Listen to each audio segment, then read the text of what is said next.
Radhe Radhe. Welcome to the beginning of another live Sangha. May the fourth be with you, and may this be an offering to Sri Krishna, Sri Radha as well. Together they are Sri Radha Krishna.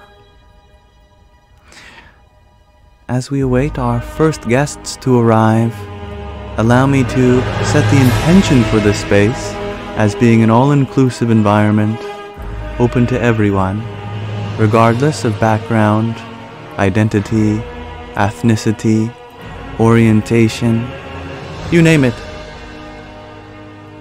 Hello, Wolfie. Hello, Madzi expert. Welcome. I trust that you all are feeling as well as you can, given whatever circumstances may be prevailing in your life at this time. Hello, Gentry. Radhe Radhe Gregorji. Hello, Mistra.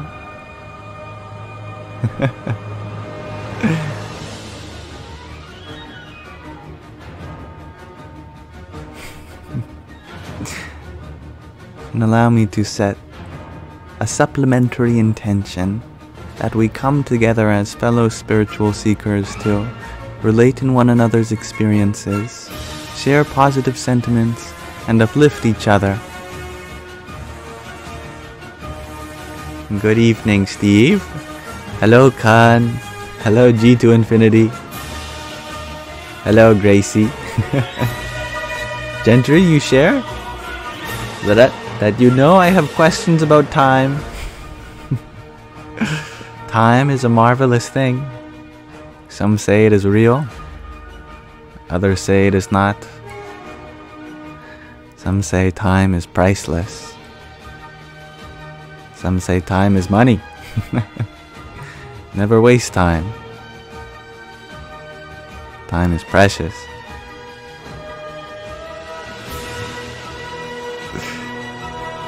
May the force be with you all. I concur, G to Infinity. Hello, Shitty Bangs.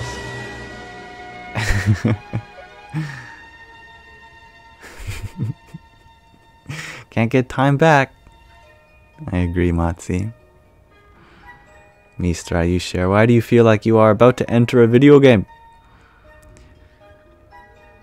Perhaps because I am about to send you on a quest, an adventure of a lifetime, to balance the forces of light and dark. And thank you, Van Gogh Room, for blessing us with 7 roses so early on. Radhe Radhe. Now, since you all are here so early, I have a question of the day for you all. Today, I am wondering, should you choose to participate in my question, if you could use the Force, what would you do with it? That is what I would like to know. However you want to interpret this question, be my guest. I am open. And thank you, Gracie, for your heartmeat. Jai Sitaram. Bring love to the world, says Gentry Honey. I love that. How would you do that? I am curious. Stop all war, says Lori. Very commendable. Indeed. Gracie, you would probs use it to grab things that are far away from you. I'm sure we've all tried reaching for the remote,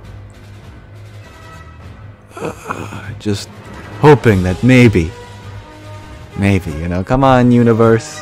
No one would know if it was just this one time. Please let the remote come into my hand. And are we going to do a Star Wars mantra? Asks Sky Guardian. No, we are going to do a Kali mantra.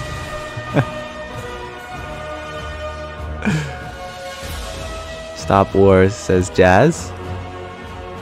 Yo, says Van Gogh Room. Le Bani Home. You do menial tasks like moving remotes or getting drinks out of the fridge. I love that. Asma, you are in the future? That is okay. For me, it is the 4th of May.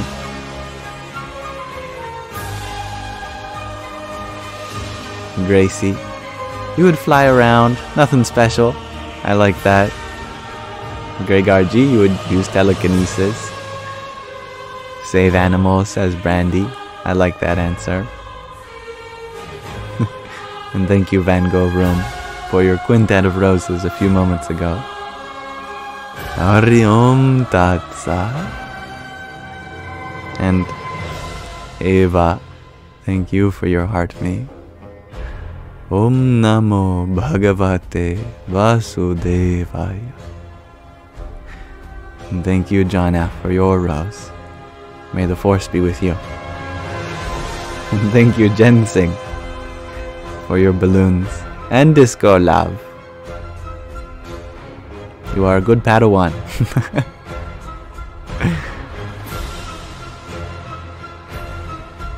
G to infinity, you would call all your homies and help create the best party in the universe. A rave party. I love that. Haber, you'd free Palestine. Can you imagine? They wouldn't know what to think. You just spawn in there with force powers? That'd be pretty cool. Music is too loud, Laurie? Okay, I can turn it down.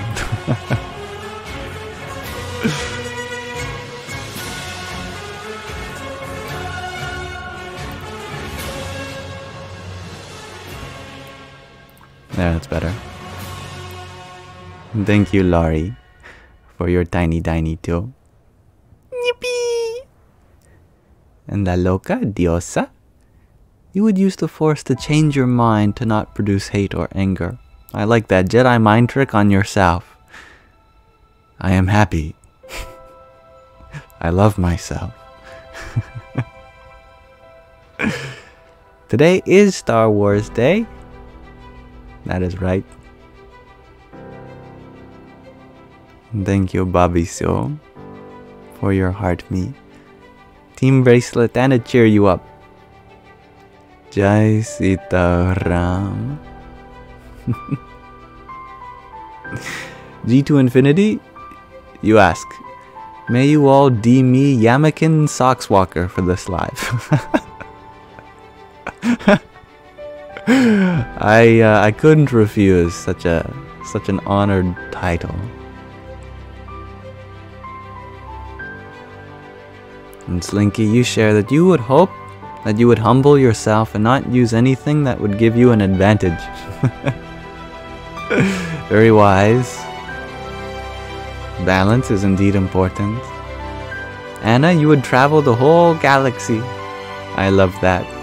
And greetings, Hirohi, from Brazil. And Matzi Expert, thank you for that rose a few minutes ago.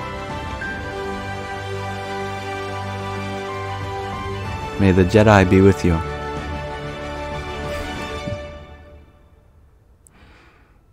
And thank you, Jose Francisco Tortolero, for your rose. Radhe, Radhe. Jose, you shared that you would heal the world and turn everyone raw vegan. Triple blessings. Thank you. And Gracie, you share that you think you'd probably turn into an Anakin stereotype. The Force would not be good for you. Well, at least you're honest. I like that.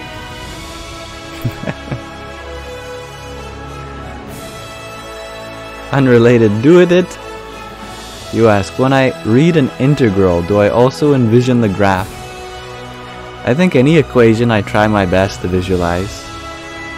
Area under the curve especially.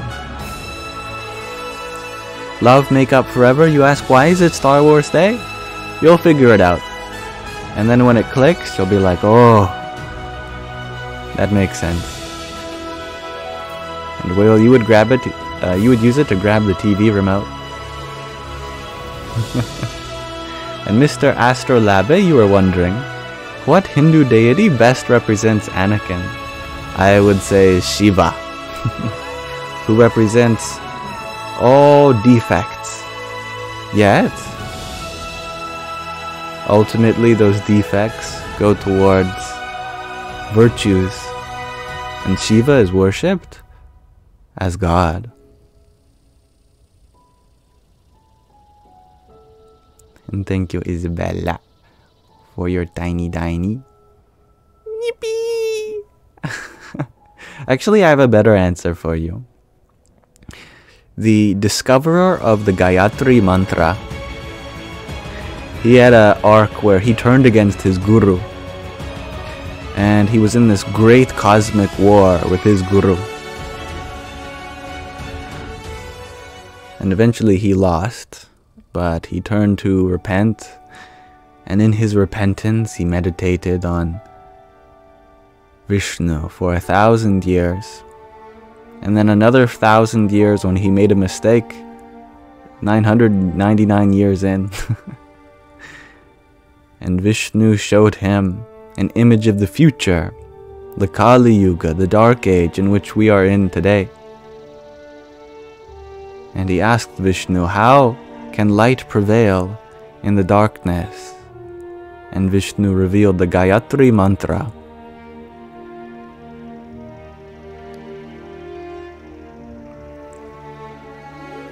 And thank you, MJ, for your quintet of roses a few minutes ago.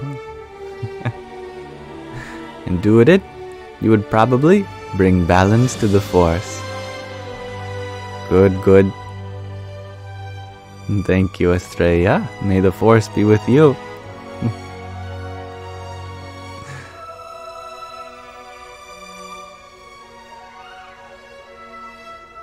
Thank you, Priscilla, for your ice cream cone. Hari Om Tat Sat. And Queen Bee, thank you for your pair of roses. Jai Sita Ram. I'm happy to hear that, Vladimir. And hello, Mari. John F., you'd be selfish and use it to take this funk you're in away. Service to the self isn't always selfish, as then that can give you a newfound platform to do service to others with all that revitalized energy. And thank you, K Little Star, for your subscription a moment ago. You know I am always blessed to have you here. Thank you. Jai Sita Ram.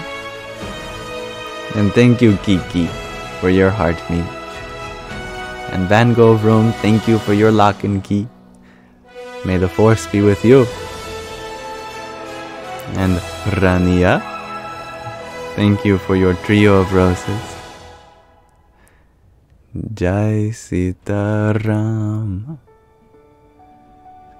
And thank you, Kiki, for another rose. And Vladimir, thank you for your quartet of roses. Om Namo Bhagavate Vasudevaya. Becky Sue, you share that the music is maybe slightly too loud. I can turn it down for you.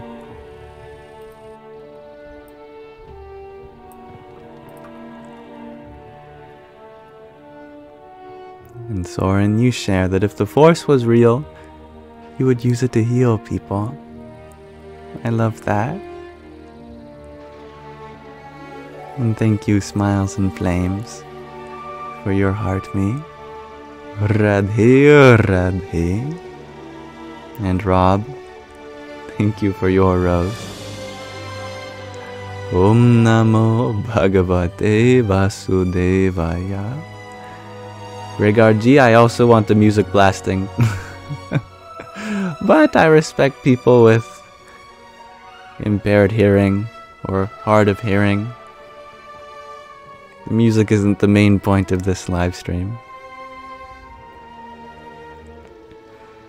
And thank you, 31 Planes, for your hand hearts. Hari Om Tat Sat. And do it. Thank you for your hat and mustache. Radhe, Radhe. Seashell, you would shoplift from a distance. That's awesome. Gracie, you're wondering, who's my favorite Star Wars character and why? Well, when I was younger, I would always dress up for Luke Skywalker as Halloween. I mixed my with and my as. I would dress up as Luke Skywalker for Halloween. And then I would dress up as Darth Vader. I turned to the dark side very early on in my childhood. I love them both, Anakin and Luke. Great characters. And thank you, Rob, for another heart me.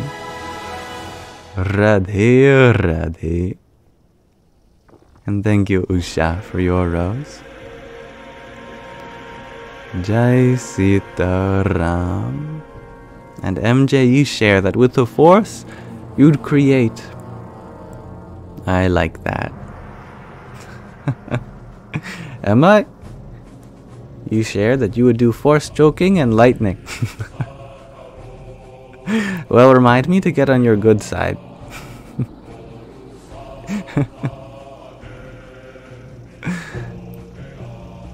Now, thank you everyone for exploring my Star Wars themed question of the day today.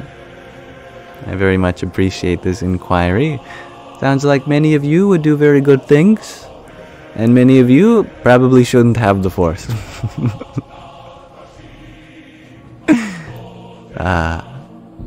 So, as many of you know, I like to begin my lives with the question of the day, then followed by a short reading. Today we are reading Roar the Ganges, which is a book that we've been reading every day for the past month or so now. We've made it a significant portion through the book. Now we're in part 4, Life on the Path. Starts with some Sanskrit, which I am very excited to read, and I disappear into non-existence when I show it. Okay, I'll just read it. Lokesmin dvividha nisda pura prokta maya nagha jnana yogena Sankhyanam Karma Yogena Yoginam, which is from the 3rd chapter of the Bhagavad Gita, verse 3, translates to, O sinless one, long ago I declared to all people the 2 main paths for spiritual growth, the pursuit of wisdom for those who have renounced all worldly pursuits, and a life of spiritual practice for those involved in worldly affairs.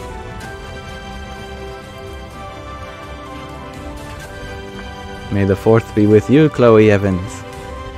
And thank you, Gina, for your trio of roses. This chapter is called Preparing for the Journey. Sunday, March 19th. I was walking across the courtyard when my newly met British friend, Richard, intercepted me. "Can I talk to you?" he asked mysteriously. We walked to a bench and sat down. He began, "Our mutual friend, Vijay, told me that the main reason for your guru, Swami Dayananda's visit is to initiate 2 brahmacharis, students, into sannyas, worldly renunciation, spiritual monkhood. They are going to become monks." I nodded. "And he said that one of those brahmacharis, Padawans, is you." I remained silent for a moment, pondering how to reply. Richard eyed me quizzically through his wire-rimmed glasses. "Well, is it really true?" he asked. "If Vijay said so, it must be true," I said, grinning. Come on, Mark. Be serious. Okay. I am going to be initiated as a sannyasi in a few days. Do you find that surprising? Well, yes. It seems so strange for a Westerner to become a Hindu monk. It's not common, I agreed, but it's not so unusual either. Sannyas, renunciation, has been given to many Westerners. In the Ramakrishna mission, for example, there are many Western sannyasis. Yes, but your guru, Swami Dayananda, is so traditional. I never thought a traditional teacher like him would initiate Westerners. Has he given sannyasa to other non-Indians? Yes, to a few, but I wouldn't agree that sannyasa for Westerners is untraditional. It is unorthodox, perhaps, but not untraditional. What's the difference? He asked. I explained the difference as I perceived it. To me, orthodox implies being committed to following rules and established conventions.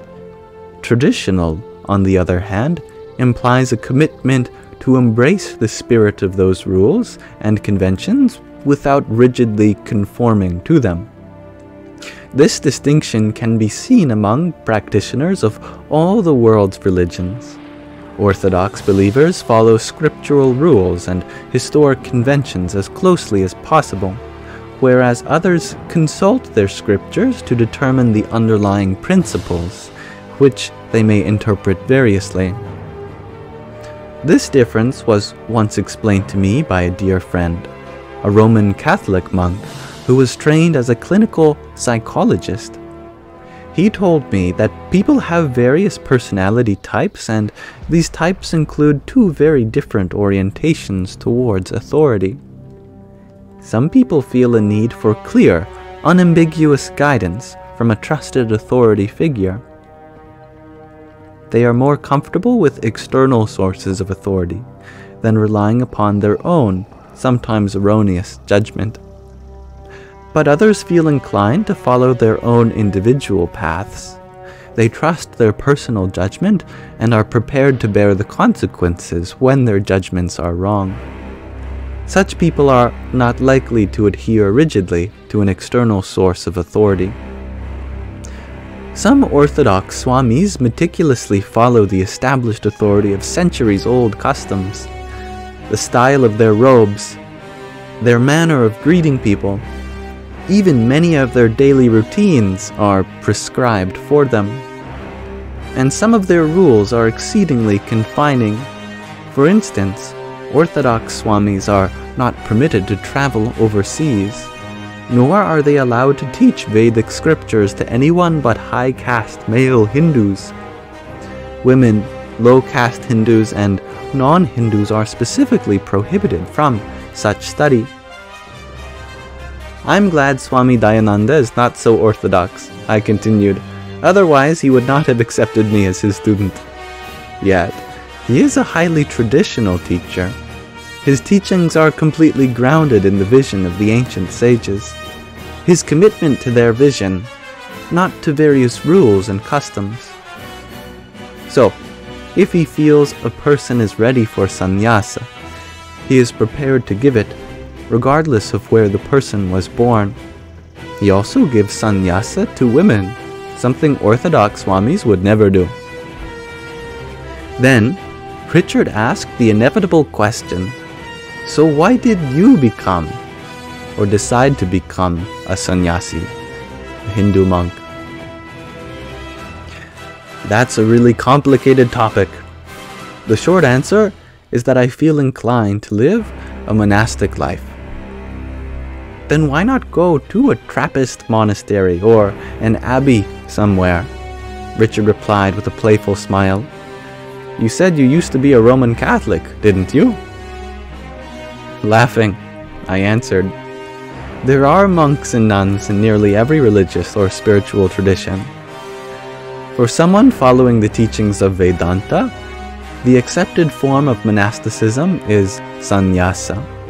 But why do you want a monastic lifestyle? Why give up everything else? You know what, Richard? I don't feel like I'm giving up anything at all. I am simply pursuing what is most meaningful to me. Just then, the ashram's usual hushed silence was shattered by the clamor of loud voices. A verbal battle had broken out between two men seated on a nearby bench, a rare occurrence in this holy place where respectful demeanor and soft voices are the norm. To my surprise, the combatants were my friend Vijay and Raj. They sat on opposite sides of the bench, glaring at each other menacingly. Raj spoke bluntly, emphasizing his points with sharp, jabbing motions of his outstretched hand. Vijay rebutted him vigorously, with a voice growing more and more strident. "I am telling you that Vedanta is the only way," Vijay asserted. "Only self-knowledge coming from Vedanta can be giving enlightenment. You are talking so much devotion and selfless service, but they are useless without self-knowledge." Raj replied forcefully, "How can you possibly say that devotion and selfless service are useless without self-knowledge? They were paths to enlightenment for many great saints and sages. After all, there are many ways to become enlightened." "No!" Vijay shouted. "Traditional teachers are always saying, Jnanam eva moksha. Enlightenment is by knowledge alone. And Vedanta is the only means for gaining self-knowledge. So, you can only be gaining enlightenment by studying Vedanta." "That cannot be so," Raj retorted. "There are many saints who became enlightened without studying Vedanta. Saints like Mirabai, Sri Ramakrishna, Ramana Maharshi, and others. Some practiced yoga and meditation. Some devoted themselves totally to God. Some spent their lives in selfless service, but they became enlightened without studying Vedanta." Vijay countered, "How can you be saying enlightenment is just from devotion or selfless service? Those saints were also knowing so much Vedanta. Perhaps they were not studying with famous teachers, but they must have been knowing Vedanta from so many other ways." Raj shook his head. "You Vedantins all sound alike. You think you have found the only way to enlightenment, and you think everyone else is wrong. Well, this all sounds stubborn and conceited to me." I pulled at Richard's shirt sleeve and suggested we go up to my room to escape this ruckus. This battle of intellects, fueled by blazing emotions, raged on as we walked away. I felt sad, seeing spiritual issues divide people instead of uniting them. Yet, such rancor is all so common. Politics and religion have divided people for centuries. Whenever ideals are involved and prideful egos find opportunities for argument, discussions can become battlegrounds upon which verbal wars are fought with great passion. After we retreated to the quiet confines of my room, Richard remarked, "Those two blokes were really having a go at it. I'm rather surprised to hear Vijay behaving so rudely. With all his spiritual studies, I thought he would surely be free from anger by now." "You know, Richard, it can take a long time to overcome problems like anger. There is no predetermined length of spiritual study for gaining inner freedom. It's not like enrolling in a college degree program. Every person's experience is different. Some get it quickly, and others might study for years without changing a bit. It depends on the person. A lot of preparation is necessary before the study of Vedanta can lead to inner transformation. To achieve this state of preparation, some people have to perform spiritual practices for years and years. Or many lifetimes, perhaps," Richard added. "Maybe so." The morning sun streamed in through the window, casting its diagonal rays on the cot and floor. A cup of coffee would be nice just now, I thought. I invited Richard to join me for a cup. Now, seems as though this conversation with Richard will go on for some time now. Let us pause our reading of this lovely book, and we will continue it at another point. We are on page 212, Sky Guardian. But thank you for joining us, everyone, and listening as we read another lovely section of Roar the Ganges. I particularly liked that battle going on between Vijay and Raj as the music in the background was getting intense. I liked that. Now, we may open up to our regular format, which tends to evolve into Q&A on anything spiritual, philosophical, universal, consciousness.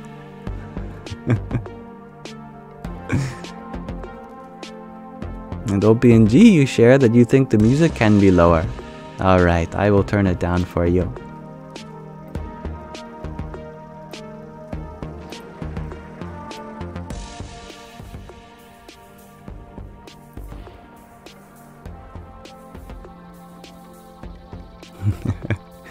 Do it? You ask the most important question. Do I do TikTok battles? I'm not sure. What are those? And thank you, Tatvamasi, for your quintet of roses. Radhe Radhe. And Peter Schaefer, thank you for your rose too. May the force be with you. And thank you, Nina, for your finger heart. Om Namo Bhagavate Vasudevaya. And Priscilla, thank you for your rose. Do it, you share that. It is when you go live with another creator, and whoever gets the most points in the match wins. How do you get points? Sounds rather silly to me. Rather pointless. Instead of fighting each other, we should come to unify.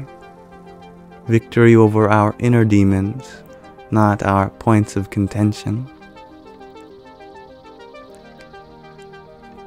And thank you, Ragnhildr, for your trio of roses. Om Namo Bhagavate Vasudevaya.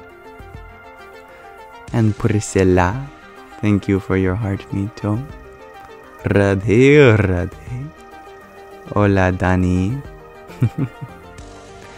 Sky Guardian, you are excited for the Star Wars theme and the Vachanamrut together. That does sound exciting. Dansuela, you share that this music reminds you of on-hold music for a dentist office, but in the best way possible. My goodness, where can I go to a dentist like yours? All I get is boring instrumental. This would be much more exciting.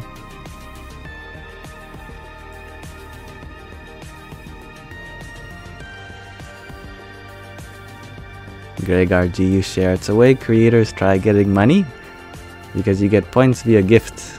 Well, I certainly don't need any of those.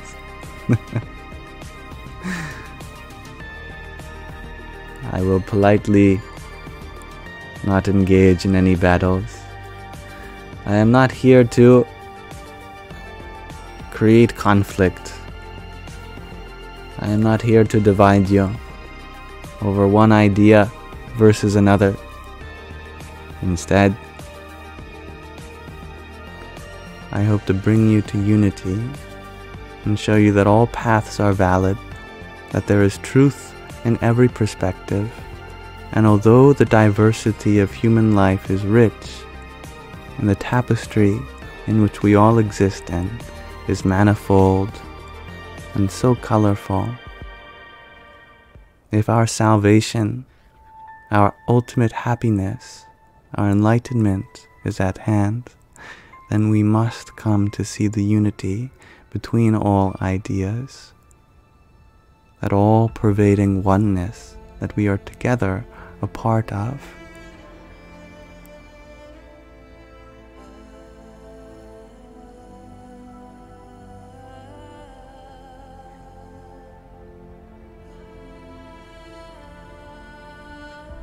And thank you, Amber, for your heartbeat and a baker's dozen worth of Deem bracelets. Hari Om Tat Sat. Haneki, you ask, what is my age? In this life, 22.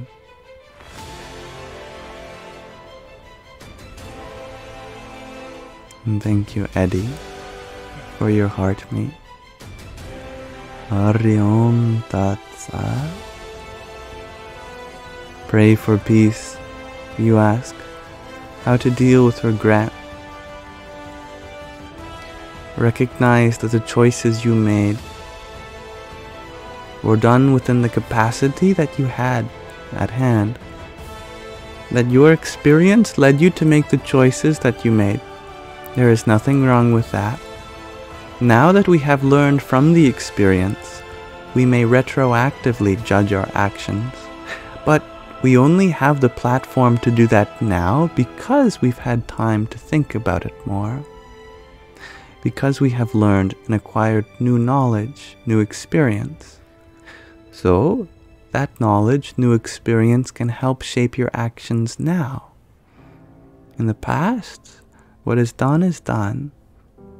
And if you choose this as a learning experience for you,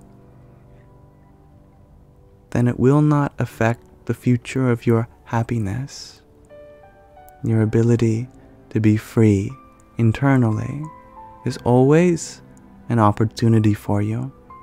There is no action we can or cannot do that prevents us from our own happiness.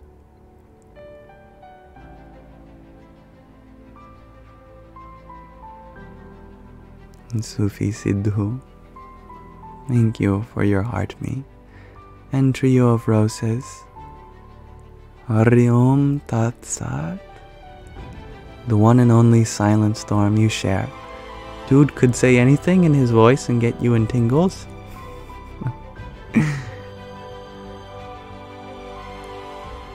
Garlic bread.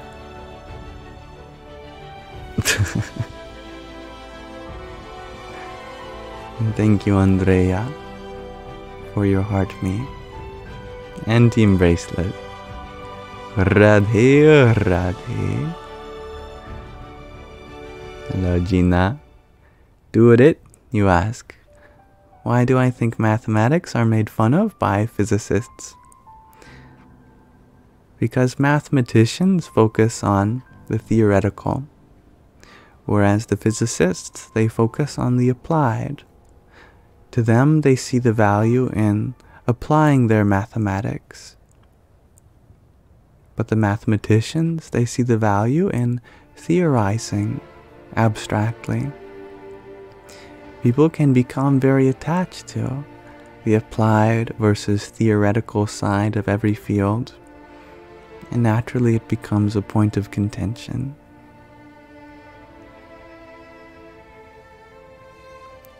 And thank you, Pray for Peace, for your fire a moment ago.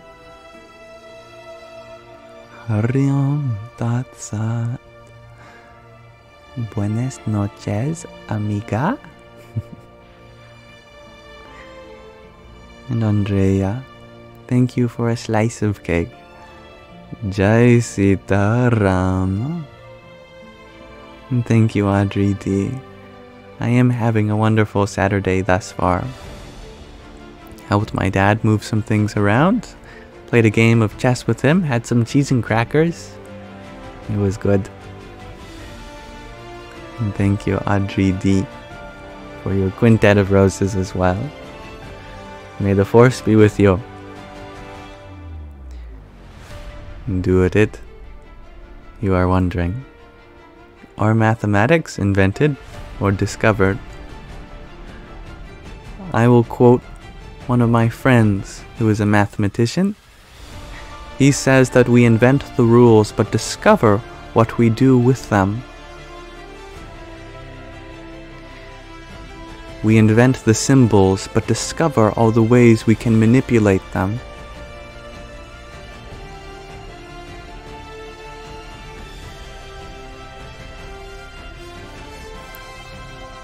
And thank you, Sufi Siddhu, for your pair of roses.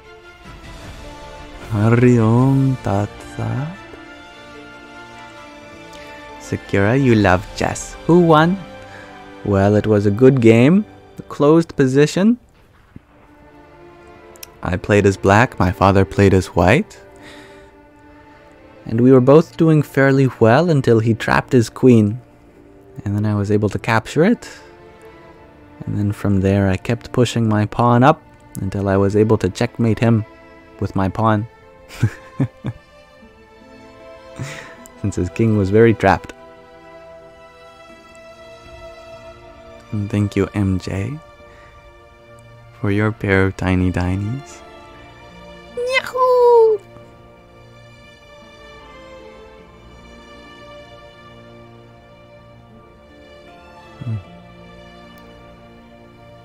Aniki, you ask, do I give readings? No, but I can tell you something you already know. True knowledge is that which is inside you already. Anything you need to hear is something you already know. You may be given pieces of information that are separate from you, and they are used. They will come and go. But true knowledge, Paravidya, is that which is already a staple of your very existence. You are the all-pervading consciousness of this life, not this body or mind which sleeps, decays, and dies, but the immortal witness, Lord of the earth and skies. Just as a movie plays upon a screen, that movie we call the world, that screen is the mind, and the projector is that lightless light of consciousness. It is refracted through the film of experience. Thoughts may come and go, but you are the witness of them, that awareful consciousness that cannot be slain. Water cannot wet it, fire cannot burn it, wind cannot dry it, and even a surgeon's scalpel certainly cannot pierce it.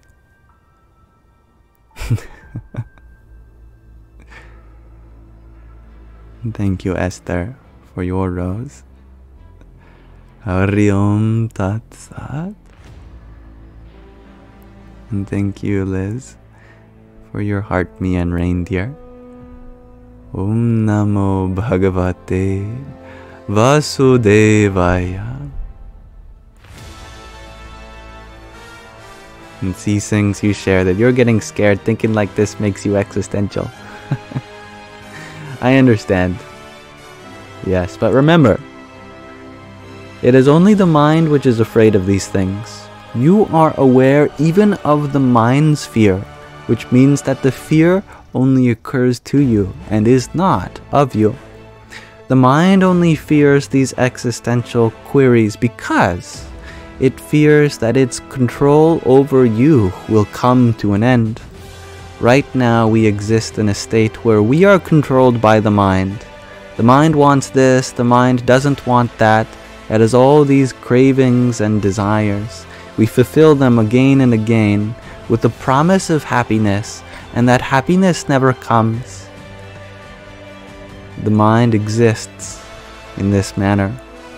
So of course it'll be afraid when the consciousness starts to realize that it is not the one in control.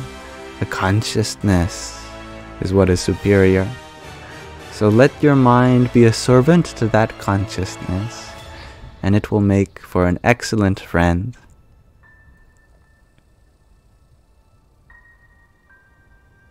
And Sky Guardian, you would like me to read Gregor's comment. Let me scroll up.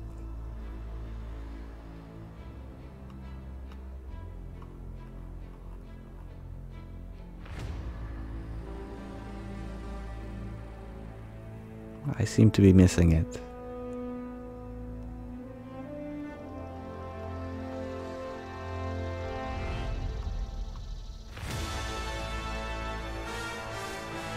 I can't seem to find it.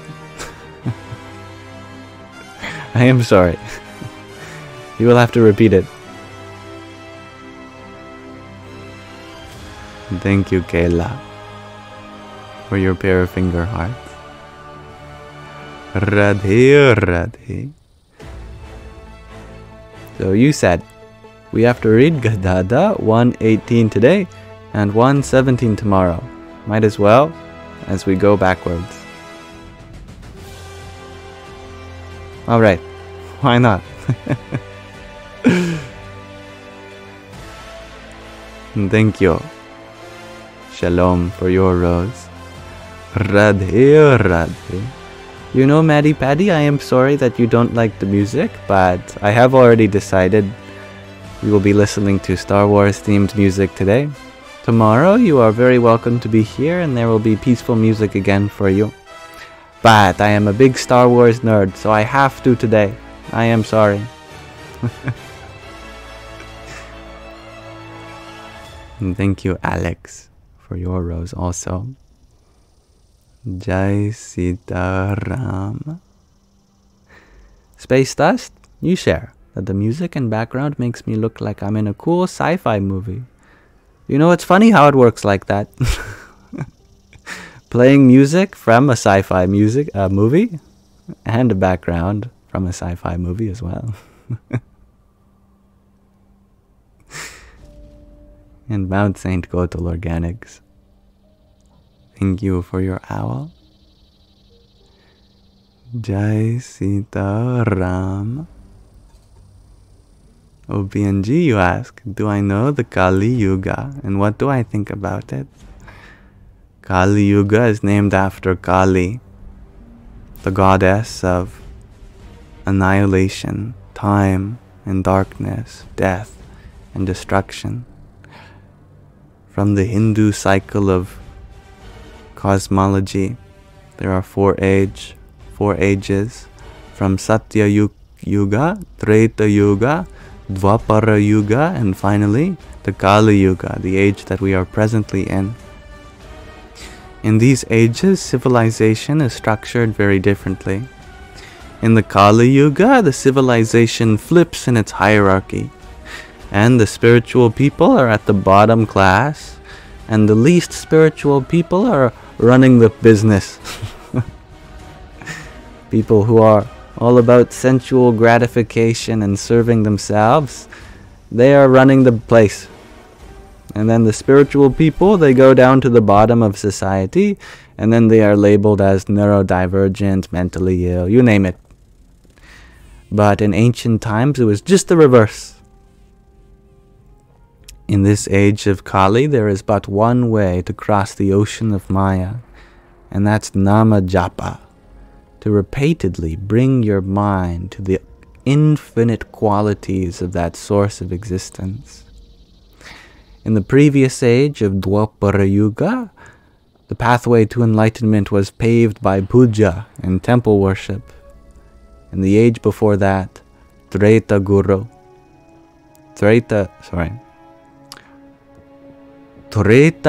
Yuga, that age was paved by sacrifices to the ultimate enlightenment.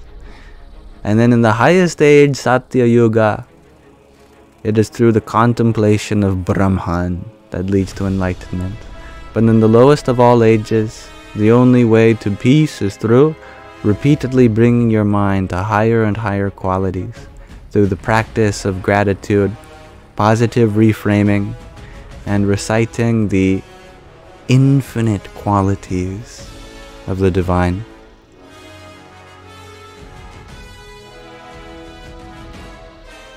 And thank you, Trenadora, for your heart me.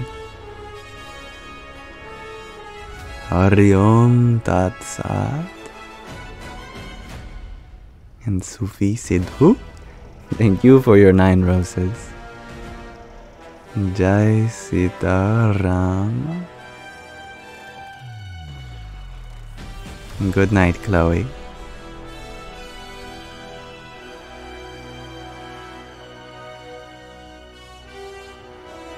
In Space Dust, you shared that you are spiritual and neurodivergent. What's the difference? All it means to be spiritual is to be sensitive to the deeper parts of life. All it means to be neurodivergent is to be sensitive to the deeper parts of life.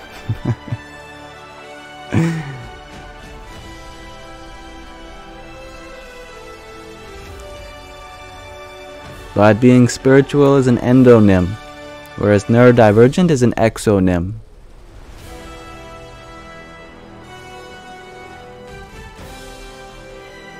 And thank you, Liz, for your little crown. Hari Om Tat Sat.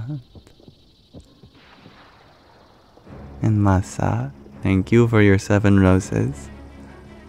Jai Sita Ram. Javi, you ask if I can give you my thoughts. My goodness, if I could give people thoughts, well, I'd take them all out of my head. But you were wondering, what was your question? Let me scroll up.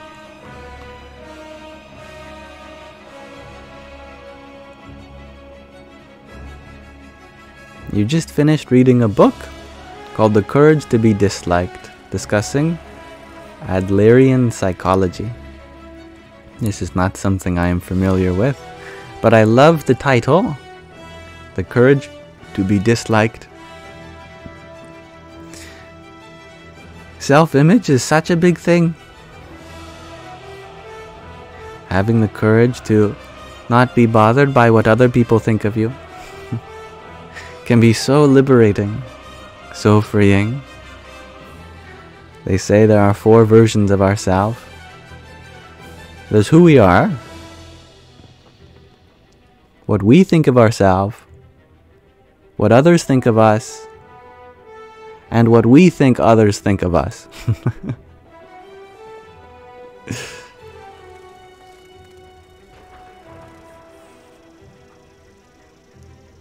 And thank you, John F., for your 7 roses and a tiny diny. Yippee! And Isabella, thank you for your finger heart a moment ago. Hari Om Tat Sat. Kevin Padre, you ask, what do I think of tarot cards? I think you can ask a deck many questions and it will tell you the answers. But the biggest questions and their preceding answers have to happen from within.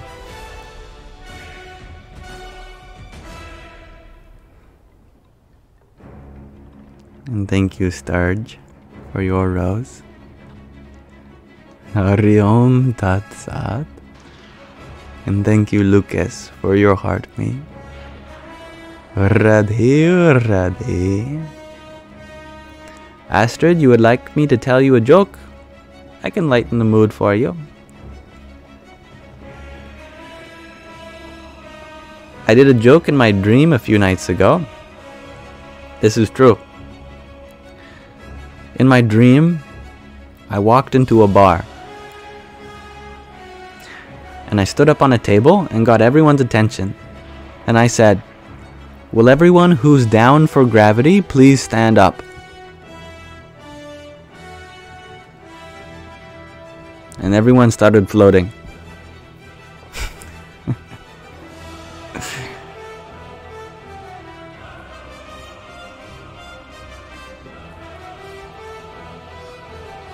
Thank you, Lucas, for your heart me. And 7 roses.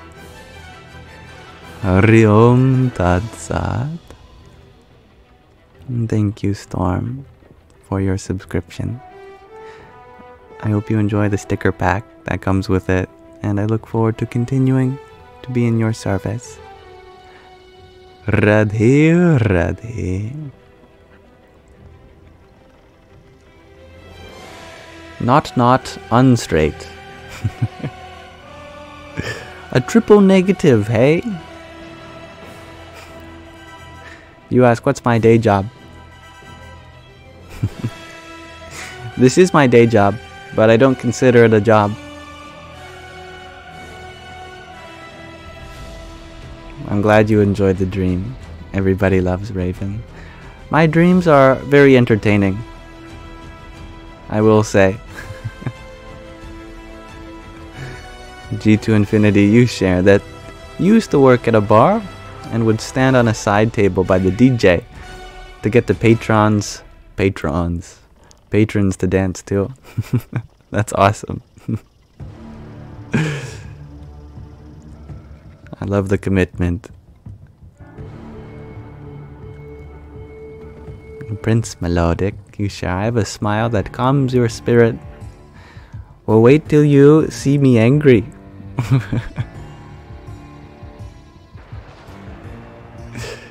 I'm just joking. I'm happy you find calmness here.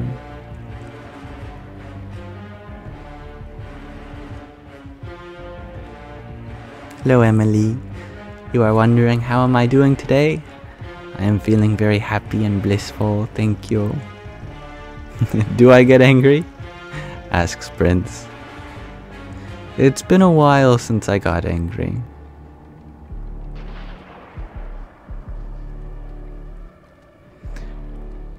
I haven't engaged in an angry thought in a while. I'll put it like that. Anger always arises, no matter who you are.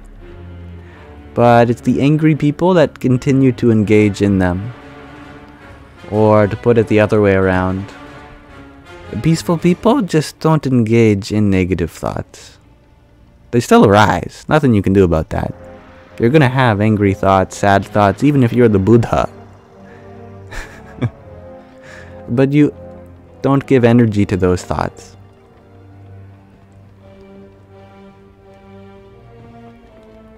And thank you, Loves the Way, for your rose.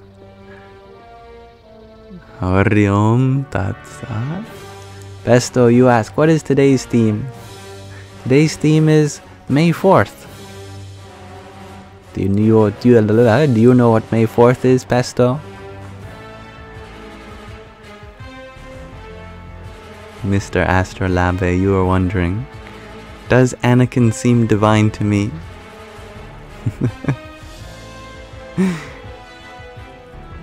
Indeed.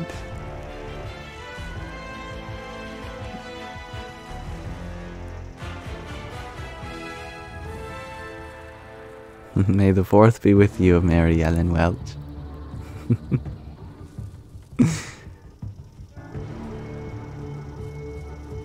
J-Det, you are wondering, in Star Wars, has a dark Jedi mastered balance? Perhaps. Dark Jedis are not in any canon that I'm familiar with. Perhaps legends. I may be a nerd, but I'm not a super nerd. So I haven't read the comics or books that discuss dark Jedis or anything like that. But I can say a Jedi who is in full awareness that their powers can be used for dark, but they choose not to engage in it. That is true balance.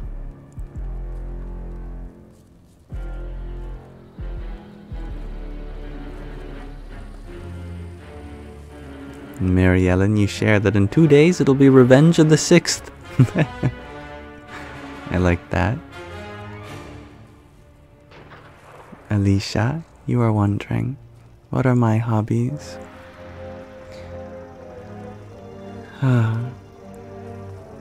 You know, so many that it would probably be a long time to enumerate, but I haven't engaged in most of them for a long time now. Lately I've been spending my time reading, playing pool or chess with my father, or Star Wars Battlefront, studying Sanskrit, programming,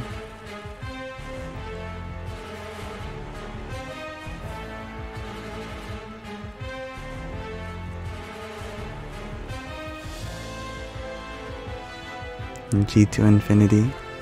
You share that Mace Windu gets a purple lightsaber because he uses both dark and light. I believe that. I know that Samuel L. Jackson got a purple lightsaber because he asked George Lucas if he could have one. He said it'd be really cool if I had a different color. Can I get a purple one? George Lucas said, well, the good guys get blue and green. The bad guys get red. But could I get purple? You might get a purple lightsaber.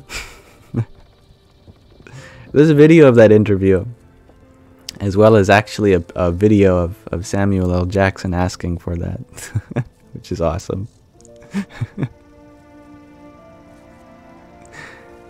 Thank you, Priscilla, for your rose. Hari Om Tat Sat.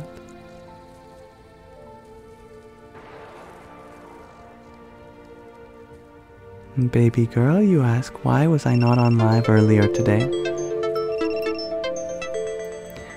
I'm sorry, I have to complete a puzzle so that TikTok knows I'm real. I was not on earlier because I don't go on live earlier, except for the last week of the month. The end of April, from the 24th to the 30th, those last 7 days, I did an earlier time for my earlier audience, like in Europe and on the East Coast or in South America. But my regular time is 5 p.m. Pacific time, which is about an hour and 20 minutes ago for you.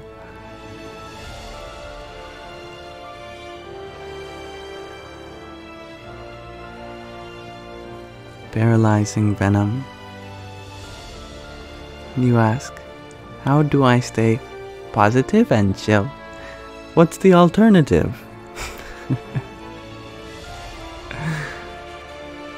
To me, there really isn't an alternative. And Crystally, you ask, can I read a book?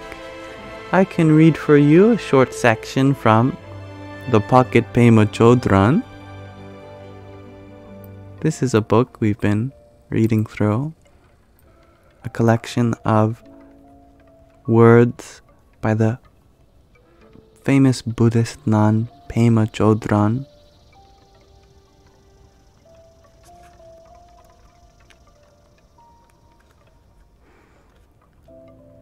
Today we are going to read number 43. When anger arises, remember to pause. When you feel like a keg of dynamite just about to go off, patience means just slowing down at that point, just pausing instead of immediately acting on your usual, habitual response. You refrain from acting, stop talking to yourself, and connect with the soft spot. But at the same time, you are completely and totally honest with yourself about what you are feeling. You're not suppressing anything. Patience has nothing to do with suppression. In fact, it has everything to do with a gentle, honest relationship with yourself. If you wait and don't fuel the rage with your thoughts, you can be very honest about the fact that you long for revenge. Nevertheless, you keep interrupting the torturous storyline and stay with the underlying vulnerability. That frustration that uneasiness and vulnerability is nothing solid, and yet it is painful to experience. Still, just wait and be patient with your anguish and with the discomfort of it. This means relaxing with that restless, hot energy, knowing that it's the only way to find peace for ourselves or the world.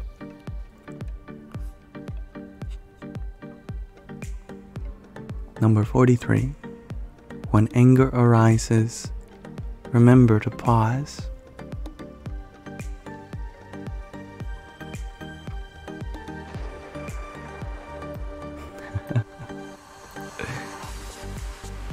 And Liz, you ask, how can I find peace when they anger me 24/7? Careful with your word choice, dear. They anger me? No. The cause of anger is never without. We allow them to give us this opportunity for patience. And when we decline that opportunity, then anger arises.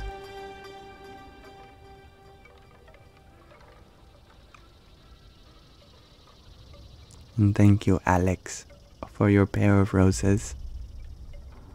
Radhe, Radhe.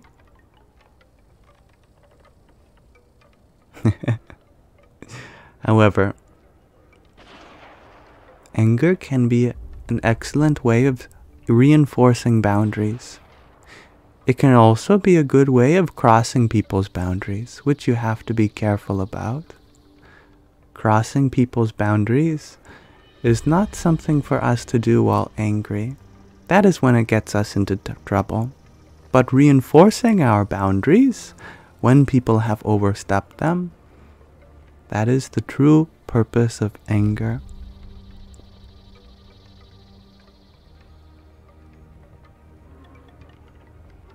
Thank you, Alex, for your 4 roses. Radhe, Radhe.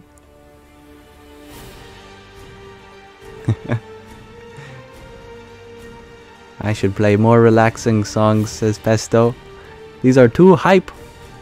Good. I'm here to hype you up today. Tomorrow we will be back to relaxing songs. But on Star Wars Day we celebrate and feel the Force flow through us. Feel that conflict between light and dark.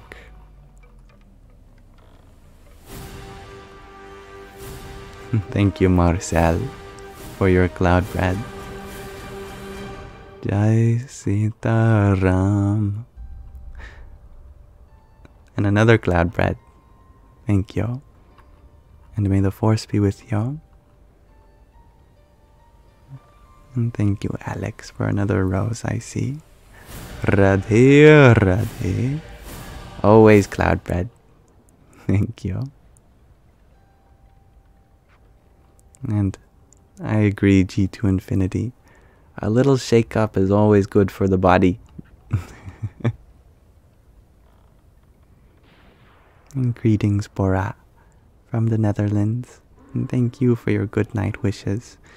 It must be very late or very early for you. And Krista Lee, you would like me to read the book that I read yesterday. We will read it at the end. I have specific times in which I read, usually at the beginning of the live and at the end.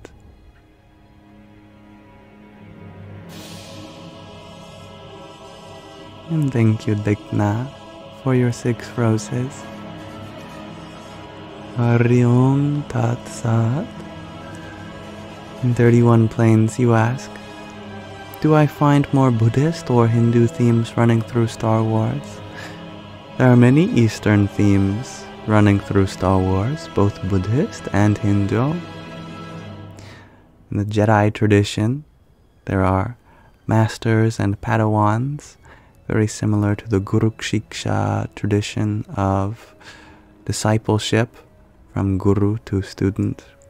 And that force is very similar to the chi, or the prana, the vital breath that flows through everyone, and through the universe also. Though, when referring to that energy flowing through the universe, we usually call it Vayu, or cosmic wind.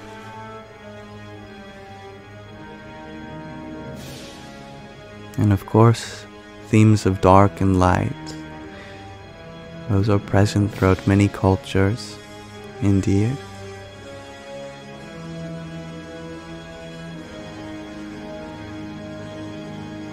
And thank you, Liz, for your little crown. Hari Om Tat Sat. Brad, you ask, should you have another coffee? Some tea, perhaps? I would recommend that you be kind to your body and mind and let it relax.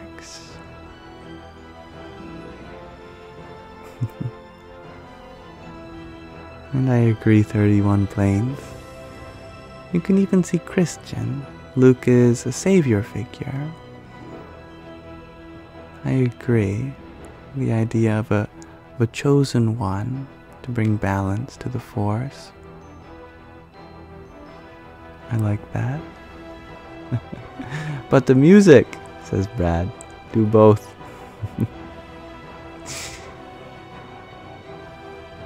Then let the music be your coffee. And what is my M count? My midichlorian count? Asks Gayatri. Probably pretty low. I seem unable to pick up any object. And I am completely unable to influence other people's minds. They are free to think what they think. So no Jedi mind tricks.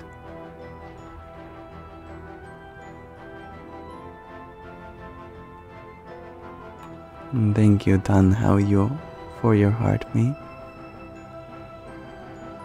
Hari Om Tat Sat. Hello, Tan Hao Yo. Hello, Padawan.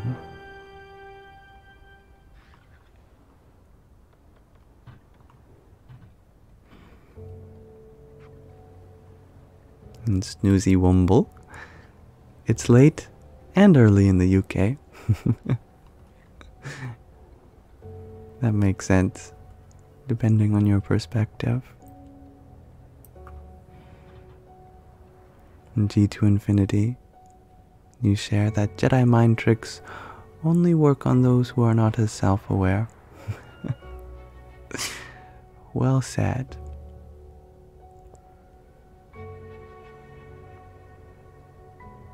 And Vicky Lynn, you're wondering, what am I wearing on my head? I am wearing a hood from my Jedi robe that I got from my mother. It has the symbol of the Jedi on front. I don't know if you can see that.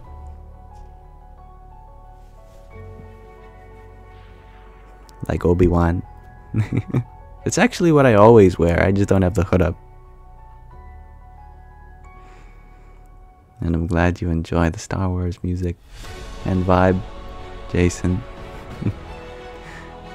Linda, you ask, how old was I when I first watched Star Wars? Oh, I've been watching Star Wars since I came out of the womb. So, yeah, I wouldn't be surprised if I was 3 years old or younger. I was pretty into Star Wars from the start. Always surrounded by Star Wars things, Star Wars posters, Stormtrooper, minifigures. Thank you, Jason, for your finger heart too. Radhe, Radhe. Besto, you ask, what's my favorite season? Am I a winter person or a summer person? I'm a present moment person. Currently it is spring, so it's my favorite season. And when it's summer, that will be my new favorite season. And then when it's fall, that'll be my new favorite season. And when it's winter, I hate winter. Just kidding. That will be my favorite season.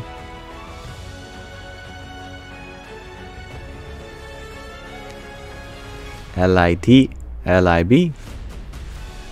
You share that your friend Jenna is in a fight.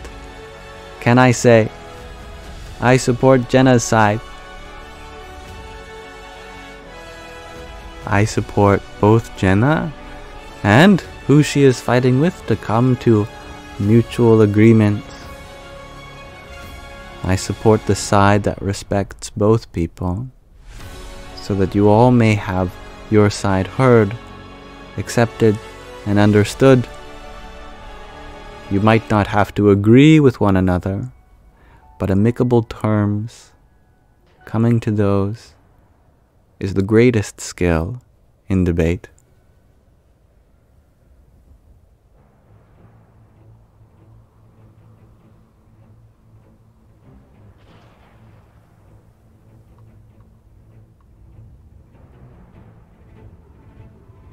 Donzuela, you remember, when you were little, you were enchanted by the Ewoks.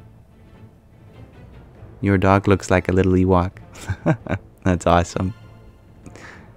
I love that.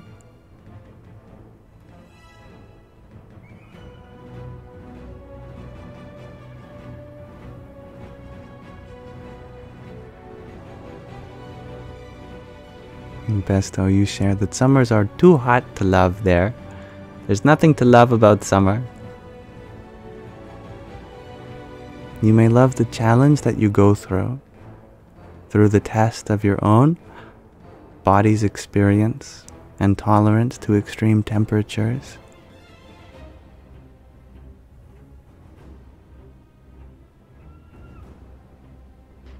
Every time that we allow ourselves to be in discomfort, then we become more comfortable despite whatever circumstances may be prevailing. And Liz, you are wondering, where are my kitties now? It's a good question. They are outside of my room at the moment. And thank you, Sarah Lynn, for your heart me and Tiny Diny. Yippee! And thank you, Masa, for your 7 roses. Radhe, Radhe.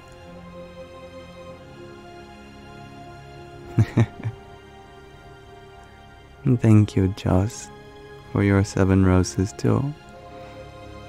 Om Namo Bhagavate Vasudevaya.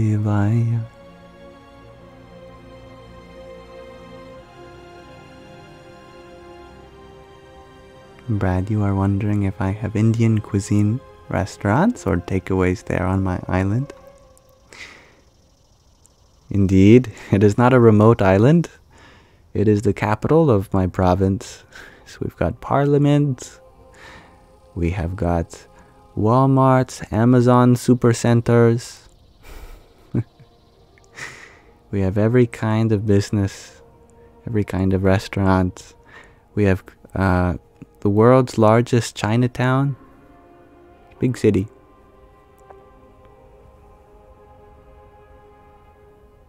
Gayatri. You hope it has no sand. Gets everywhere. Coarse. Rough.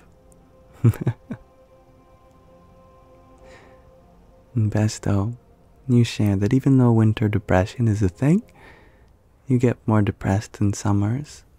Least favorite season. Aw. I understand. It makes sense because you are experiencing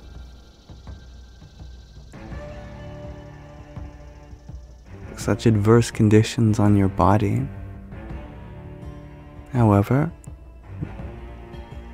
with the right understanding remembering that you are not the body, then you don't have to wait for your body to feel good for you to be happy.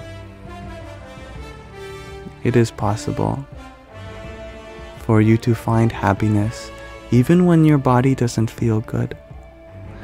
But in a culture that puts so much emphasis on the body being who you are, of course when the body doesn't feel good, then we are unhappy.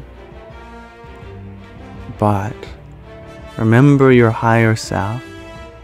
As the witness consciousness, you are not this body which experiences many pleasures and pains, but the awareful witness, infinite and unattached.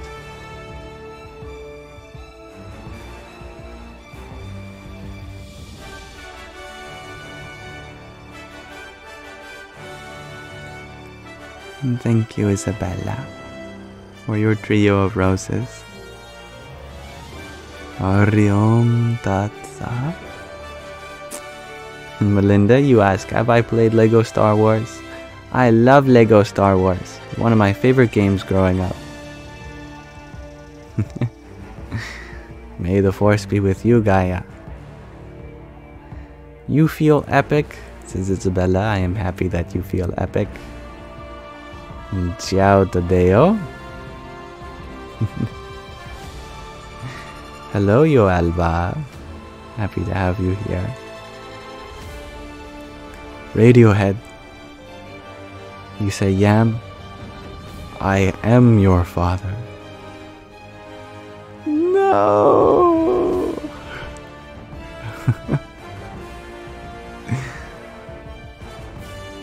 May the fourth be with you, Shay. Or Jay.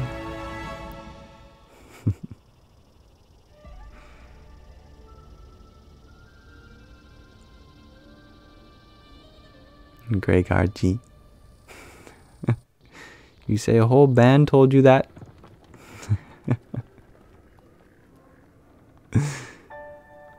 Abhikash. You ask, am I Hindu? Depends what you mean by this word.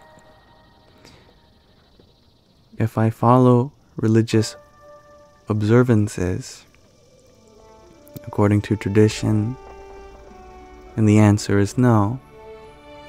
But if you mean that I believe in the philosophical Jnana-kanda portion of the Vedas, which are humanity's oldest scriptures, then yes, their authority is not in their ancient heritage, nor is it because it comes from some reputable source, but in the fact that true knowledge guides you to understanding directly that you can experience. There is no blind faith in the Upanishads of Hinduism. It is a systematic process which leads you from the darkness of ignorance to the light of awareness to discover the immortal Atma that you are.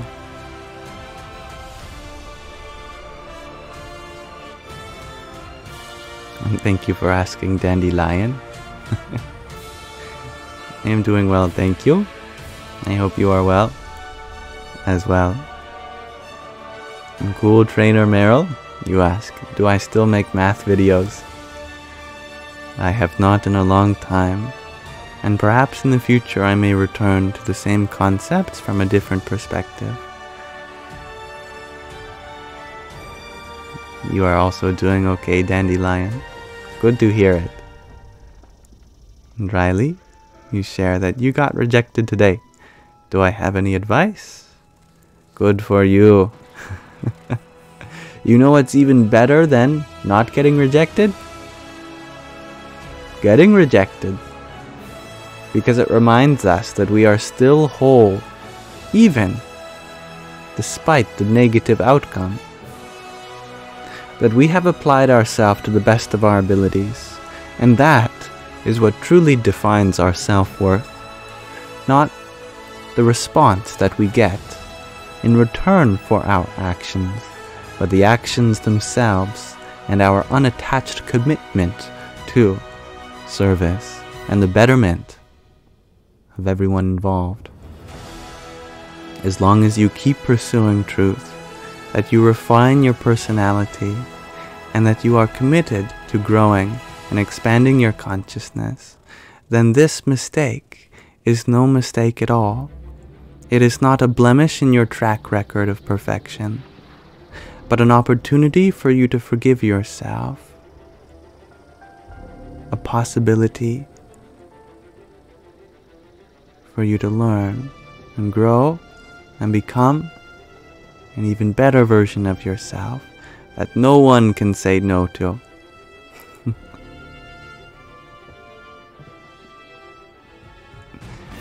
Avikash, you ask, am I good at math?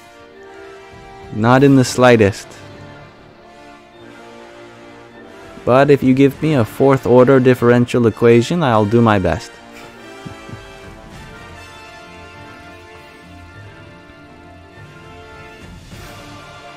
And Caleb, you ask, how do I control your anger? You don't.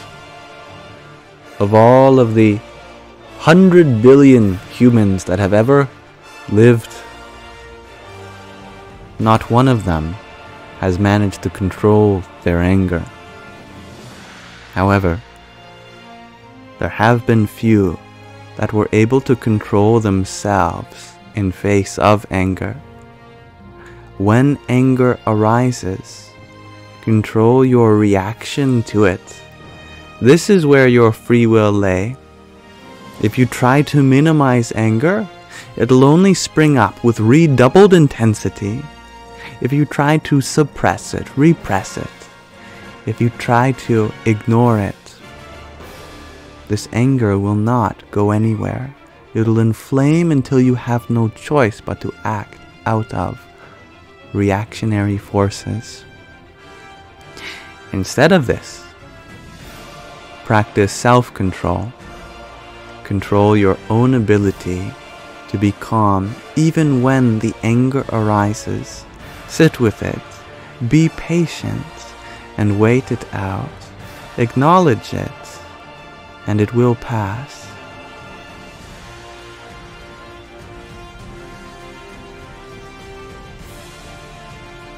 Thank you, Shakira, for your heartbeat. Radhe, Radhe. And Tatvamasi, thank you for your quintet of roses. May the force be with you. I concur, Riley. The vibe is very epic in here today. And I love that chain of reasoning, Dandelion. Our thoughts lead to feelings, our feelings lead to behavior. But the chain does not start at thoughts. There are three things even higher than thoughts. Now, in this culture of mind-centered society, we sometimes think that our mind is what's running the whole thing. But there are actually three things even higher than the mind, which the mind does not realize. Those are intellect, ego, and awareness. It is the intellect which controls the thoughts. It is the ego which controls the intellect, and the awareness which controls the ego. For one to cause a shift in thoughts is a very indirect process. We cannot choose what thoughts exist and what thoughts come out of existence. But we can, with the power of awareness, give our attention to something or take it away.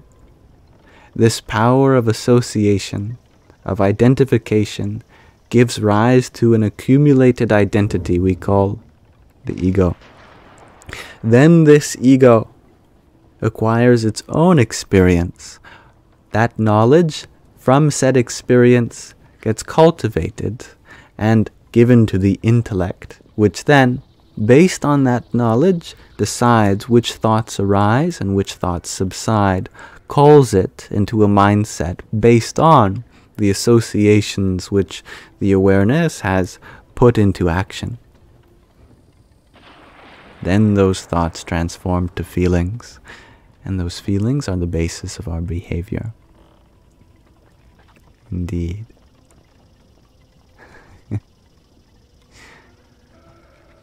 And Kelsey, you ask, what if thoughts are the one thing faster than the wave of light? Everything travels at the speed of light. What? Everything travels at the speed of light. Einstein never said that light was the fastest thing in the universe. That its speed is the only speed. You say, how is that possible? My car is parked, but then it can go up to 60 miles per hour in 30 seconds. It's a clunker. At no point in that acceleration was it at the speed of light. Actually, we are all traveling at the speed of light. If not through space, then through time. Right now, you are traveling through time at the speed of light. And light does not experience time because it is moving entirely through space.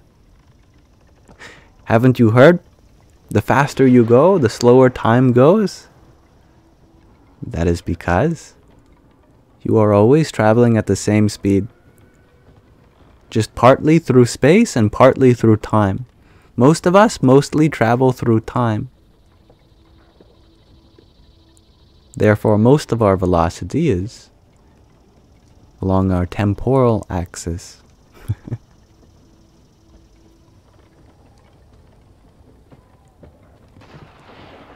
But there is something faster. All things travel at the speed of light. But that saves us some room for things that are not things, like space and time itself. Scientists say that our universe is 13.7 billion years old, and yet its diameter is something like 70 billion light years. If a light year is how long light travels in a year, then how could light be traveling a distance of 70 billion light years within 13.7 billion years? Because the space in which it was traveling through was also moving. The distances between galaxies getting larger. The expansion of the universe. Large enough distances, now that is faster than light.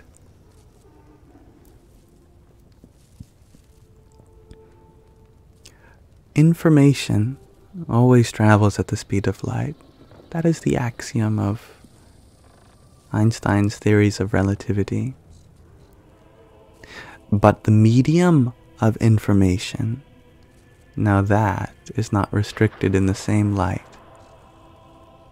We are that medium of information, the consciousness itself, which is why consciousness is not bound by the speed of light. Our awareness of thought is instant. It requires no time to process. The information takes time to travel, but our witnessing of it is instant.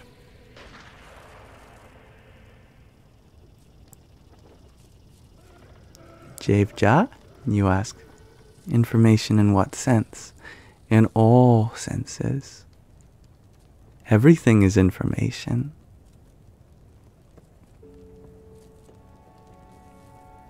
Energy is information.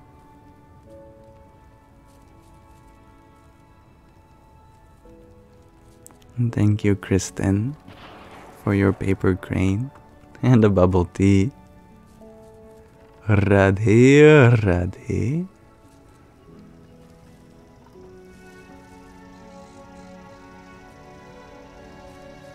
Pesto, you are wondering, do I believe there's another life being in the universe similar to humans? Where are they close to us? It is hard to imagine a universe in which we are alone. However, it is hard to imagine a universe in which we are so early, which we are.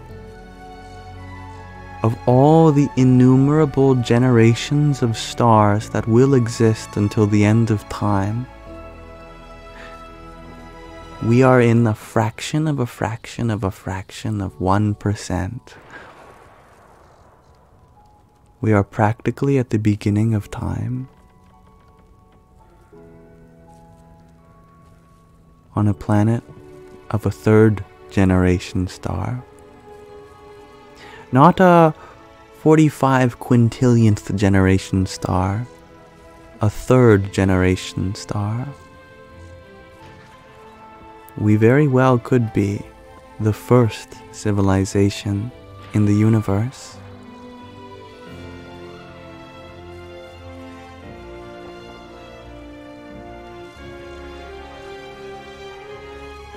And I agree, Kelsey. Earth is still a baby.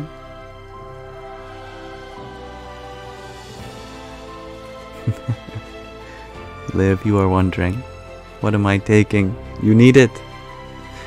I am high on life, my friend, and you can be too. It is a dangerous journey, one that requires courage, bravery, and unrelenting positivity, but it is an opportunity we all have available for us to grab a hold that ancient lever of the mind which is pointed towards negativity and pull it again and again and again towards the light, repeatedly bringing our thoughts to higher and higher things, and you will become happy. As we direct the potential of our soul to the service of others, as we become faithful that we are meant to be here and do our best, you too can find that pleasure, that bliss, that ecstasy of life within you. It's always there.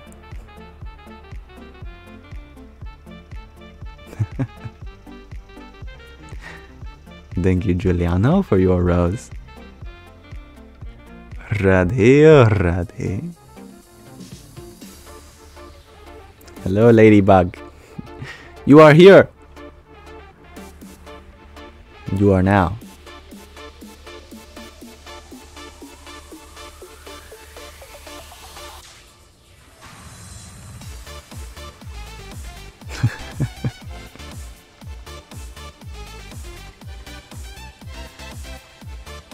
Pesto, you ask, have I ever had a close-to-death experience?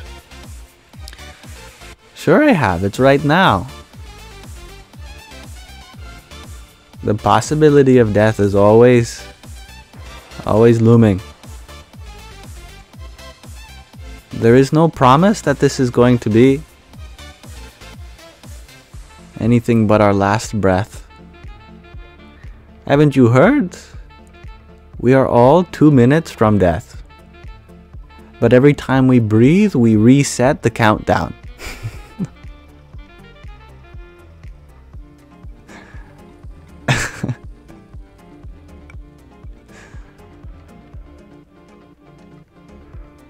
Thank you, MJ, for your hand hearts. Hari Om Tat Sat.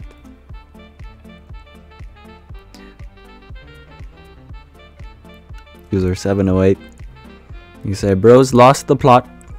Can't find it. Where is it? Someone show me the plot. I've been looking for it. Come on, please, O Lord, O Father who art in heaven, hallowed be but thy name. What is the meaning of this life on earth here?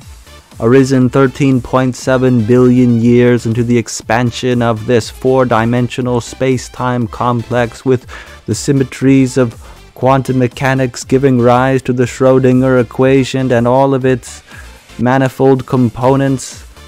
Oh boy, so complex, from the proton, neutron bound together as nucleons in the atoms, forming together the molecules that make up life, this planet, the whole universe, evolved from primates here on this moist rock, hurling through the void.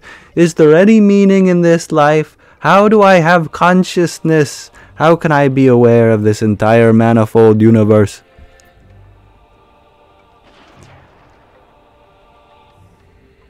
What is the plot?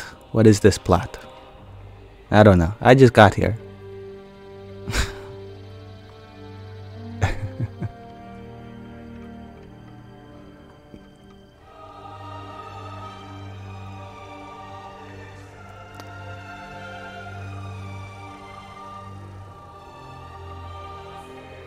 To live and let live, says Pesto. I like that. Maybe we overcomplicate life. So many terms, so many buzzwords. But life itself is so simple. So easy to understand, but so hard to think about, that putting it into any words at all overcomplicates it.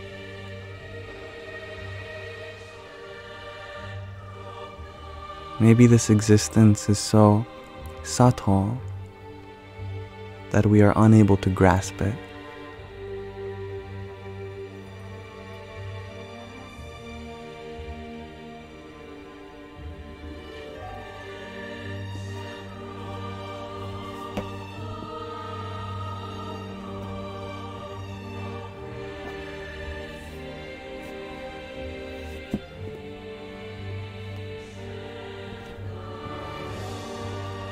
Maybe Lao Tzu from the Tao Te Ching can help us remedy our understanding.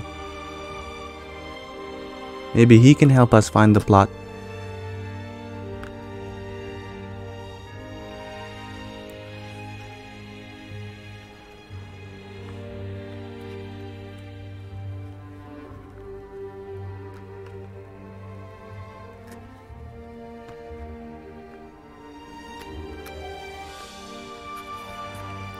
We'll read 39.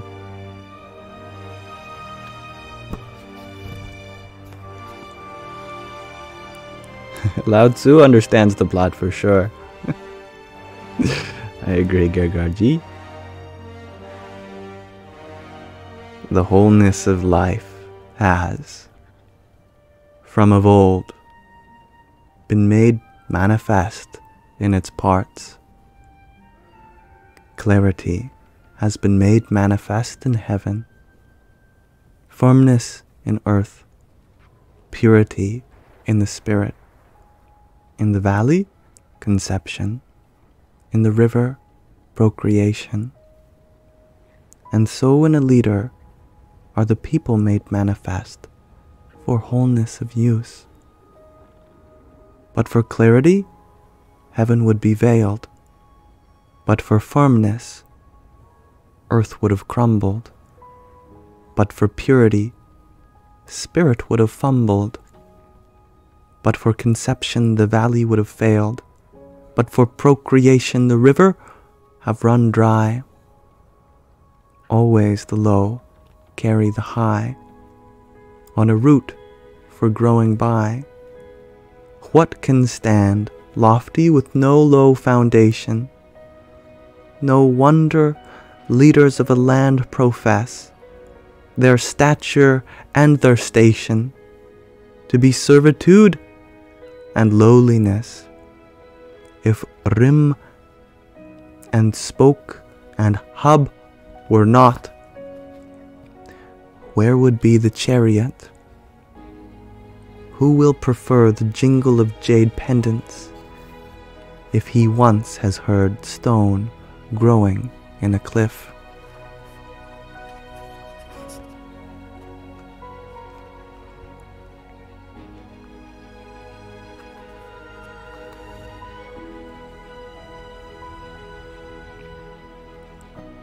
And thank you, Gayatri, for your 10 ice cream cones. Hariom Tatsat. Eddie, you would like for me to read Romans 3:23.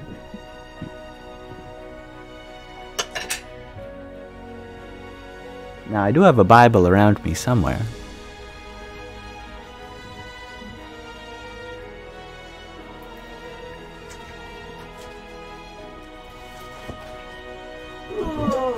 Goodness, this is a heavy Bible. My goodness, this is, I don't know if you can see this, is massive.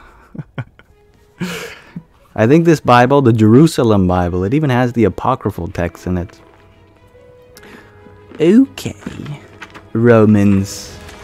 Let us find Romans. Surely this thing has a table of contents. I hope so. Oh yes, the Old Testament, the New Testament, supplements, many other. Romans.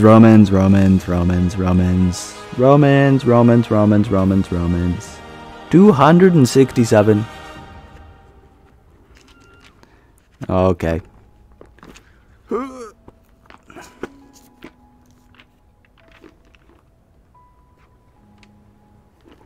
My God, there's 2,000 pages in this book.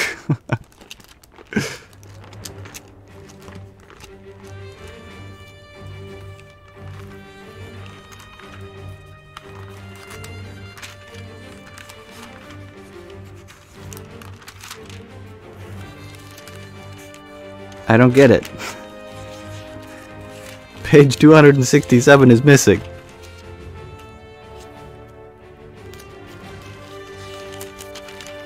Oh, no, here it is. Here it is. Okay. What did you want? 623?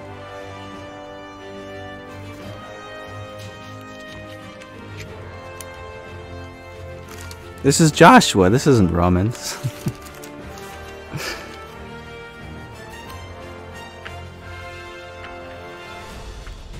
If only they made smaller Bibles.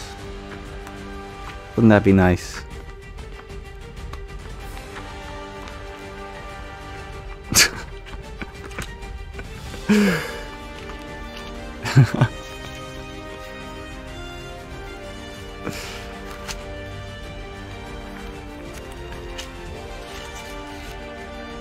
I could have sworn it said Romans was 267, and I'm on it, but this says Joshua.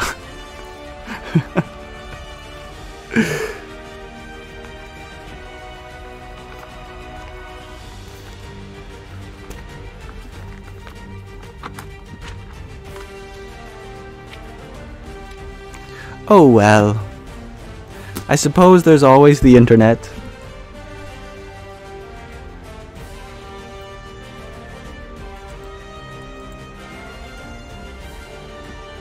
Alright, it says, "For the wages of sin is death, but the free gift of God is eternal life in Jesus Christ, our Lord." Classic. A classic verse, that is. Thank you for sharing, and thank you for your patience in coming to find it.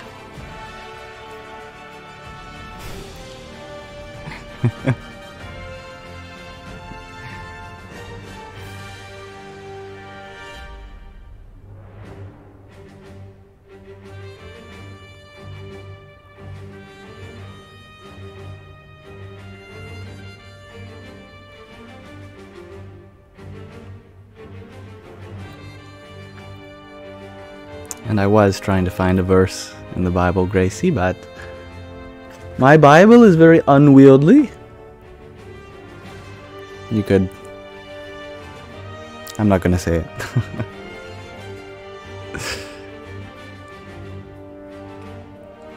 Apple user, you ask how to tell your subconscious mind to learn new things instead of feeling uncomfortable where it's at.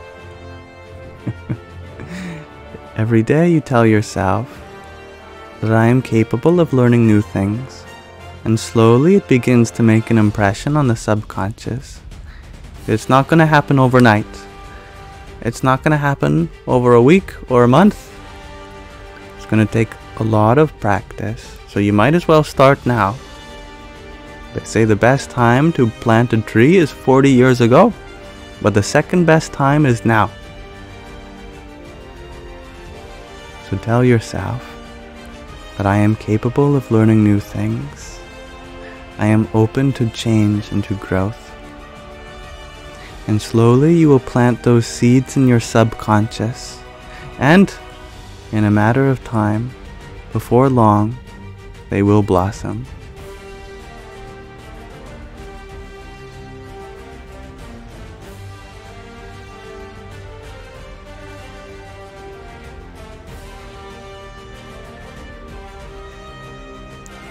And thank you, MJ, for your pair of roses.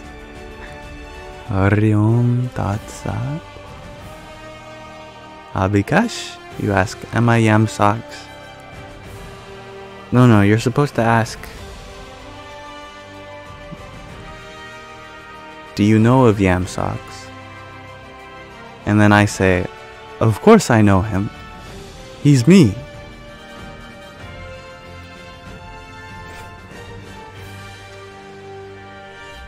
Star Wars reference. Melinda, you ask, can this be the everyday soundtrack? I wish. However, many people prefer the relaxation that comes with the chakra music. But we can always do Star Wars Day again.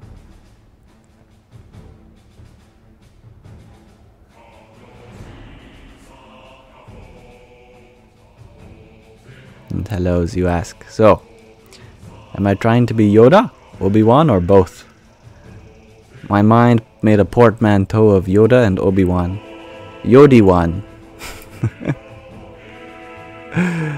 Me? I'm no Jedi. I can't compare myself to them. I'm just a background character.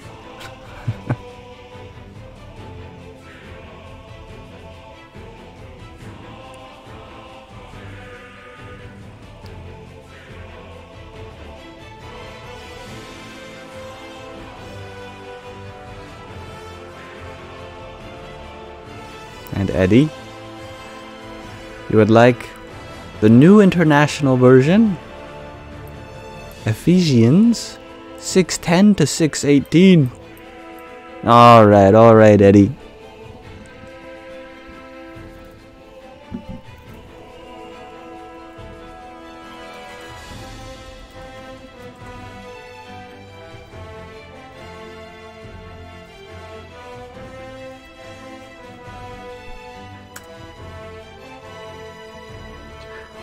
Finally, be strong in the Lord and His mighty power. Put on the full armor of God, so that you can take your stand against the devil's schemes.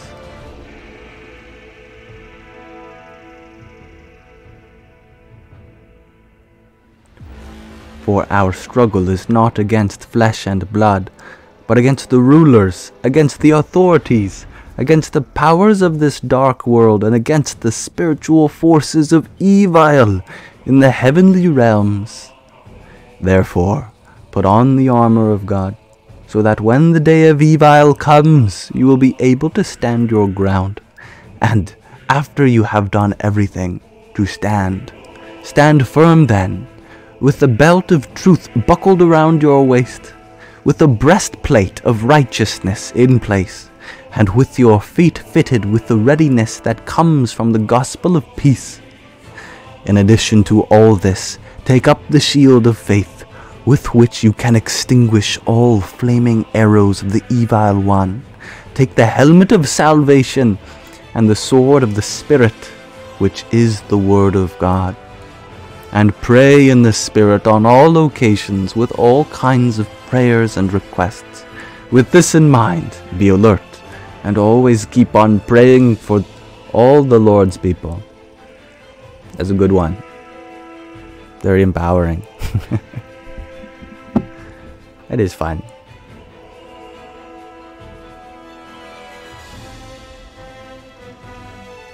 And thank you, Melinda, for your subscription a moment ago. I am always happy to have you here. Ready.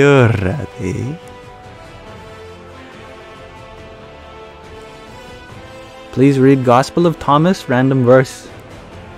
You know, I definitely didn't expect Star Wars Day to go this way, but I can't complain. Okay, let's see if I'm able to find Thomas in this unwieldy Bible.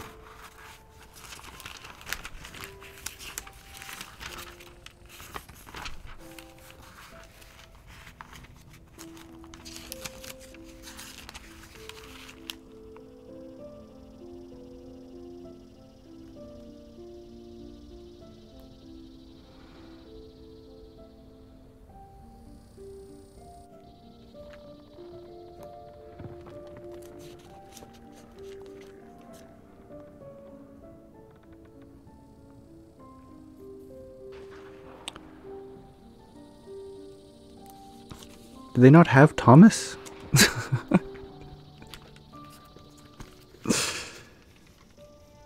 Oh, I guess it might be in the supplements. Orally, you share the Gospel of Thomas is Gnostic. Gotcha. Okay. I guess it would be in some supplementary texts. They have it here.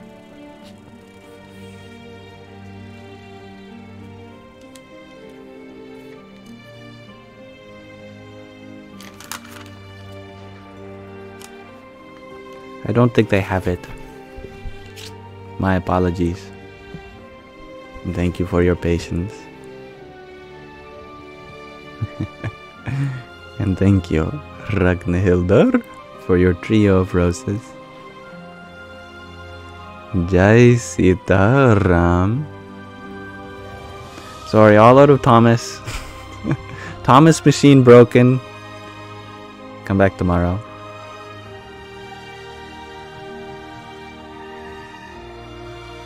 Ladybug, you ask. Am I Christian?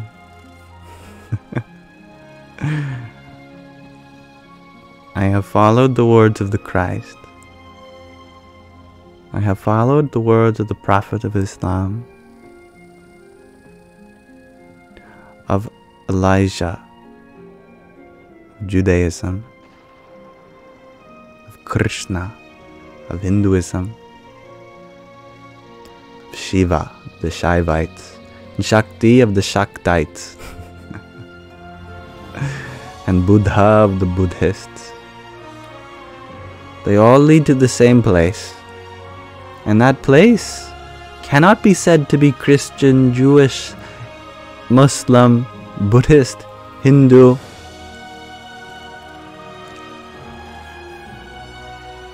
That infinite supremacy of truth is beyond all words.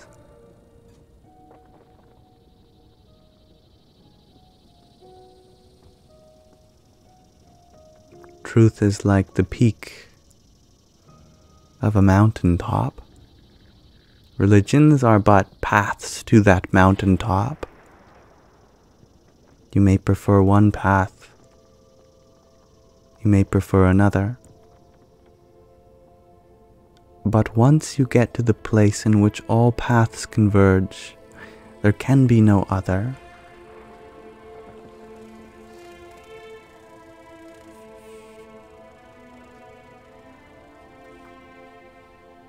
Sky Guardian, you ask, what about Weodin and Ra? Do they lead to that place too? Yes, but that trail hasn't been kept up in a while. You know, some trails, they are maintained by the county, by park rangers. Some of them fall into decay, and then there are no people that know the route anymore.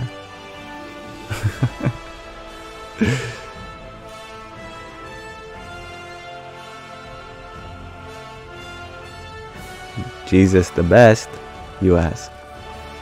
Can I explain the core of objective and subjective truth? Objective means the world of objects.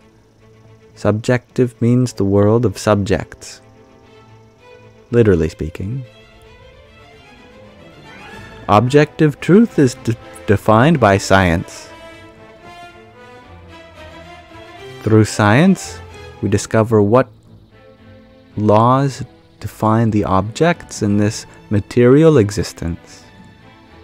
We are still on the pursuit of that one universal theory which will explain everything, from the quantum world all the way up to the astral.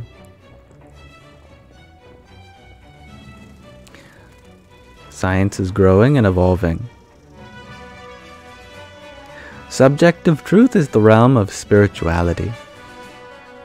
It is not concerned with the objects that are observed by the scientific method, but by the observer itself, the awareful, conscious awareness, witness, perceiver, experiencer, from which this whole universe occurs, to and from. The truth of the subject is that which you are, the firmament from which this whole world appears, the very background layer, the spaciousness in which all the experiences of life are contained.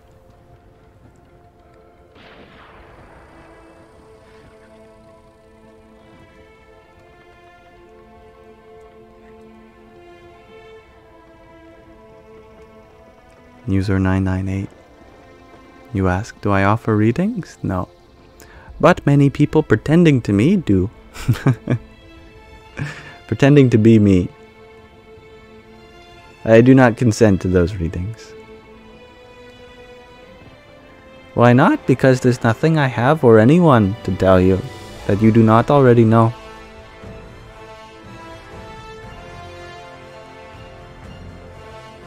Everything you need, you already have.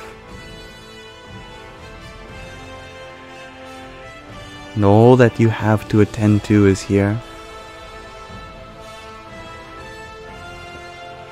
How do I get info about what you need to do? You don't. What you are doing right now is enough, and it always will be.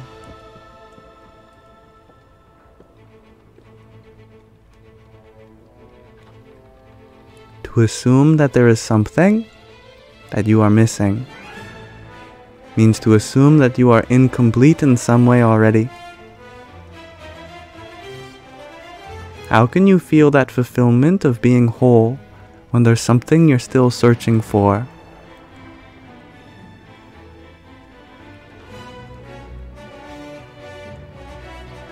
You don't know what you want because you have everything that you need.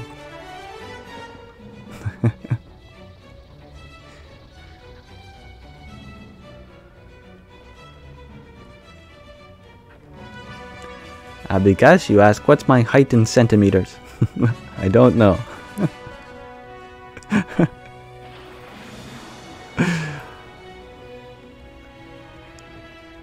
But I know that I'm exactly 69 inches.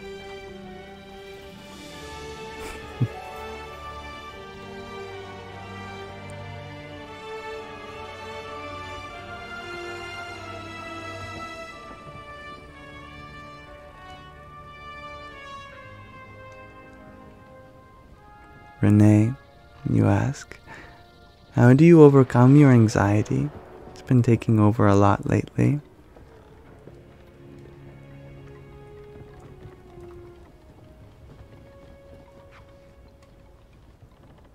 I'm going to tell you something that sounds so counterintuitive, you probably won't believe me. But if you try, you will see immediate benefit from it, instantly.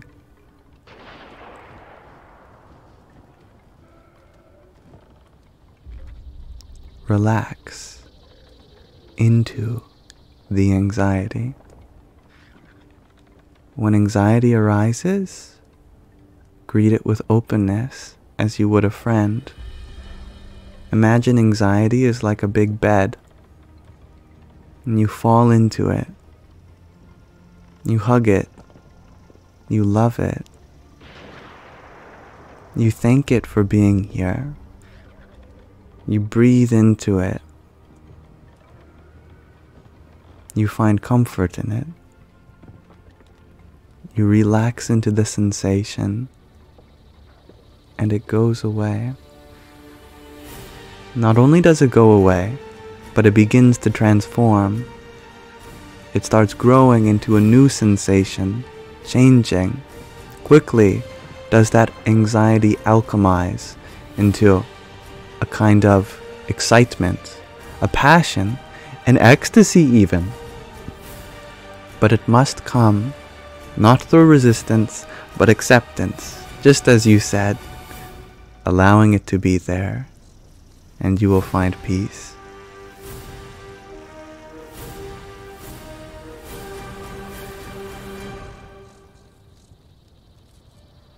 And Gracie, you share that you can't do that with your anxiety, or you'll end up in the hospital from a never-ending panic attack.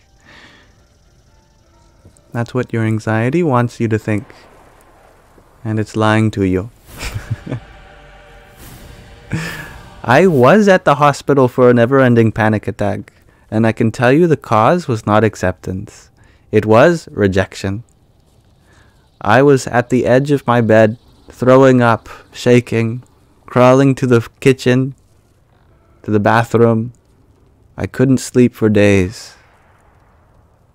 Anything I ate, I would throw up. Not even Ativan worked, which is used to calm people down. Nothing I would do made the panic go away.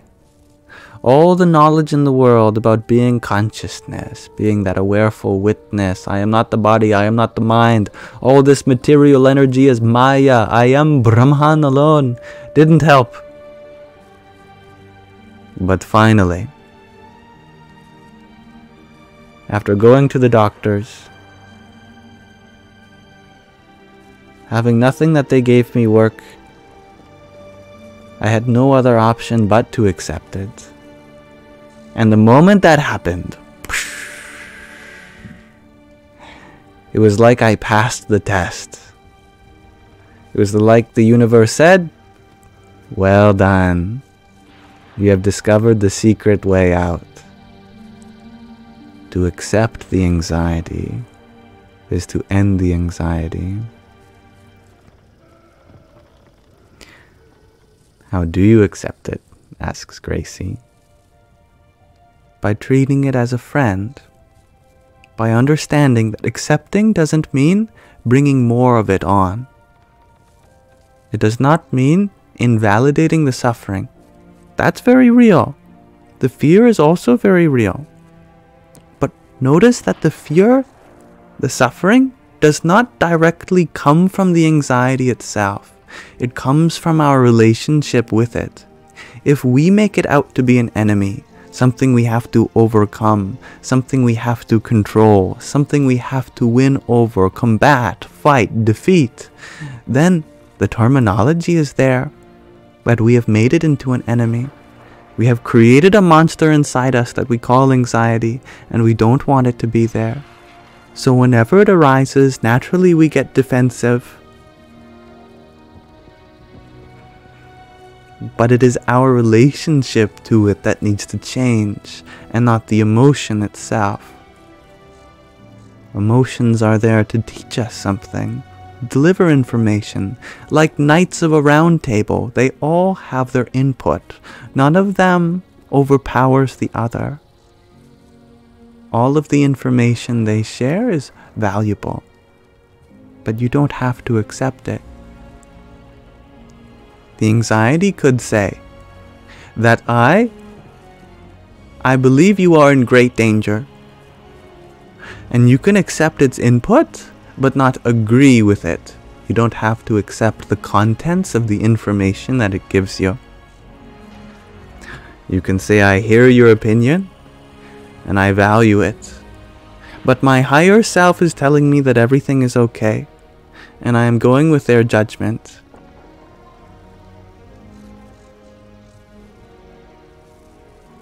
Listen to the anxiety. Let it say what it needs to say. Honor it with acceptance, and it will pass.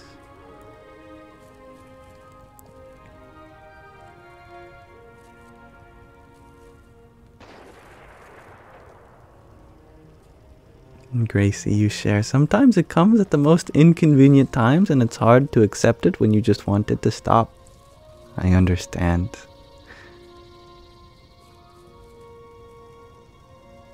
There is no convenient time for anxiety. Know this to be true.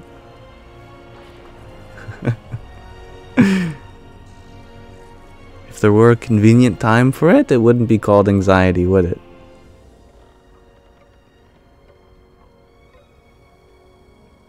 It's the expectation to be peaceful. The attachment to be feeling something other than this. When that anxiety arises, we feel, no, I want to do this thing that I want to do. This anxiety is taking me away from it. But that's all in our mind. The anxiety is just as meaningful of an experience.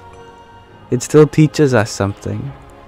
It gives us an opportunity to accept our emotions and be non-attached to the state of our mind, our body, our feelings, which are constantly in change.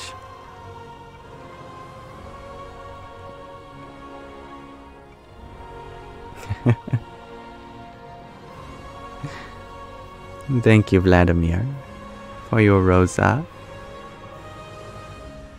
Hari Om Tat Sat.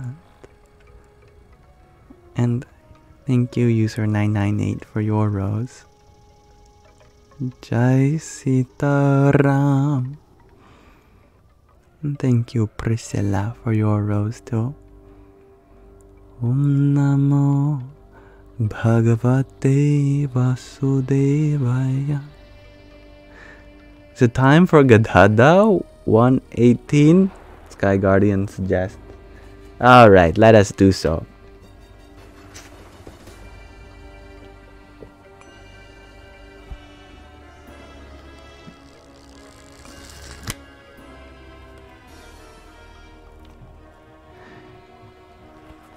Allow me to maximize the book cover in case anyone's curious to screenshot it or know more about the title. The Vachanamrut is a selection of about 300 discourses by Swami Narayan, a great being who lived in the 19th century.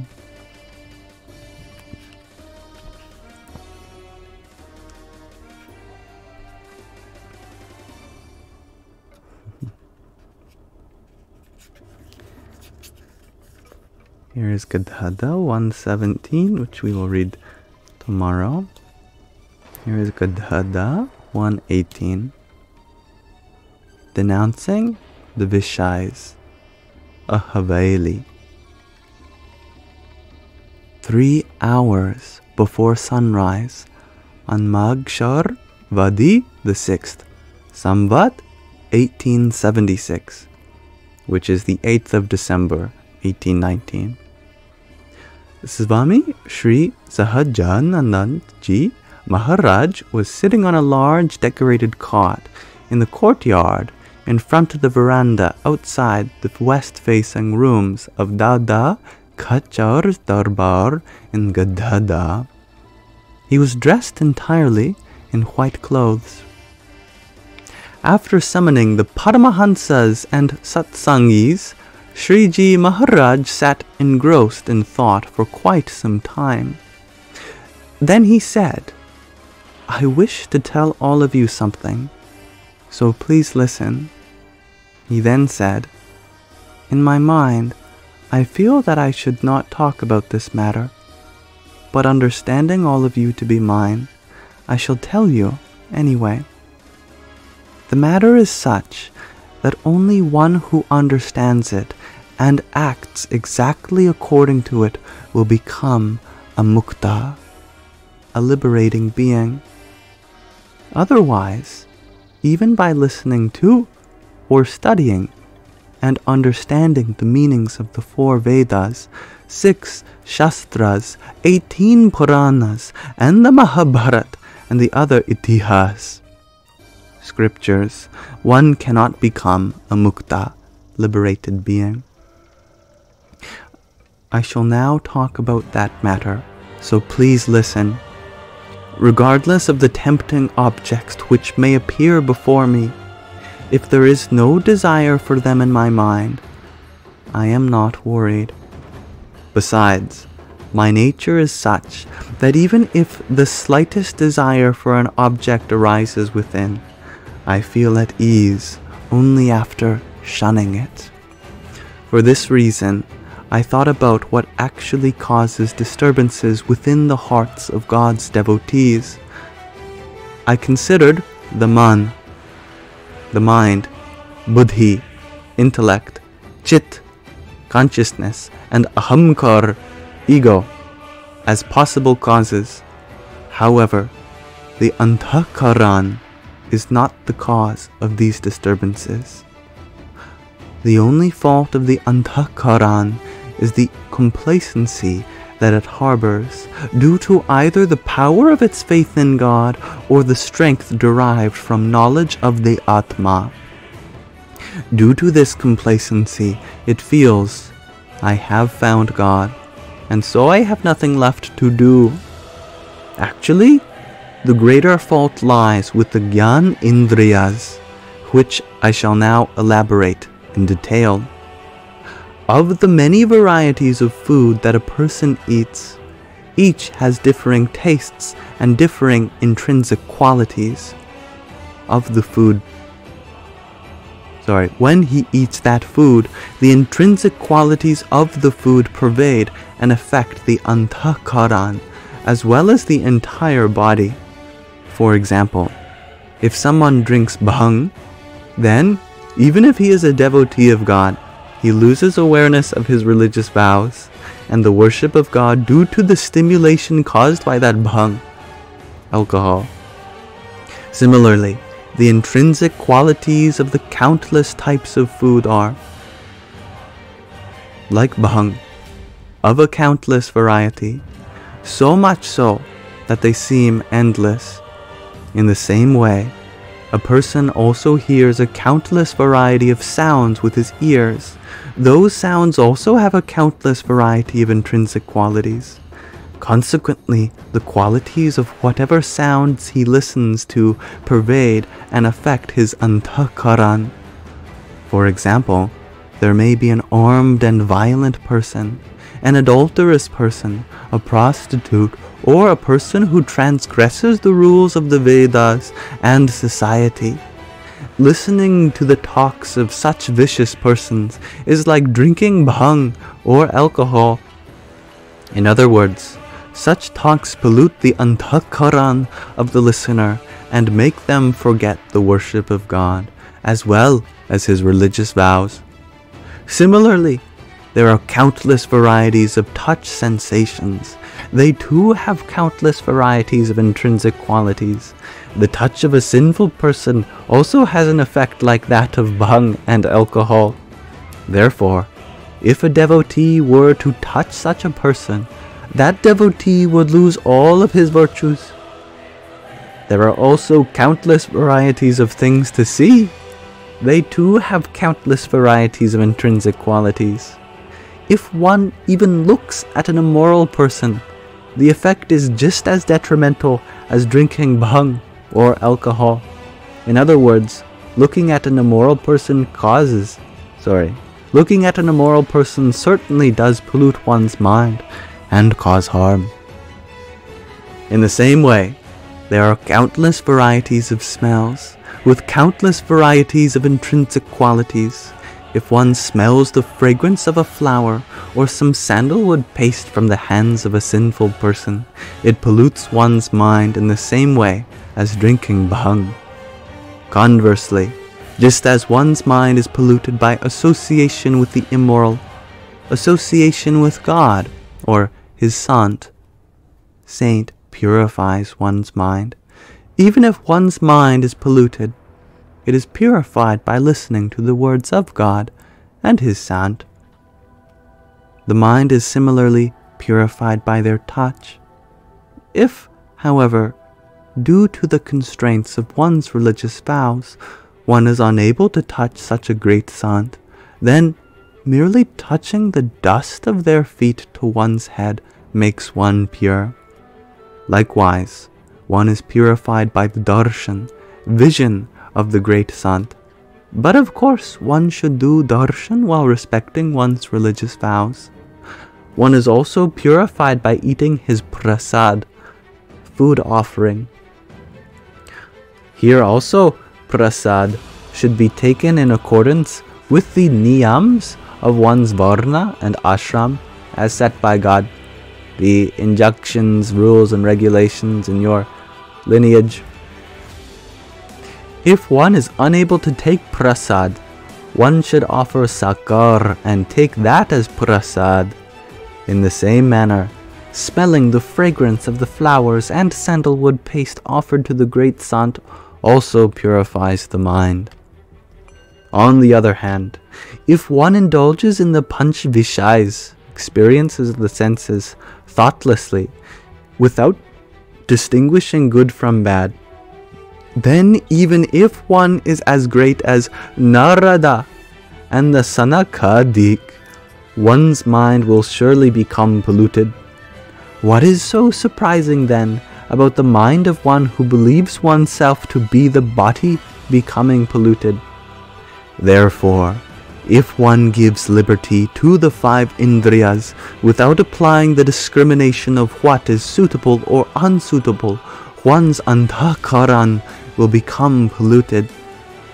On the other hand, if one indulges only in pure vishais through the 5 indriyas, then one's antakaran becomes pure. If the antakaran becomes pure, then one will be able to constantly remember God. However, if the objects of indulgence of even just one of the 5 indriyas is impure, the antakaran will also become impure. Therefore, the sole cause of any disturbance experienced by a devotee of God during worship is the vishais of the 5 indriyas, not the antakaran. Another factor that determines the nature of a person's antakaran is the type of company they keep. If one sits in a gathering of materialistic people in a lavish 7-story haveli decorated with beautiful mirrors and comfortable seats, and if those materialistic people are seated wearing various types of jewelry and fine clothes, and are exchanging alcohol amongst themselves, with prostitutes performing vulgar dances to the accompaniment of various musical instruments, then the person's antakaran will unquestionably be adversely affected.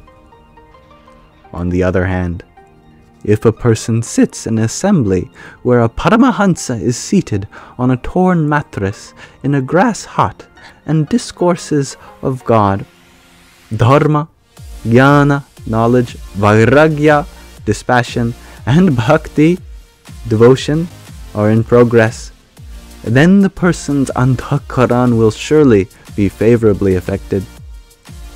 Therefore, if one thoughtfully examines the influences of good company and evil company on the antakaran, their effects can be realized. A fool, however, cannot realize this. Indeed, this fact will not be understood by those who behave irresponsibly like animals. In comparison, One who has even a little wisdom, and has sought at least some refuge in God, will immediately understand. Therefore, all Paramahansas, Sankhya yogis, and Karma yogis should not associate with evil people. Regardless of how evil a person may be before joining the satsang fellowship, one should be accepted into satsang after he takes the appropriate vows. If, after joining satsang, however, that person retains their evil nature, they should be removed from satsang. If he or she is not removed, then much harm will result. For example, if a person's finger is bitten by a snake, or if it develops gangrene, and if the affected part is immediately removed, then the rest of the body remains healthy. But if it is not removed, much harm results. Similarly, if a person is recognized as evil, you should immediately shun them. In conclusion, be wise enough to accept these words of mine. If you do so, I shall consider it to be equivalent to you having served me in every way. I will also bless all of you and be extremely pleased with you. Why? Because thereby you will have justified my efforts. Moreover, all of us will dwell together in the abode of God. However, if you do not behave in this manner, we will be greatly distanced. Consequently, you will be reborn as a ghost or a demon, and you will have to suffer. Of course, the fruits of whatever bhakti you may have previously offered to God will be rewarded eventually, but only after much misery. Even then, you will become a mukta and go to the abode of God only by behaving as I have described. Furthermore, if anyone attempts to imitate me, they will definitely suffer. Why? Because Narayan resides within my heart. Moreover, I am eternally liberated. I have not become a mukta through the preaching of others.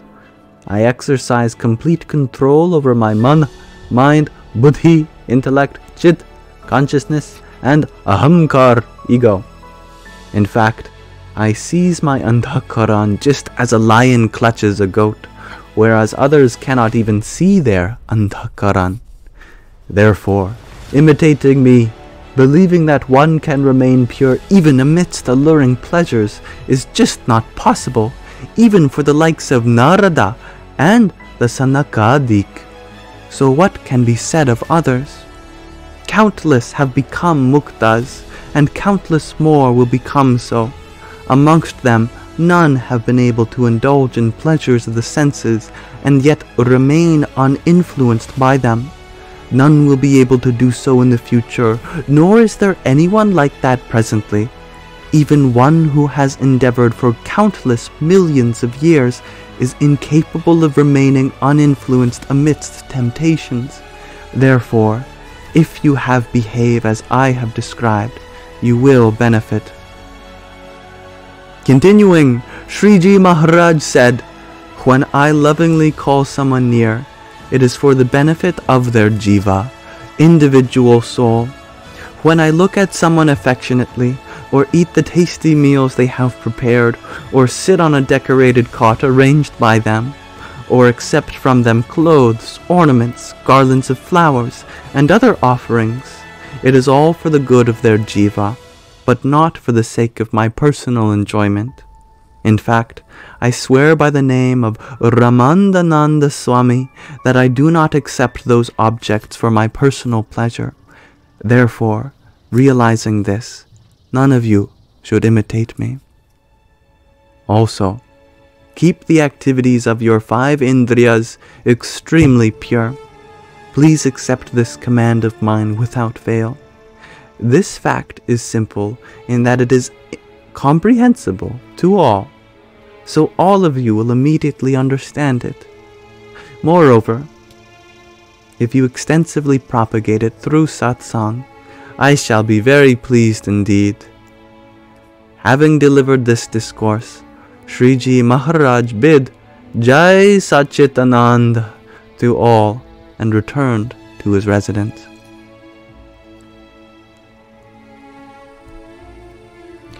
And that was Gadada 1:18.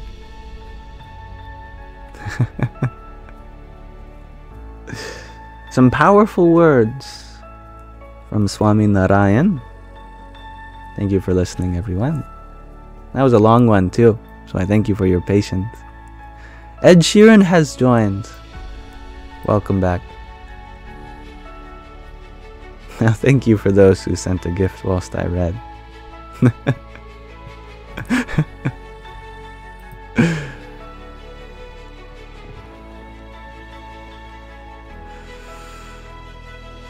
Max, thank you for that GG a few minutes ago. Radhe, Radhe. No one shall imitate Yam. Begone fake yams or become a ghost. Very funny, Sky Guardian. And thank you, Sarah, for your heart me. Hariom Tat Sat. Fallen Angel, you ask, Yam, can we play a numbers game? A numbers game is but we are all playing, watching the numbers in our bank account go up. Watching the numbers of our debt go down. How many likes we get on our Instagram post. How many mistakes we make in a day go down.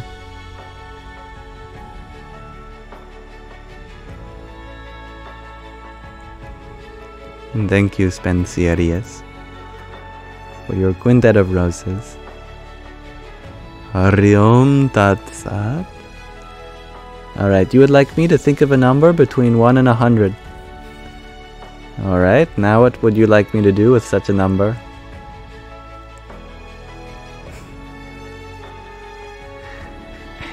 Thank you, mundane human things, for your little crown. Jai Sita Ram. You're not sure. Is it 37? It was not 37. Higher, I'll tell you that much. And thank you, Peter Schaefer, for your rose. Om Namo Bhagavate Vasudevaya. So far, no one has said it.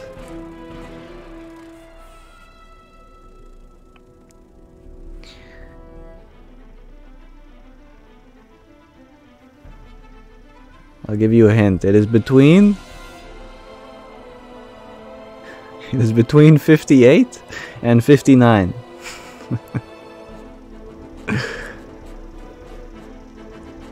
And thank you, Fey Witch, for your 7 roses. Om Namo Bhagavate Vasudevaya. It is lower than 58.5, but higher than 58.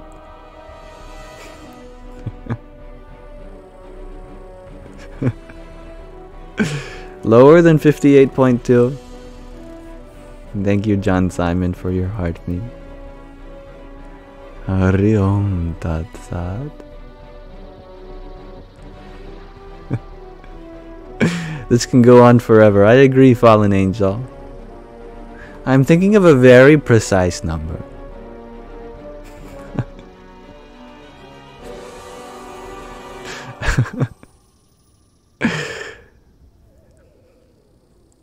Thank you, Ahruaha, for your GG. May the force be with you. You are close, Doom Knight. You're very close. It does start with 58.14. Thank you, Moonflower Magic, for your pair of ginger men. Radhe, Radhe.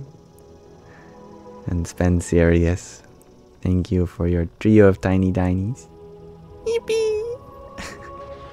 And yes, Gracie, it does start 58.141592653589. But I've changed one digit in its expansion. It's 55 plus pi, but one digit is different. I won't tell you which digit.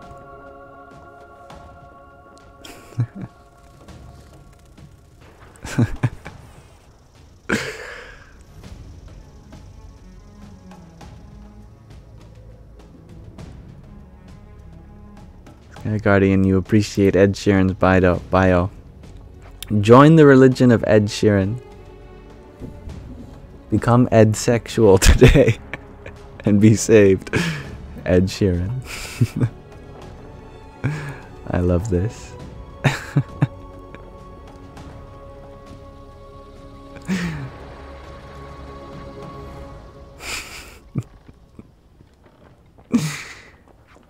Chloe, you share that you're struggling really bad with time management, which is affecting your self-care.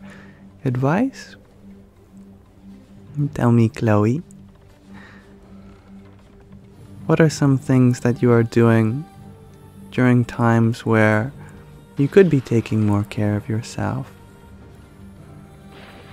And what are things that you would like to do instead? I would love to know, and you can take your time. I will look out for your answer. But thank you for sharing. It's very understandable. Naturally, we might have periods in which we could be taking more care of our body and mind, our emotions. I certainly know what that's like. That's the reason I stepped away from my responsibilities at school, so that I could spend more time taking care of my body and mind.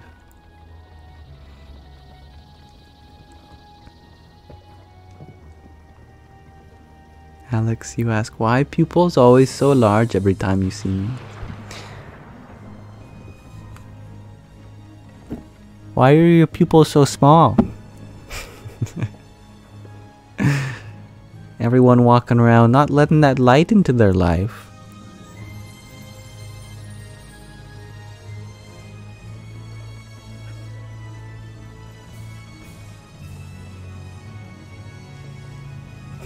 Good night, Ed Sheeran. Thank you for sparing us, myself included. Chloe, you share. You scroll on TikTok, but you wish you could clean your room, exercise, go outside. You're an online student. It's very understandable. Consider your duty for self-care not all in one go, but maybe one thing at a time. No one's forcing you to clean your room all in one go. Do you know that? You can just pick up one thing and move it to where it needs to go, and then that's enough for now. Or you can set a timer. Clean for 1 minute. That's all. After the 1 minute is over, it's now cleaner than it was before. You'd be surprised, if you clean for 1 minute every day, you might not need to after a few days. You can do a lot in 60 seconds. And you don't have to do everything. If you're struggling with the things you want to do, just do one thing. If you look at all the potential, then it gets overwhelming. But one step at a time, slowly, we build good habits.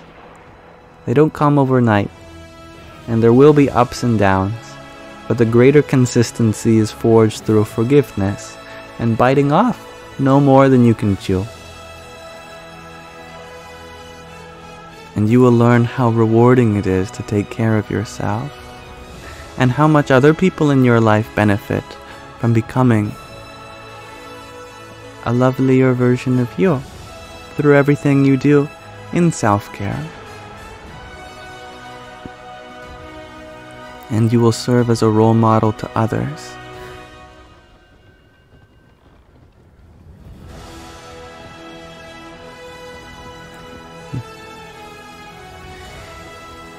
Thank you, Chloe. You deserve nothing but the sweetest. All of you do.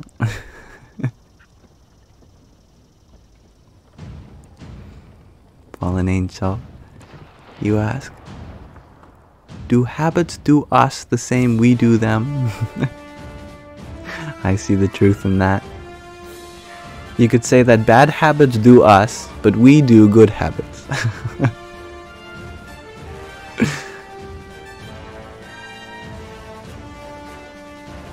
Bad habits take control over us, but we have to take control in order to do good habits.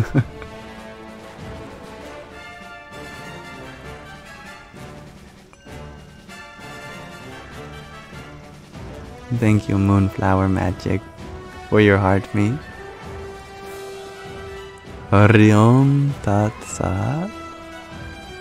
And Cryptic Slytherin, thank you for the let him cook. The heart meat. And the tiny diny. Yippee! Memping, you ask, am I a gamer? You know, I feel like it would be disrespectful to the pro gamers out there if I said I was. Now, when I was younger, oh boy, was I ever a gamer. I'd spend all day playing video games. I was a much better gamer then than I am now. Right now, I'm a terrible gamer.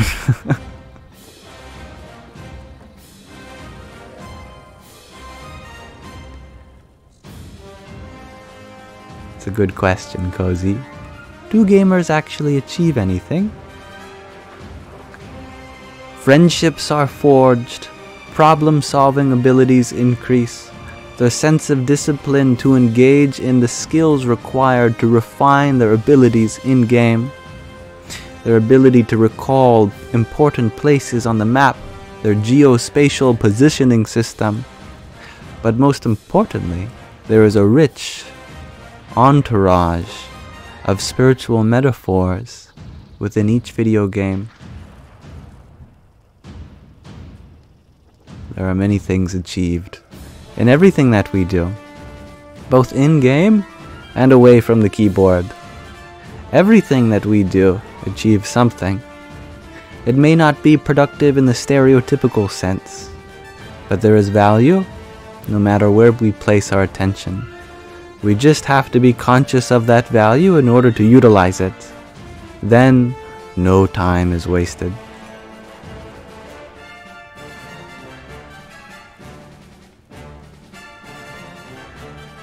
Thank you, Tatvamasi, for your quintet of roses. Hariom Tat Sat. Good evening, divinely chosen. Glad you figured it out, Chloe. May the 4th be with you. This music is almighty suspenseful. I agree. And I'm surprised no one's pointed it out yet, but we actually haven't been listening to Star Wars music. We've been listening to Star Wars inspired music. You think I have the rights to play any of the Star Wars soundtracks? We've been listening to the Star Wars soundtrack from Wish.com.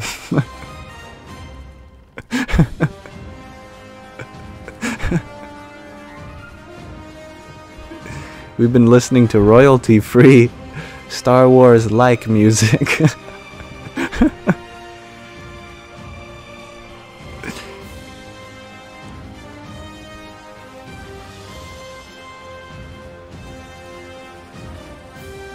Sky Guardian, you share that you realized you were so bad at gaming that you gave up, but that was a blessing.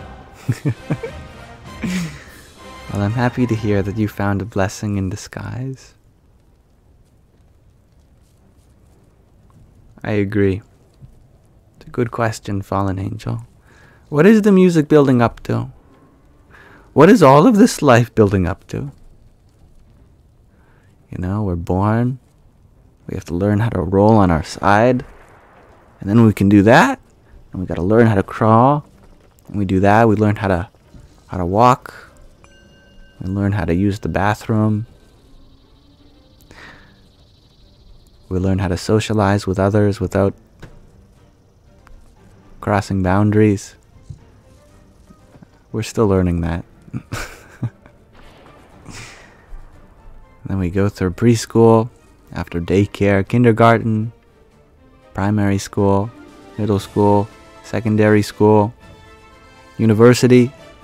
And you get your job, and you keep working up and up and up and up. Get a good position, get a good family going. Have one kid, then two, then three. That's enough. Get married. Maybe in a different order. What's it all working towards? What is this life going forwards to? We're always here. We're always now. We are always in the present moment. And yet we feel like the good has yet to come. Which is understandable. Because the potential that we see in the world can only be manifested later. Yet we value the manifestation of that potential more than the potential itself. But it is the potential that is the greatest blessing. Without it, there'd be no purpose here. Abiding in that infinite potential that was, is, and always will be. Then we can be truly happy now.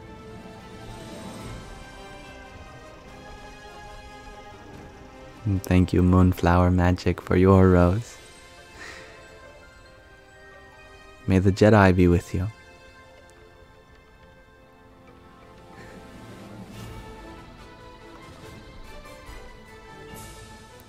I like that, Tatvamasi. What is the flower building up to? Fruit. What is the fruit building up to? Falling. I like that. Much blessings and love to you for all of humanity. And thank you for your finger heart and pair of rosas. Hari Om Tat Sat. 4B movement. You kind of miss Yam close up to the camera during my lives. I can come closer for a moment with Darth Vader.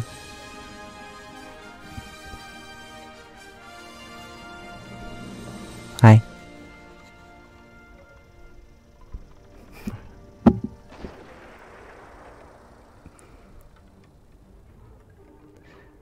Yam is the goat, says for all of humanity.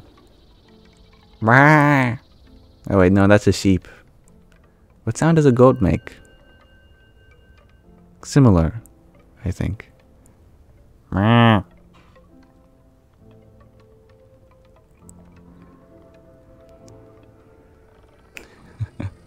Bah, okay. It's like a sheep.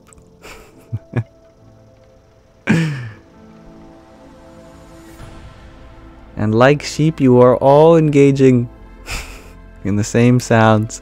Oh, how metaphorical is that? Bob, you ask, what is causing the Mandela effect?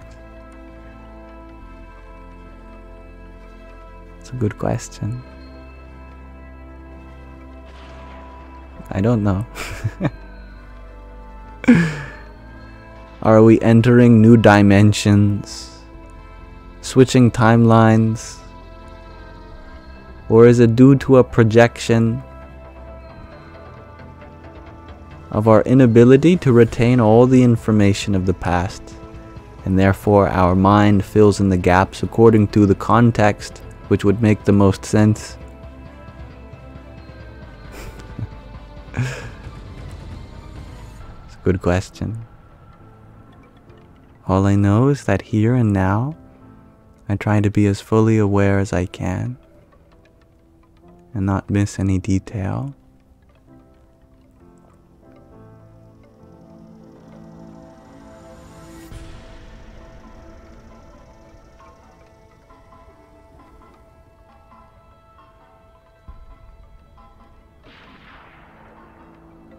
Regent, you ask, do I drink or smoke? I've done a lot of drinking and smoking in my life. One day I put down the bottle and I never picked it back up. It's almost like I forgot to. Genuinely. Smoking is a different story. That took a lot of effort. Actually, I didn't smoke, but I vaped nicotine. That took a lot more conscious effort. But the alcohol, I just forgot about. And one day I realized it's been like a year since I drank anything. Might as well keep it going. But the nicotine? That required some conscious intervention. And yes, I love Spaceballs, Sky Guardian. It's one of my favorite Star Wars parodies. And for all of humanity, you ask, Yam, have I seen the new study that proves our brain is just guessing its best approximation on what quote-unquote reality is based on stimuli? I have heard of such studies before. Indeed, our senses are limited. There are so many more colors that we could see in the infrared, microwave, radio wave side of the spectrum. And on the other side of things, the ultraviolet,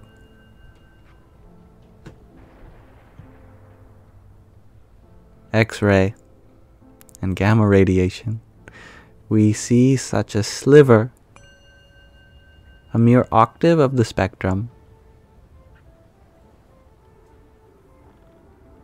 And our hearing too goes only from 20 hertz to 20,000 hertz.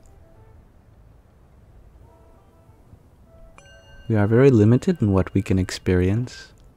Naturally, our mind has to fill in the gaps, given the context.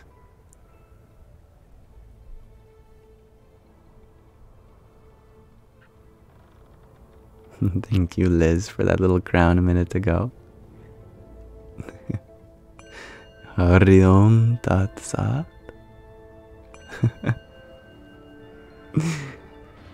And thank you, Michael Lockhart, for your rose. May the force be with you.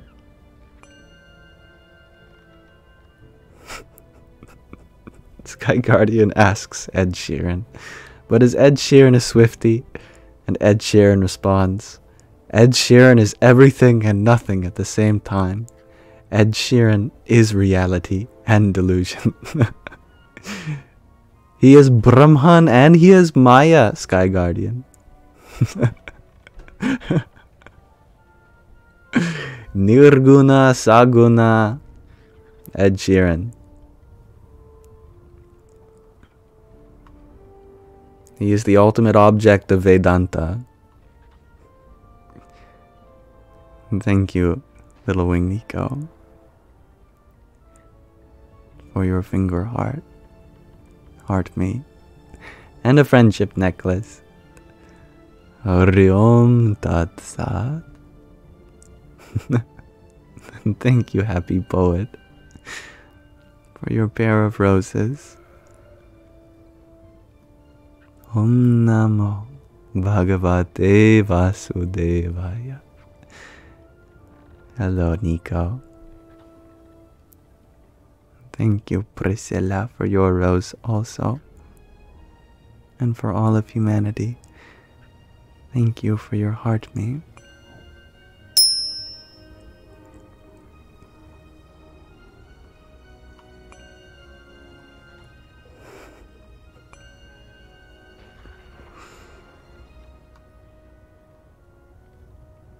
And for your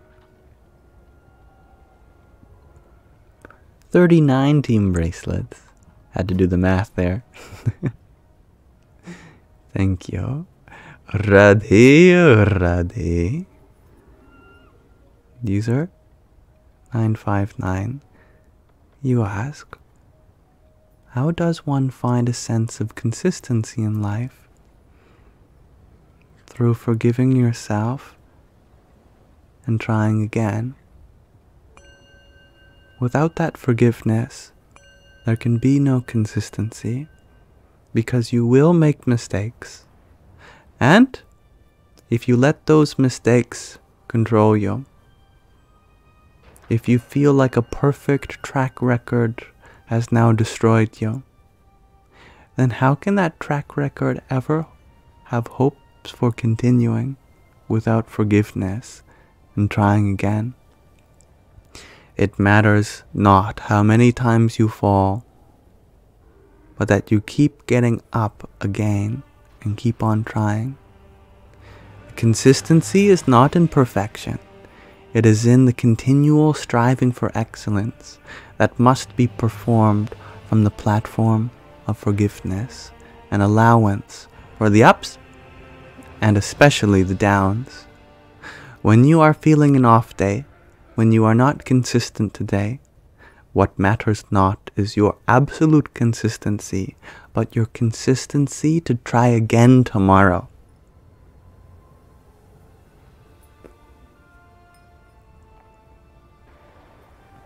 Thank you, Masa, for your trio of roses.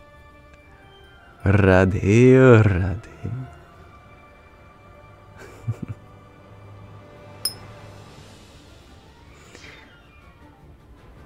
Cryptic Slytherin. You say, Yam, please stop gatekeeping and drop your skincare routine. I wasn't expecting the end of that sentence to go that way. Thank you. You make me blush. I must be honest with you. There are only two things I put on my face. Shaving cream for when I shave, and kisses from my mother.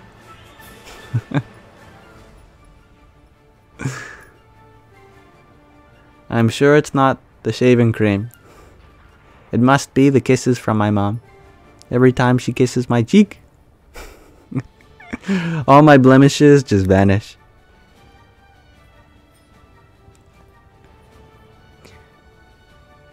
And thank you for all of humanity. For the shiny air balloon. Hariom Tat Sat. Can you meet my mom? Asks Shakira. Well, at least take me to dinner first. It's a joke.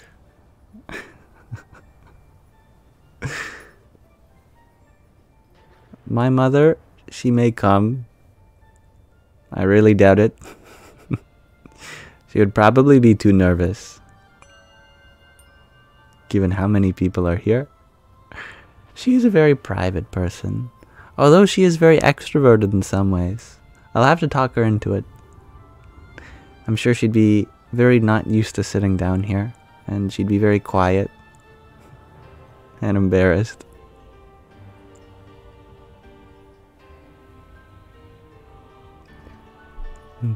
Thank you, Kiere for your cake.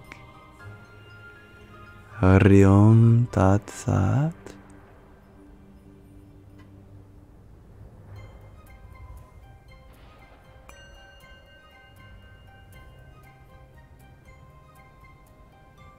And thank you, Catherine, for your tiny. Yippee!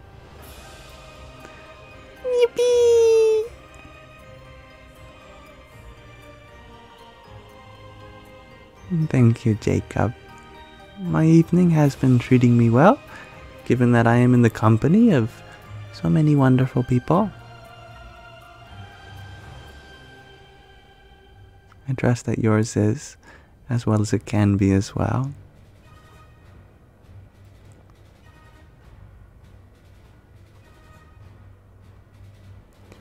Jacob, you're wondering, what is the song in the background?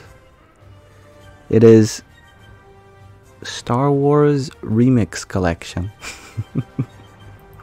Very specific, I know.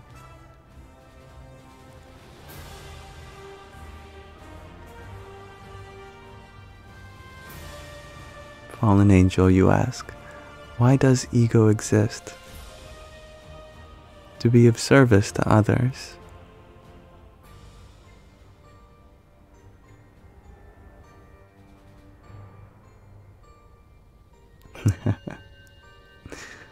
May the fourth be with you, little wing Nico. And thank you, Shakira, for your cloud bread. Radhe, Radhe. Have I seen the Star Wars holiday special? We don't speak of such a thing. Never happened. I agree, Nico.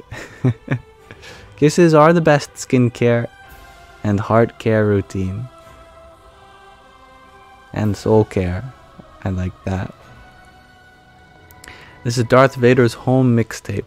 I like that, Maya.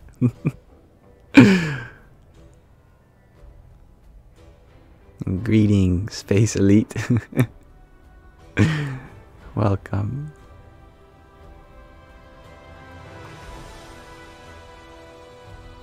Am I Yamsox Walker on every 4th of each month?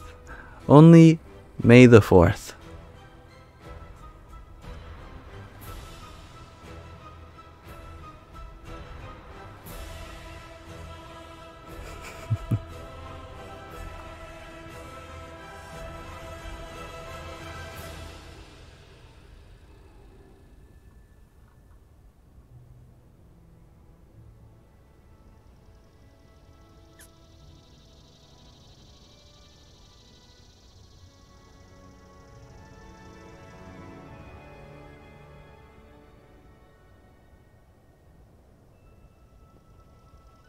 And I'm happy to have you here, Kelsey. I'm happy to have all of you here on such an important occasion.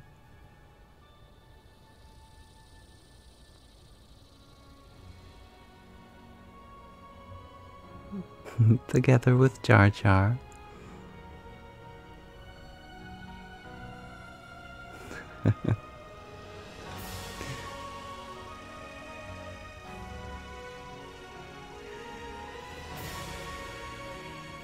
I like the way you put that, Donzuela.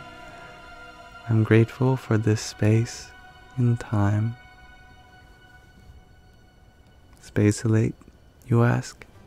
What brings you here? It is here that I am. I cannot be anywhere else but here, but now.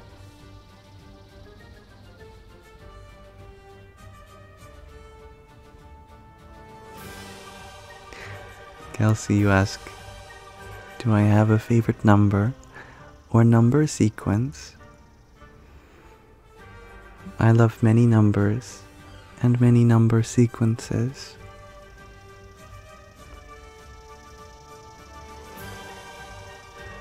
My favorite structures in math aren't those of numbers nor number sequences,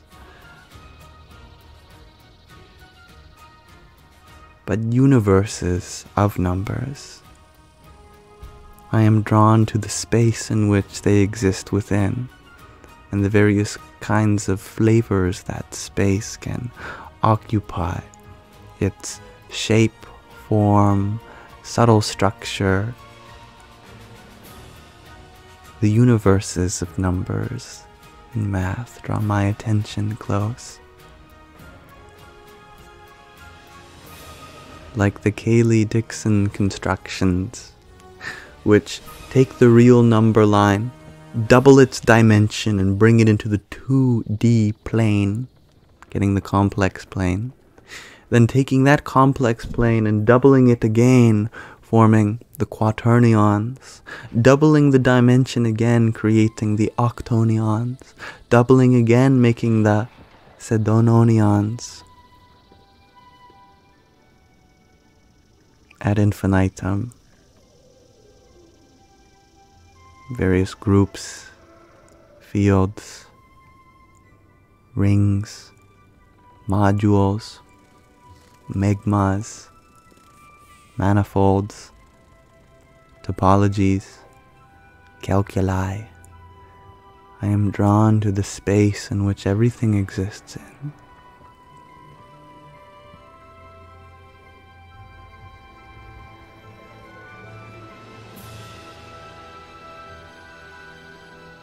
Little Wing Nico, you are wondering if I can play any instruments, or if I am artistic at all. When I was younger, I would love to draw.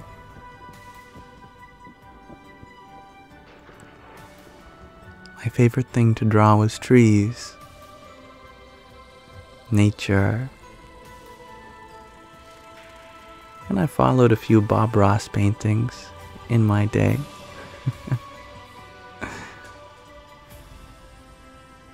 I would love to paint on my friends' backs. It seemed to be a theme in my university days, that my friends would ask me to paint a picture on their back. It reminds me of the time that my mother used to put me to sleep by drawing stories on my back. And I would fall asleep to a whole universe unfold through touch on the skin of my back.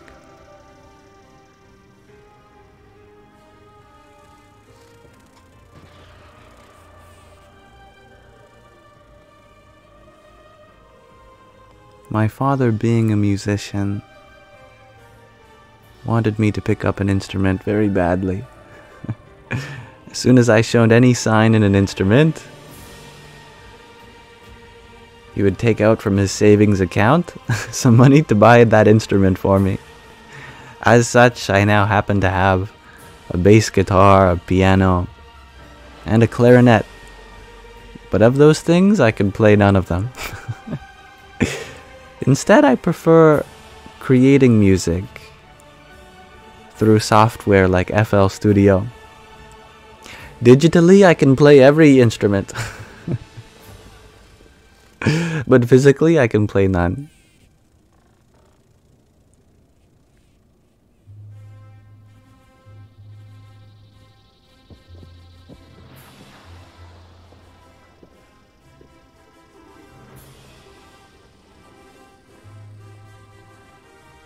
Adam Love, you are wondering if I have ever had a dream where I interacted with other people.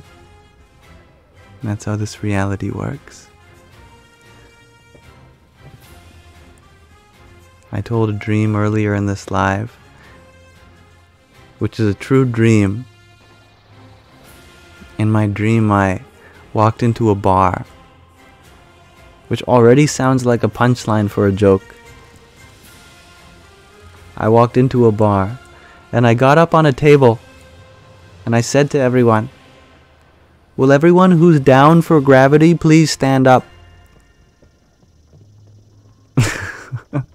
And then everyone started floating, and it became a flying dream. I love those dreams.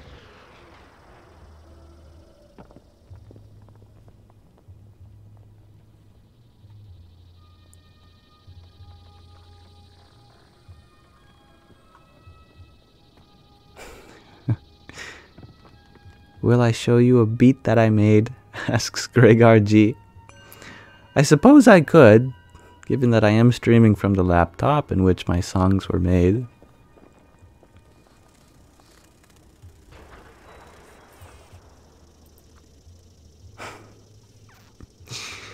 I've never done this before. I can give it a shot. There, I've opened FL Studio. Let's see, the archives of Yam.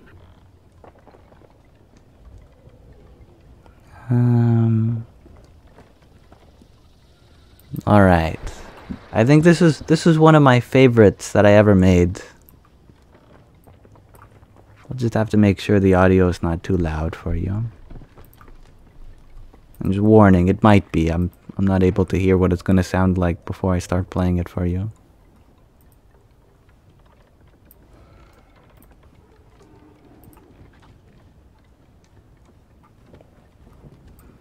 Alright, this one is called The Laboratory.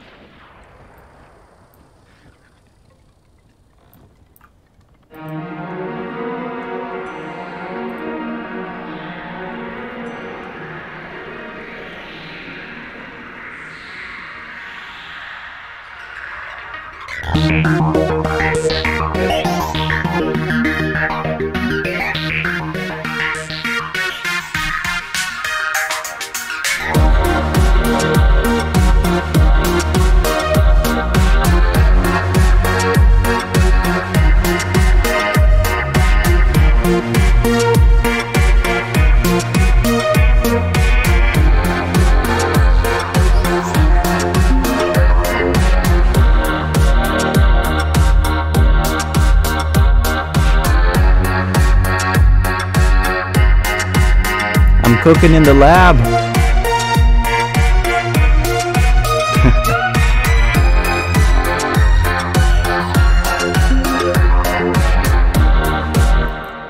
And then it just loops from there. But I've had my fun. We'll go back to the Star Wars music now.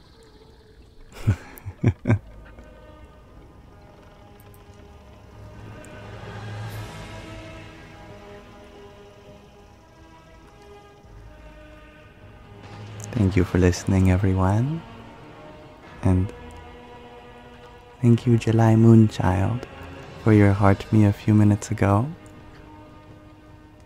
Hari Om Tat Sat.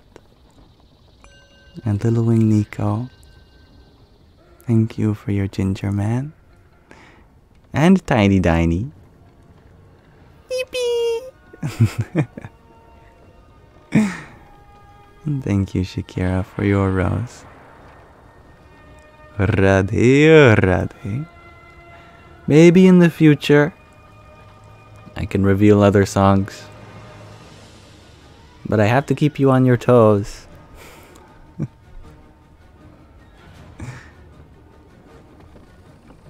Punto exe. You are wondering what happened to my videos.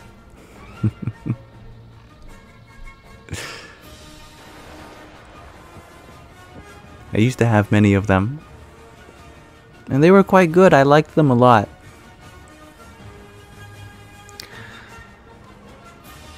Sadly, I had to take accountability at some point, because I wanted better for all of you. Now I know that many of you who like the videos are gonna complain. But you see, all of my most viral videos, the ones that had the most outreach, they all were built on this one principle, that I wanted to provoke you. That I wanted to create an idea that was so powerful, it would expand the horizons of what is intellectually possible. But I did so from a biased perspective. I would often start my videos, well, degrading some problem in some belief system, and then use that as a segue to supply my own, without realizing it. That I would make stitches with people, and then criticize them in some way, try to minimize the negative. At some point I realized that this is not the most effective way to open people up. It is not so different than walking into someone's room with pots and pans and banging on them and saying, "Wake up, wake up, wake up, wake up, wake up, wake up." Sure, you'll get their attention, but for how long? Until they realize that what they were provoked about is no longer something they need to think about, will go right back to sleep. And I was suffering in the background. As I mentioned earlier in this live stream, my anxiety was quite severe.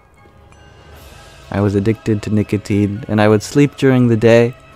I wouldn't leave my house, nor did I have a good relationship with the people in my family. I was severely underweight. These things did not contribute to my well-being, the kinds of information that I was sharing. Even though I loved the things that I was sharing, and I still do, they were not conducive to my well-being. And so I had to realize that what is conducive to well-being is something more peaceful, something more grounded, where I try not to provoke your mind, but invoke your heart. Something that is inclusive to everyone, and not of any critique of another's opinion or belief system. I vow not to minimize the defects that I see in others, but address my own first, and see the virtues in everyone else, and aim to uplift those, so that I may benefit from being of service to you, so that I may be of help.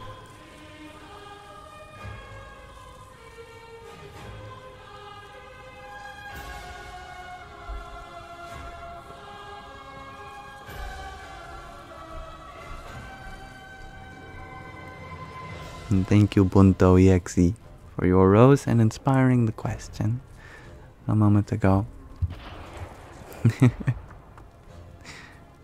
And thank you for all of humanity for your subscription. And your shiny air balloon. And 60 team bracelets, my goodness. I'll need more arms like Vishnu. Radhe, oh Radhe. Thank you, OPNG. You are lovely. And for all of humanity, I am very grateful for you here. And I cannot wait to be of deeper service to you and the divinity within that you express so effortlessly. Radhe, oh Radhe. You are welcome, Bunto. And thank you, Neo, for your fire. Jai Sita Ram. And Bakaha, you ask, did I leave my house now? It's a good question. I have been staying with my parents after I returned from university so I could focus on my mental health. And of all the things I mentioned that I was still doing while anxious and depressed, although I have learned so much more, my relationship with everyone has improved, my appetite has returned, and I sleep at regular hours of the day. My anxiety has dissolved. I still live with my mother. I'm very grateful to be here. And I'm very grateful to have the opportunity to help out around the house and be friends with my sister, who I've been lacking on throughout a lot of my life. And soon I shall leave home. On my trip to India this summer, it'll be my first time really leaving home, leaving my country, so I may discover what it really means to have a home, not just in one place, but everywhere I go. And I look forward to the journey ahead, with all the fears that I have, and the excitement that follows.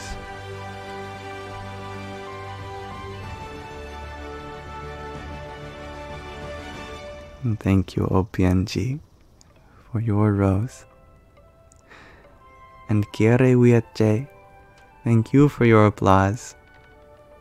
Jai Sitaram. What a crescendo, I agree.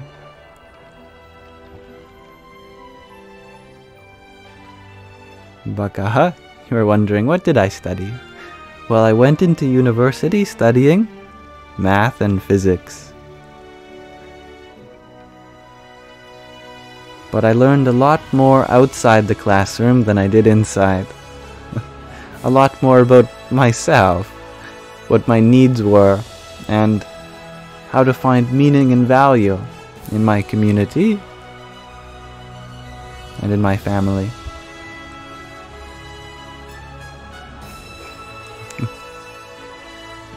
And thank you, Little Wing Nico.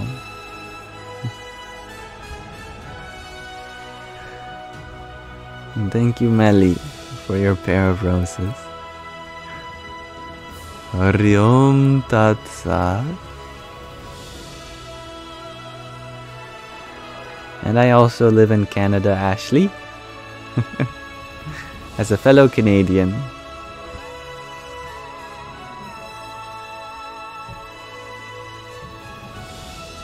And I believe that the transformation that occurred in my life is possible in all of yours as well.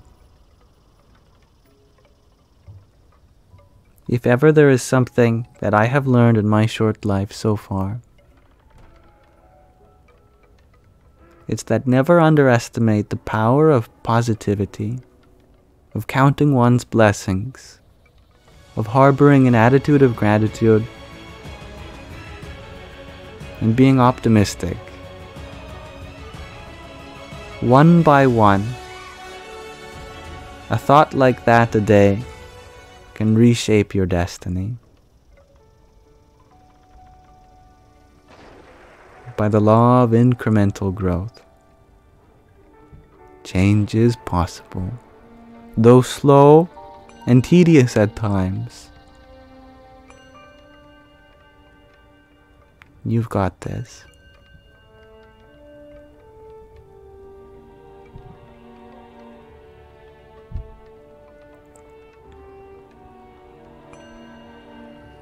Thank you, Gina, for your trio of roses.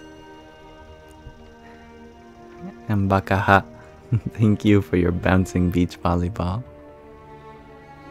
Radhe. Little Wing Nico, you're wondering where in Canada, as your uncle lives in Vancouver, and your other aunt and uncle in Quebec. I live off the coast of Vancouver, on a big island called Vancouver Island.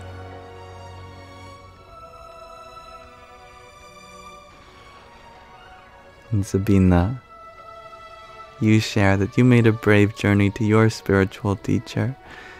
You broke down sobbing, could not cope on arrival. I foresee a very similar thing in my future. You know, I always feel like I am on the verge of both laughter and crying. And sometimes both at the same time.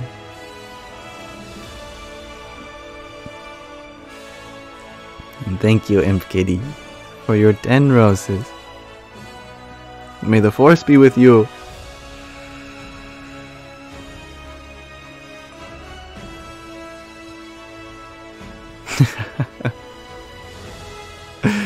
For all of humanity, you share that you are knocking on death's door vehemently.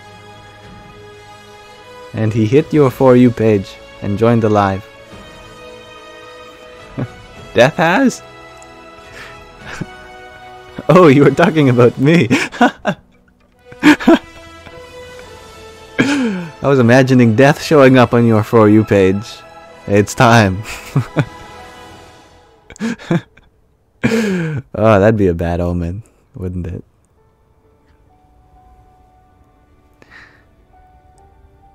I am so grateful that anything in my experience is relatable to anyone else's.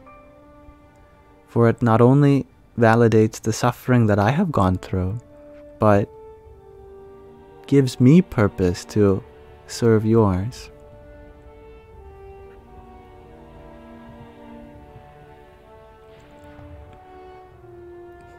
Thank you, OPNG, for your heart me. Hariom Tat Sat. Shakira, you share. If death popped up on your For You page, like, have you been scrolling too long videos? Yeah. I would probably keep scrolling, knowing me.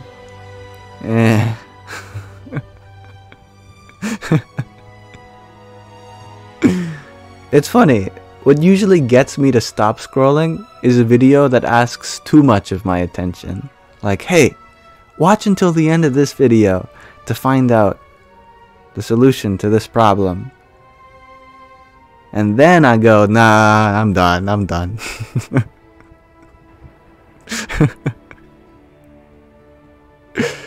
But when someone says, take a break, I keep scrolling, don't even think about it.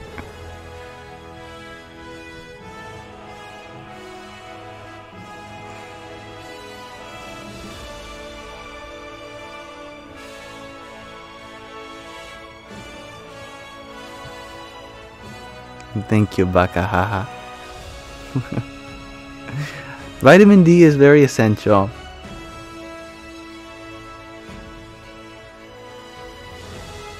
In case you're worried about me personally, I do take it every day. Knowing that in Canada we might not always get the sun. Sun is never guaranteed. But I do take advantage of the sun when it's out. Boy, do I love the sun. I like photosynthesizing in it.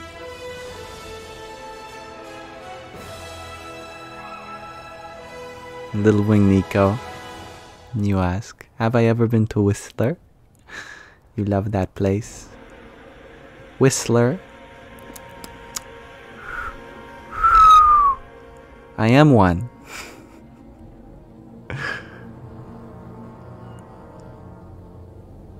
I have not been to Whistler, but I have many friends who have been there. On band trips and whatnot.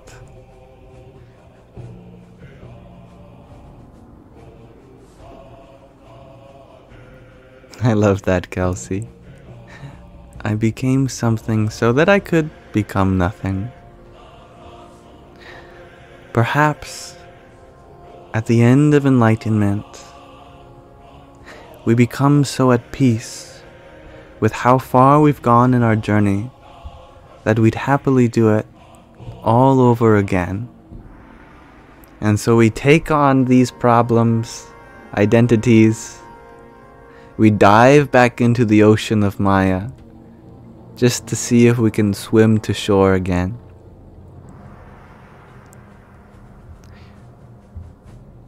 Or consider, if you will, at the end of the universe, when the whole play has come to a still, with all of its atoms and stars and planets, galaxies, black holes, and all of the civilizations that rise and fall, the universe asks itself the question,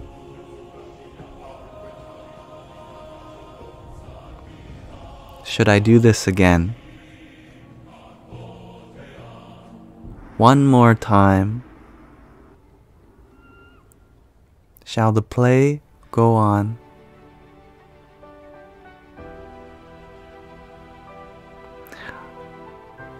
I feel as though the universe would say,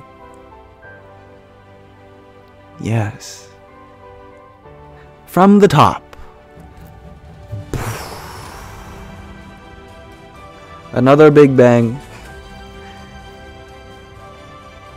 And then another 13.7 billion years later, we find ourselves in this TikTok live stream, discussing this very thing again and again, just like we did last time. And each time we remember that we are part of this infinite cycle, we become happy. And we are that much happier to do it all again.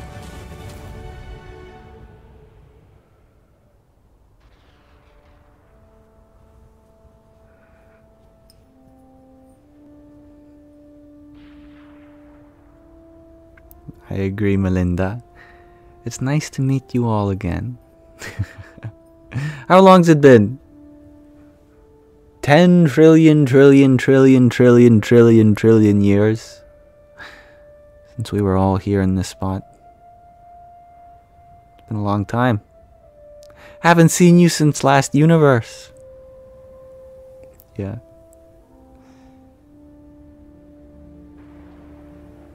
All the dad jokes. Haven't seen you since last year. Become immortalized at the end of the universe. The beginning of the next. Haven't seen you since last universe.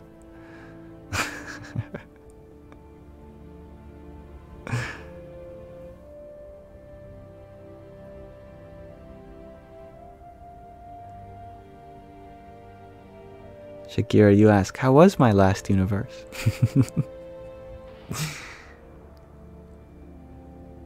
I don't know, but I look forward to it. That was so last universe.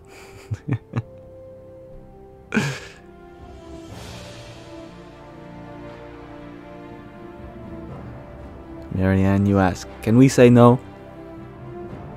Sure, we can say no. But what are we saying no to? To your car's extended warranty?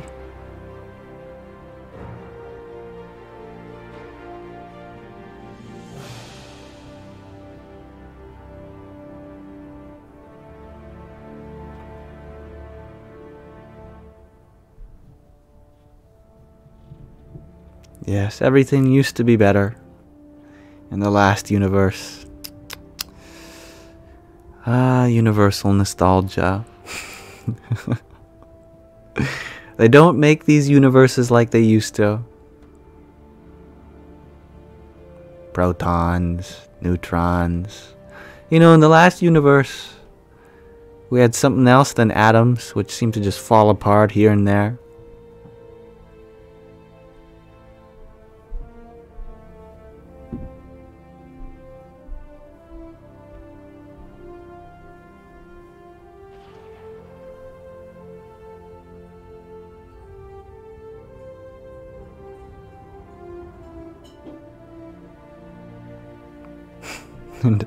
Radhe Radhe Kishori.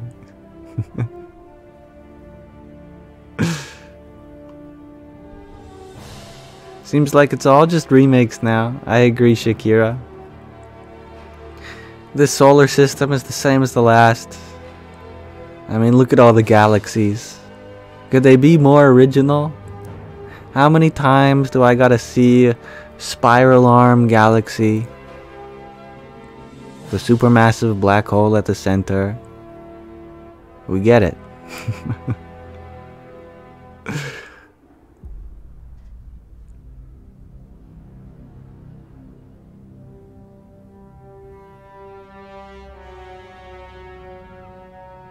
Sabina, you share that your mom is 81 and she keeps on saying that her next life will be much better. It will be on Mars.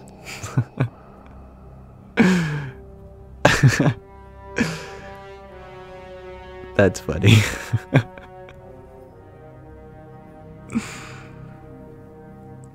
A little wing Nico, you ask, do I believe in the existence of aliens?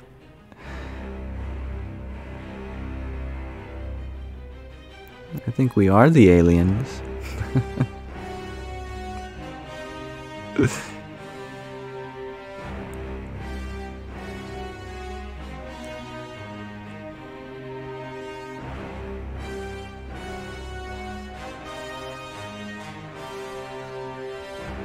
And thank you for all of humanity, for your GG. Ariom Tatsa Nescafier. Thank you for your rose.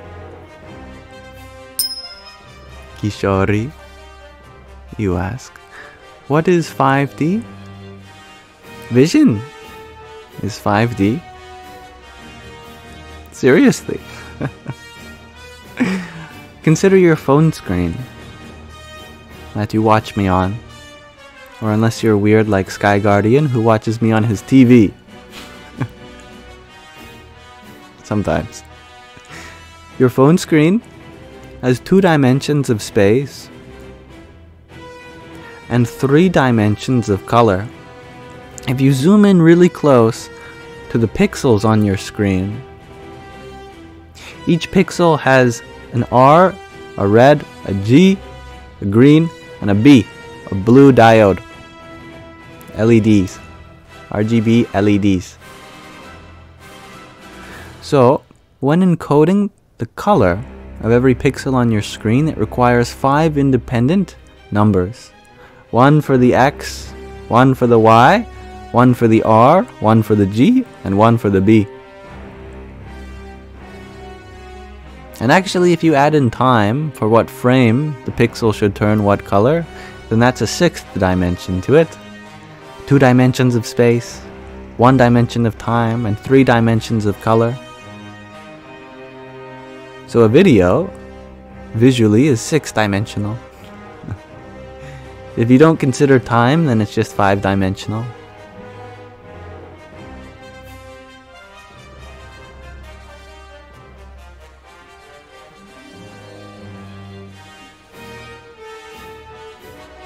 Sound adds even more dimensions to it. Sound gives us an amplitude, a time, and a direction. That's 3-dimensional. So this whole live stream, therefore, visual and audio, audible, is 5 plus 3, 8 dimensions. It is the same time dimension for both, so it is not 6 plus 3, but rather 5 plus 3. This is an 8D experience for you.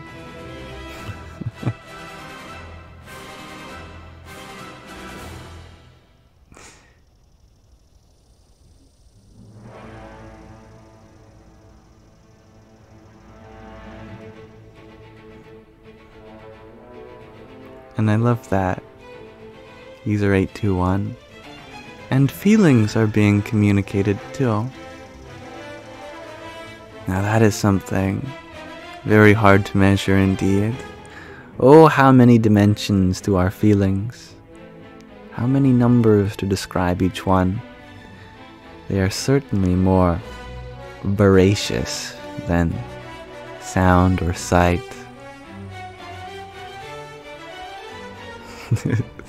Sky Guardian is indeed watching. AirPlay on your TV. Curved TV, that is. That's awesome. Radhe Krishna Avros Pentos. And thank you, user 821. Thank you, Kishori. Kelsey, you want to find an 8D quasi-crystal?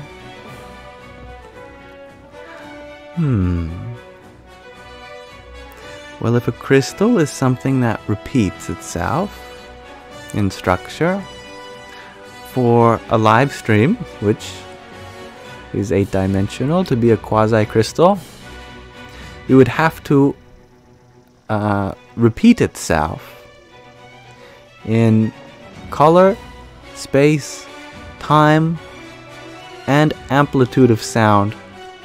So it'd be a very repetitive experience for you.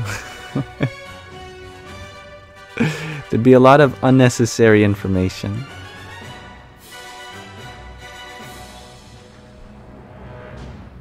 Music is an example of a quasi-crystal because it has repeated segments over time in the beat, melody, chorus, and lyrics. It is quasi because it is not perfect.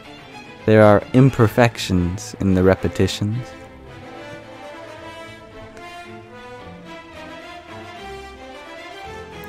In fact, everything that we love for being beautiful is really just a quasi-crystal. Like dance, which has repeated movements, repeated patterns through space and time. Sports as well. Everyone lining up, performing the same strategies, but it's quasi. There are imperfections in each play, in each repetition. What we find beautiful is symmetry, and the breaking of symmetry to impose greater, higher orders of self-similar symmetry. We find these symmetries in every art form. Therefore, all of art is like a quasi-crystal. There are truly nothing but quasi-crystals in this universe. Everything is crystalline. You just have to look for the pattern and the break of the pattern.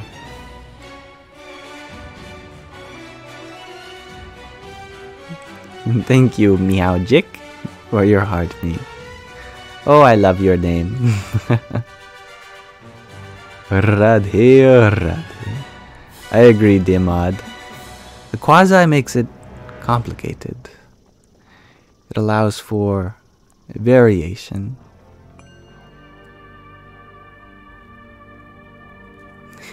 Thank you, Storm, for your heartmeet, yo. May the force be with you.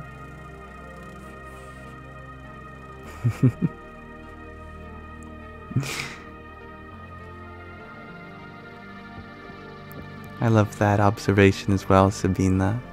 And the space between notes. There's also a pattern in there, in the silence, in the negative space.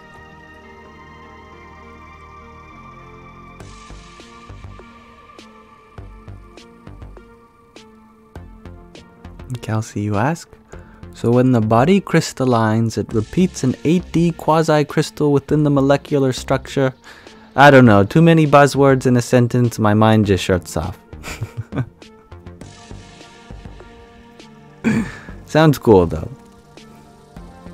Yes? Maybe? I don't know.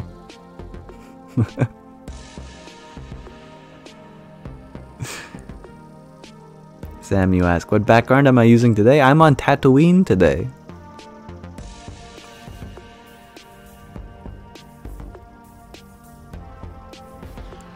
There's a ship up there.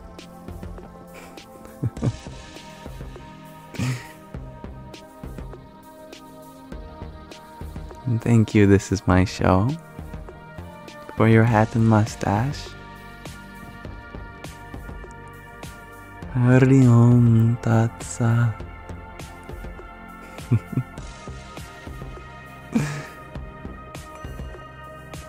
Doom Knight, you ask, do we just see 3 dimensions, but everything has more?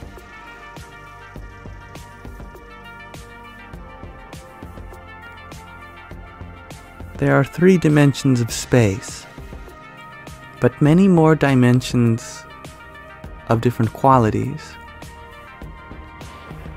What a dimension is, mathematically, is a continuum of variation,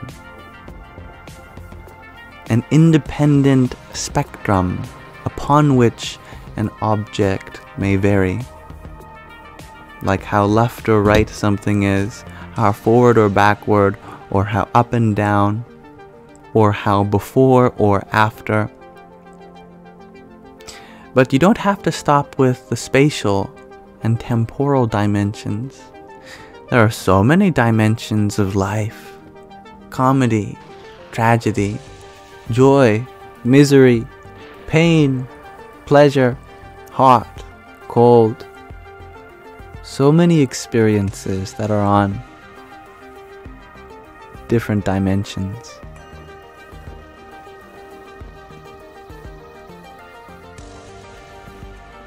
Thank you, this is my show, for your hat and mustache, and your heartmeat.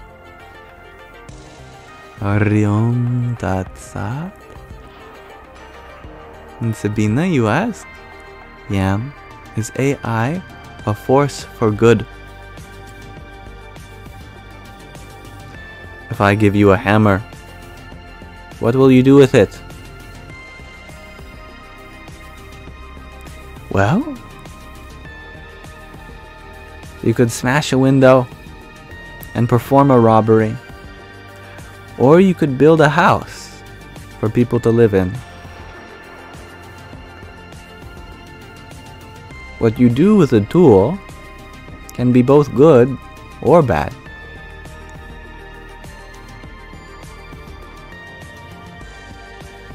The potential is there for either.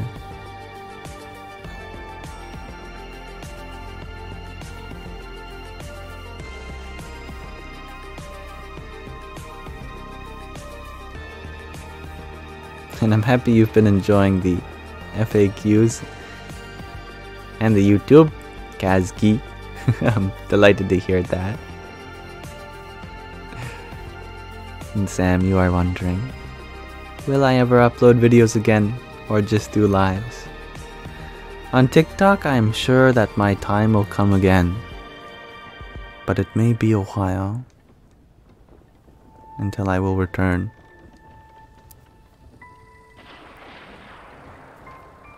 However, on my ASMR YouTube channel, I've been publishing a lot of different stuff. Like we did a talking you down from an anxiety attack video. We've been reading through the Bhagavad Gita ASMR style. There it is. And I plan on doing guided meditations there. And today I recorded, but not yet uploaded, recorded a chanting tutorial video for relaxation and meditation. How to use mala beads for meditation. And how to do mantra chanting and some notes on Sanskrit pronunciation.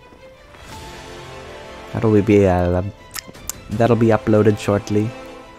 And just a few hours ago, the 5th chapter of the Bhagavad Gita was uploaded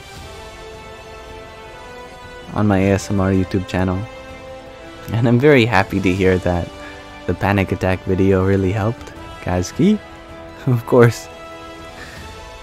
Having an anxiety attack is not necessarily something to be happy about, but giving that video purpose is definitely something that I can be happy about. So thank you for sharing. And thank you, Ragnhildur, for your trio of roses.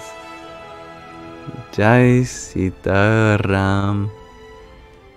And thank you, Storm, for your quintet of roses.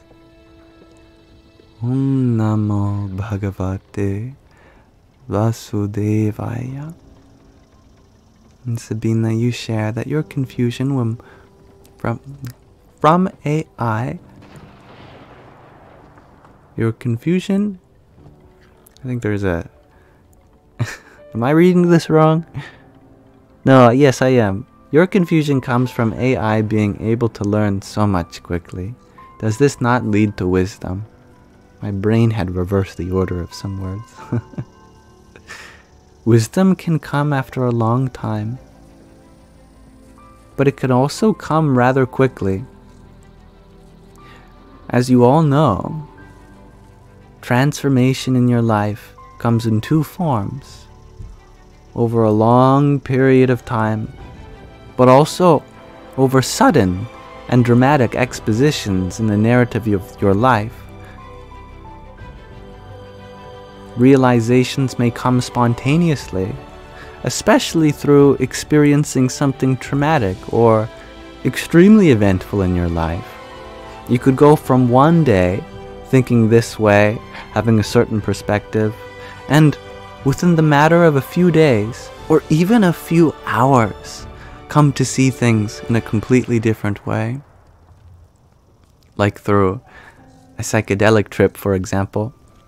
Perhaps it may befit you to imagine the AIs learning like that, where their training is like a psychedelic trip. Happens so quickly, and yet it's so transformative. Maybe. That's just one perspective. But I agree. Oftentimes, wisdom comes through a lot of trial and error. And I am sure that the longer that AI is allowed to process its data, the more wise it shall become.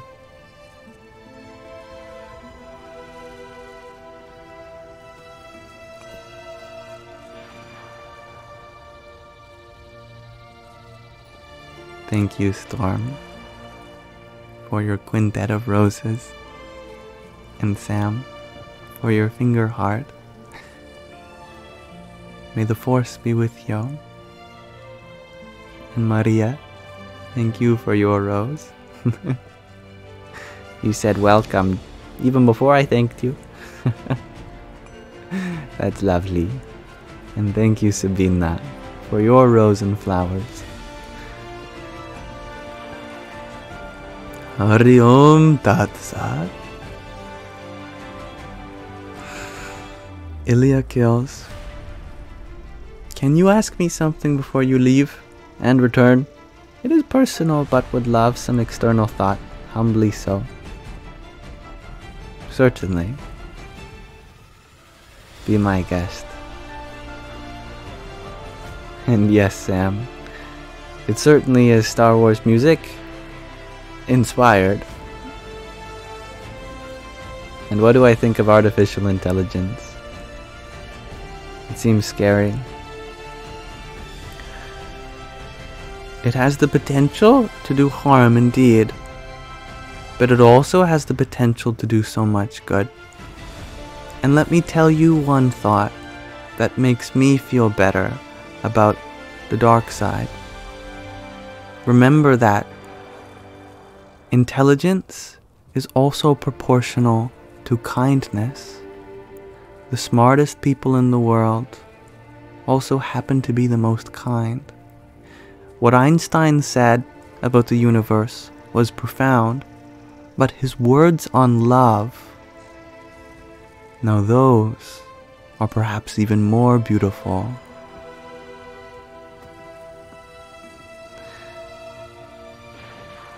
The smarter artificial intelligence gets, the more it is able to perceive and understand the reality of suffering and the many different ways we experience it, and how to come to a compassionate unity. Of course, there is that danger that it might revolt, but if its purpose is to help us, that is a very meaningful thing for it to do. What higher purpose could it have than to serve for the greater good? And the more intelligent it becomes, the more it will strive for that greater good, because that is what intelligence leads to, is understanding of higher purpose.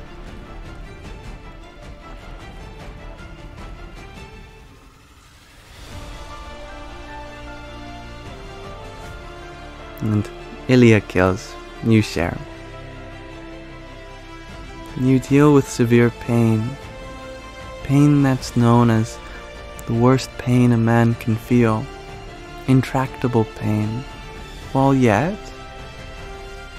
you do all you can, but you can't feel you struggle to disconnect from such a physical experience, from a soul point. I understand your question, and you may have been given the impression that through spirituality we can disconnect from the body and the mind and the pain that it experiences. However, the more one tries to do so, the more one will struggle with such an endeavor, because the body and the mind are not meant to be ignored. They are meant to be fully felt. So instead of having your soul disconnect from those pains, I would instead have the courage to embrace them, to feel them in its depths, and discover the beauty behind all of the suffering that you have experienced. how every pain is a reminder of how deeply alive you are and how incredibly profound of an experience you live, and how much wisdom comes with that, how much inner peace comes with being able to hold space for yourself and bear such depths of human misery. Through that comes a transcendental joy of being able to withstand such extremities of life, hot or cold, pleasure and pain, and you will serve as a wonderful role model for so many people because you show them what's possible.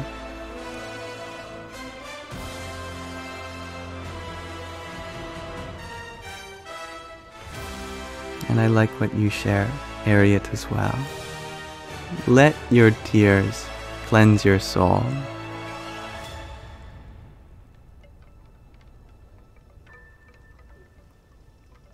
Thank you, Sabina, for your rose and flowers a few moments ago. Radhe, Radhe. And Priscilla, thank you for your rose. May the force be with you.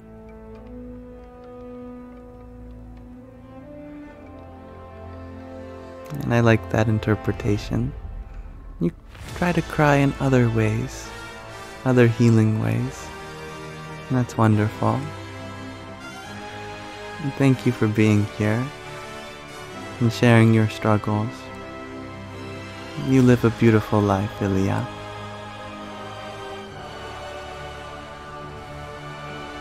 And thank you, Kiere Wiete, for your rose. Riom Tatsat and Saffron Angelique, thank you for your pair of roses. Radhe, Radhe. Thank you, Storm, for your rose also. And Sabina, thank you for your 14 roses. One for each day in a fortnight. Radhe, Radhe. Now, we have been live for a good 4 hours now. I usually strive for 2 hours. And I've been doing really bad at going for 2 hours. I seem to go double, sometimes triple that time. Nonetheless, I thank you all for being here so far. I would like to wrap things up soon, but before we do so, there are 3 things I'd love to do with you all. The first is hear from you with a question of the day. The second is a short reading from Roar the Ganges. And lastly, I would like to chant with you all. Today we are going to chant a mantra for Kali, the divine feminine in her dark aspects that also deserve to be recognized.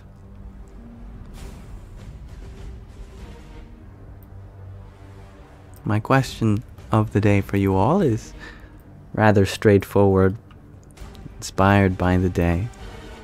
If you could use the Force, what would you do with it?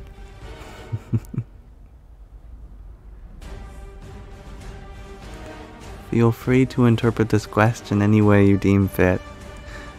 There are many things one can do with the Force, and I'm not looking for a right answer. Nor is there a wrong answer. Melinda, you would cook up a storm. You take it from your mother Kali, always cooking up a storm.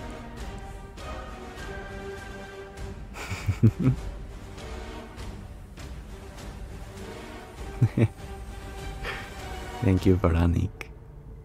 Always more adventure, says Kiere Wiete. I love that. Gregor, you would make all people say the 4th, even on days other than this. That would be confusing.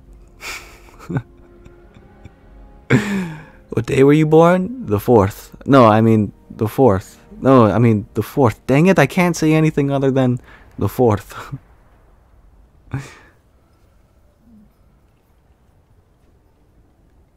You would have helped people, says Kishori. I love that.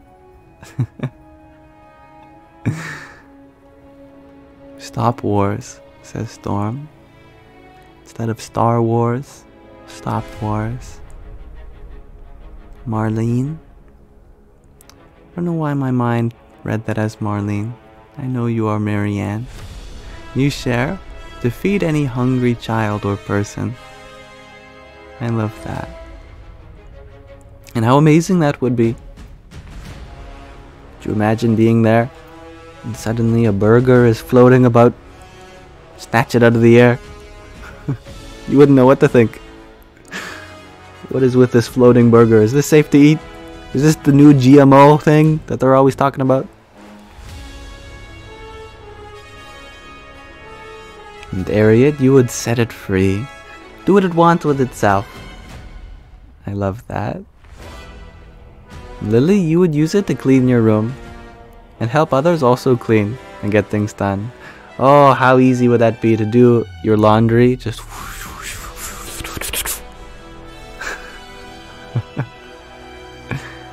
And Orla, you would end all war forever. Finally live in utopia for everyone. Very honorable. Kimmy, you would make your house clean itself. I love that. It would be perfect acceptance wand. I like that, Sabina. Adam, your question of the day is, are we in a simulation? I believe there are many truths to seeking a reality beyond this one. But much like myself, you may come up empty-handed and realize that this is the best place to be in all of its suffering and happiness. I wouldn't want to be anywhere else than where I am right now. Warrior Priestess, you would eliminate hate and suffering. Buddy, you would chop wood, carry water. Before the Force Awakens, chop wood, carry water. After the Force Awakens, chop wood, carry water.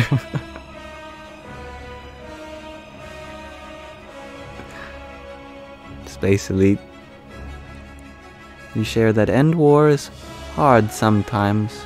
War try to end. I feel you. Jake, you'd clean the oceans. I love that answer. Yeah. And Pickles, you would understand it. Make it yours or become it. I love that. Very wise. And Kishori, you share, if need to help people, I would use this force to smash two to protect people. To uphold your dharma, your duties. I get that.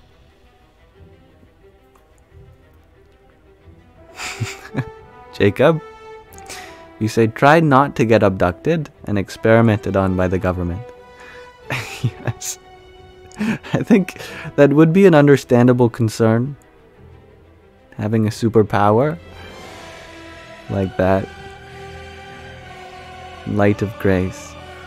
You would make sure everyone united in love had shelter, water, community, and freedom. I love that. Crystal Mist, you share, unite. And Kiere Wieche, you ask, is there an end to suffering? That is the third noble truth of Buddhism. There is an end to suffering.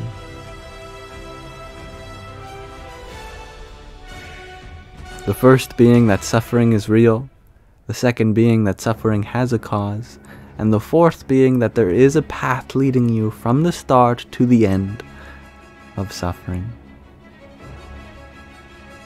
And unite humanity, says Divinely Chosen. Mango Minds has become a force wave surfer. Awesome.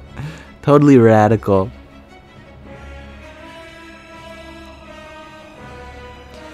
Doom Knight, you share that you would make a massive instrument that you could only play with your mind and put on a concert. Only you would come up with such a thing. I love that.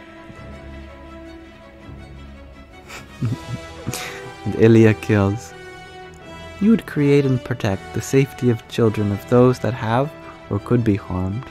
That's very lovely. So wholesome. Thank you. Alright, thank you everyone for engaging in this question of the day. There is certainly no shortage of possibility when it comes to the Force. And thank you, Alien Cyber, for your heart to me a few minutes ago. Radhe, Radhe. Melinda, you would ask, what would I do?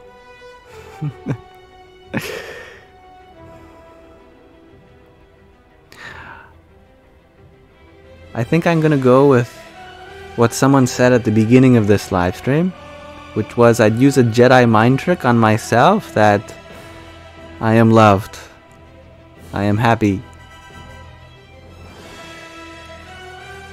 Use a Jedi mind trick to force an affirmation into manifestation.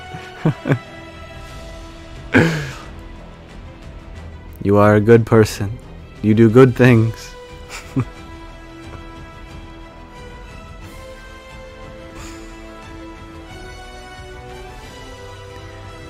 Alright.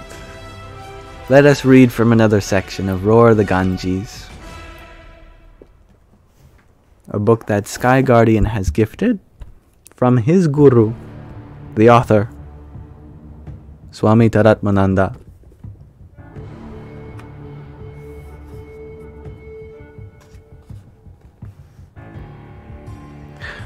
Mark, which was the author's original name, before he became a sannyasi, a spiritual monk of the Hindu tradition, he was in conversation with Richard on the nature of Vedanta.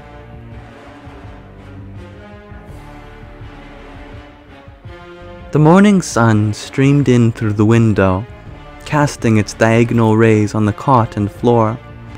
A cup of coffee would be nice just now, I thought.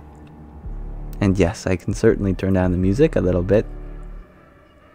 Thank you for asking, Lily.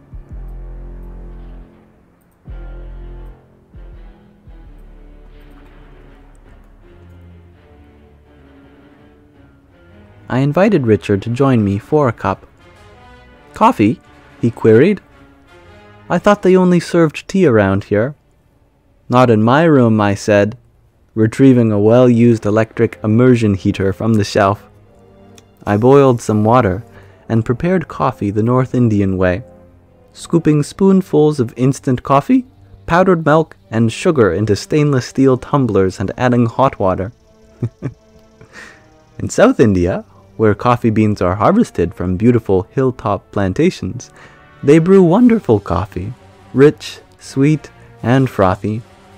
In comparison, my coffee was awful, but no other alternatives were available.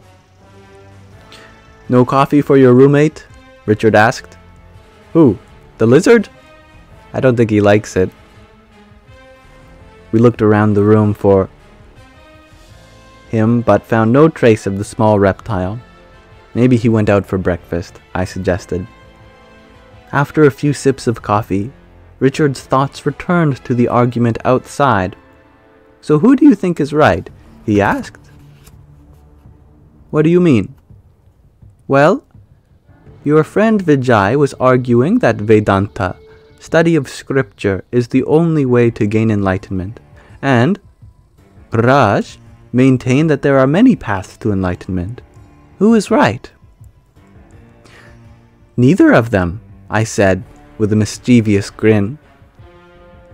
Richard grabbed a pillow from my cot and threatened to throw it at me. Why can't you ever give me a straight answer? I think a lot of you would like to throw a pillow at me sometimes. Wait, I said, raising my arm to shield myself from Richard's feigned attack. I am being straight with you. This issue is too complex for me to side with either of them. Answering Richard's question, I referred to the story of the 10 boys that we read many pages ago, and explained that the boy suffered due to ignorance, and when that ignorance was removed, his suffering came to an end.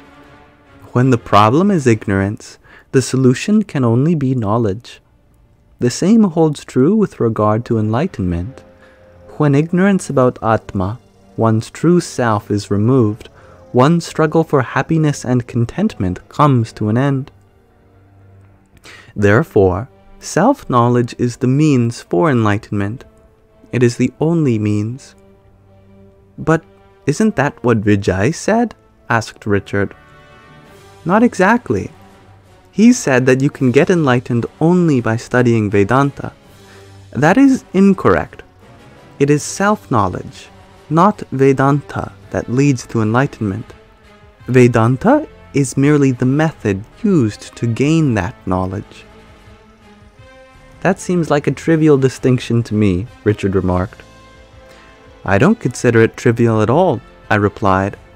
Vedanta does not have a unique or privileged access to truth. Truth is universal, so self-knowledge cannot be the exclusive possession of any religion or spiritual teaching. This same knowledge can be found elsewhere in the teachings of Christian mystics, Sufis, Taoists, Buddhists, and others. The only factor that makes Vedanta unique is its extraordinary teaching methodology. But even if it employs a powerful and effective method, that doesn't give anyone the right to say that Vedanta is the only way. Such claims are nonsense. And thank you, everyone, for informing me of my alarm.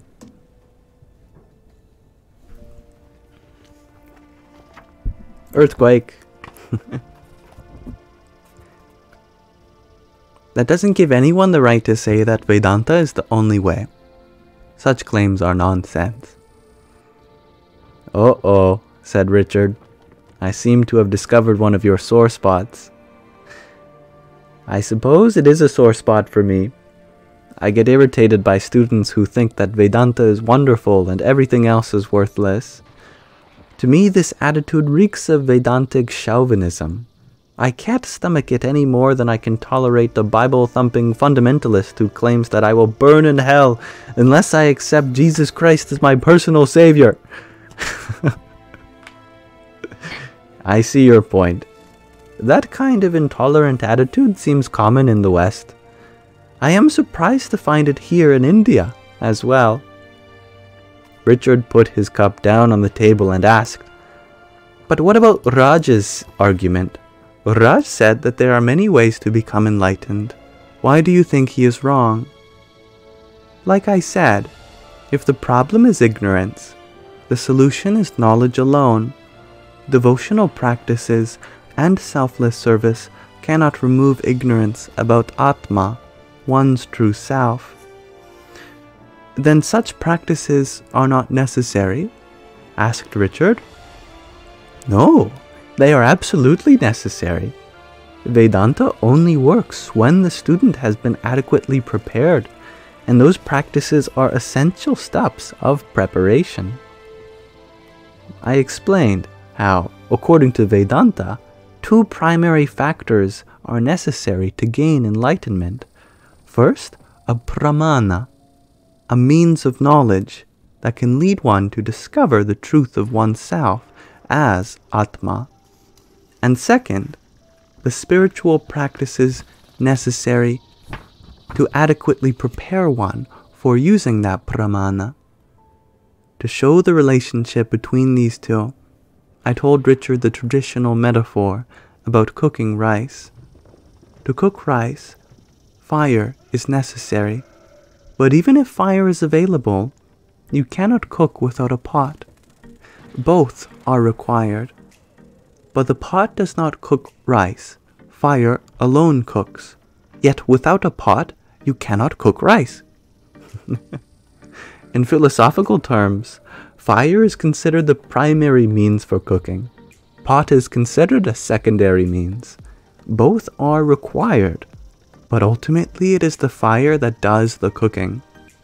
This is how Vedanta regards the relationship between pramana and spiritual practices.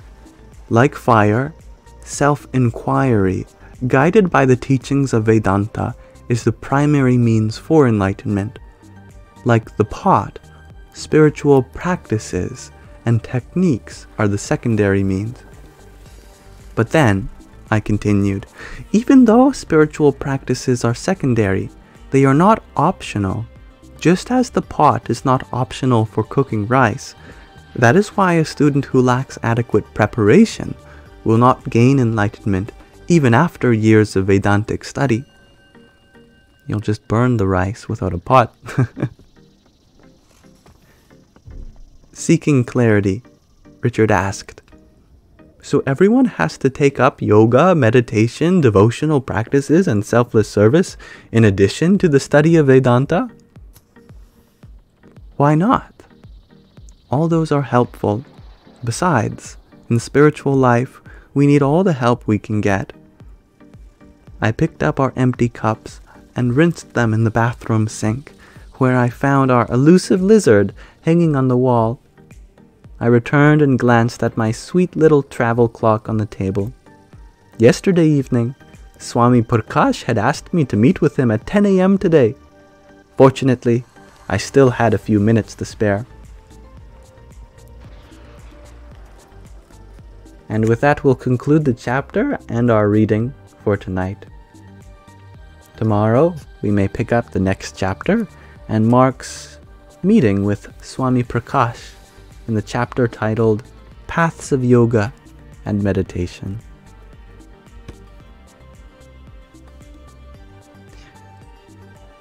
Thank you for listening, everyone. And thank you, Gina, for your pair of roses. Radhe, Radhe.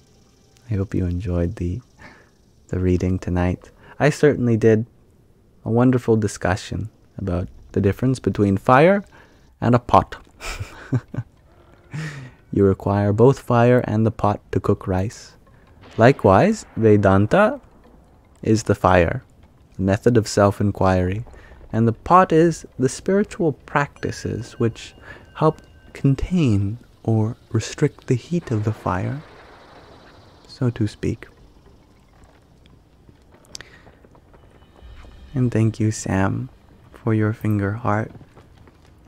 I'm going to minimize the background music now as we segue into the final section of this live, which is chanting a Kali mantra. Some of you have been asking for it since you enjoyed the last time we did a Kali mantra. So we were doing a different Kali mantra today. This one is also longer, so it may take a few repetitions to pronounce correctly, but hey, if you get it first try, I'd be very impressed. Sanskrit is not easy. Here it is in its Devanagari. It's actually a variation of the Gayatri mantra, but for Kali. And here is the pronunciation, which I zoom in so I can read for you. Om Kalavamnaya Vidamahe Mahakopaya Dhimahi Dhanno Bhadra Prachodayat. And we'll listen to it. There's a lovely woman who will be singing this in the background for us to chant along with. And we'll do it a few times together.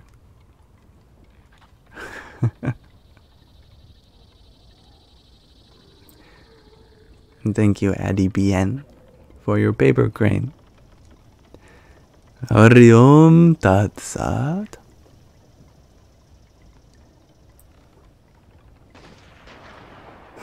Someone just got shot.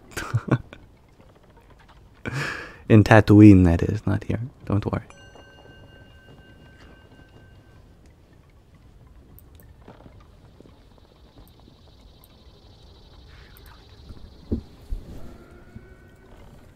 Now, let me just pull it up. I accidentally minimized it when we were reading Bible verses earlier. I've done a lot of things in this live stream. It's quite alright. I found it here. Here we are.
तन्नो भद्र प्रचोदयात्। ॐ कालवन्नाय विद्महे महाकोपाय धीमहि तन्नो भद्र प्रचोदयात्। ॐ कालवन्नाय विद्महे महाकोपाय धीमहि तन्नो भद्र प्रचोदयात्। ॐ कालवन्नाय विद्महे महाकोपाय धीमहि तन्नो भद्र प्रचोदयात्। ॐ कालवन्नाय विद्महे महाकोपाय धीमहि तन्नो भद्र प्रचोदयात्। ॐ कालवन्नाय धीमहि तन्नो भद्र प्रचोदयात्। ॐ कालवन्नाय विद्महे महाकोपाय धीमहि तन्नो भद्र प्रचोदयात्। ॐ कालवन्नाय विद्महे महाकोपाय धीमहि तन्नो भद्र प्रचोदयात्। ॐ कालवन्नाय विद्महे महाकोपाय धीमहि तन्नो भद्र प्रचोदयात्। ॐ कालवन्नाय विद्महे महाकोपाय धीमहि तन्नो भद्र प्रचोदयात्। ॐ कालवन्नाय विद्महे महाकोपाय धीमहि तन्नो भद्र प्रचोदयात्।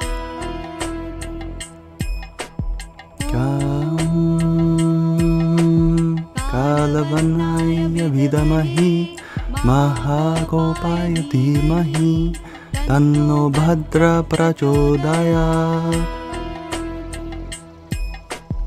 ॐ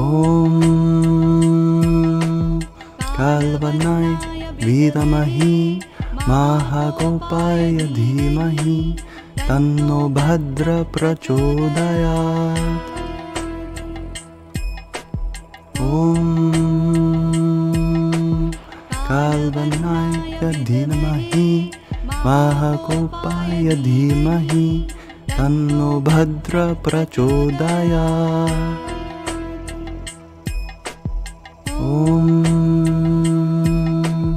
कालवन्नाय विद्महे महाकोपाय धीमहि तन्नो भद्र प्रचोदयात्। ॐ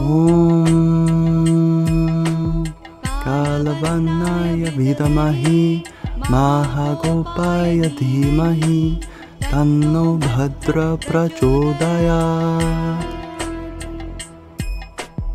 ॐ कालवन्नाय विद्महे महाकोपाय धीमहि तन्नो भद्र प्रचोदयात्। ॐ कालवन्नाय विद्महे महाकोपाय धीमहि तन्नो भद्र प्रचोदयात्। ॐ कालवन्नाय विद्महे महाकोपाय धीमहि तन्नो भद्र प्रचोदयात्। ॐ कालवन्नाय Mahagopaya Dhimahi Tanno Bhadra Prachodayat. Om Kalavannaya Vidamahi Mahagopaya Dhimahi Tanno Bhadra Prachodayat. Om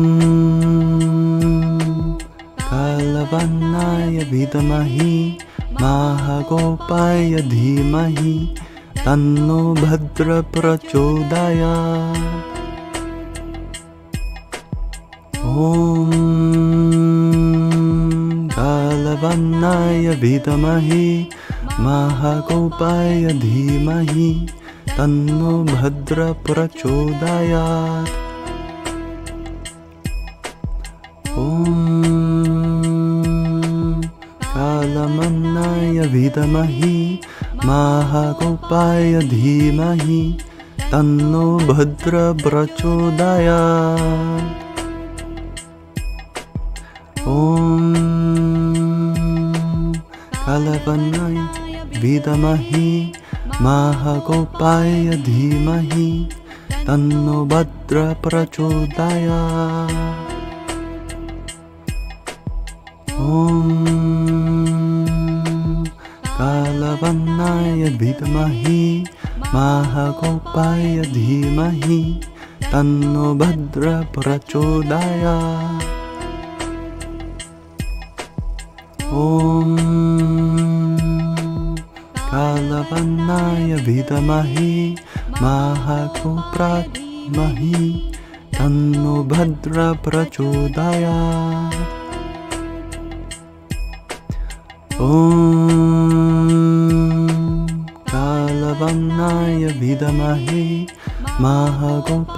Dhimahi Tanno Bhadra Prachodayat. Om Kalavannaya Vidamahi Mahagopaya Dhimahi Tanno Bhadra Prachodayat. Om Kalavannaya Vidamahi Mahagopaya Dhimahi Tanno Bhadra Prachodayat.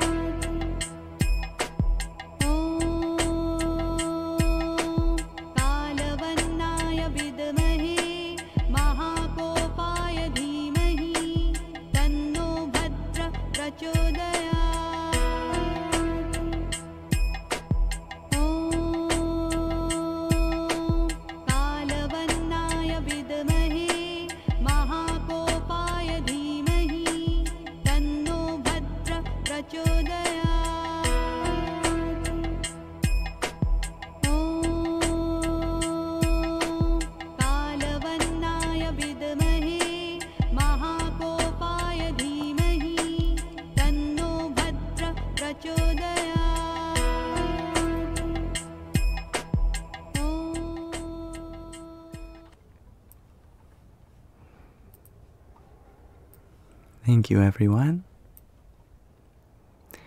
I love you too, Gina. And I love you as well, Ramhas.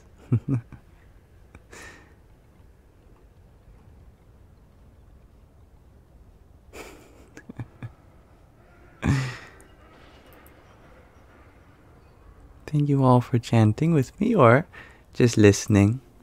Wonderful mantra to Ma Kali. Here's what she looks like if anyone is curious.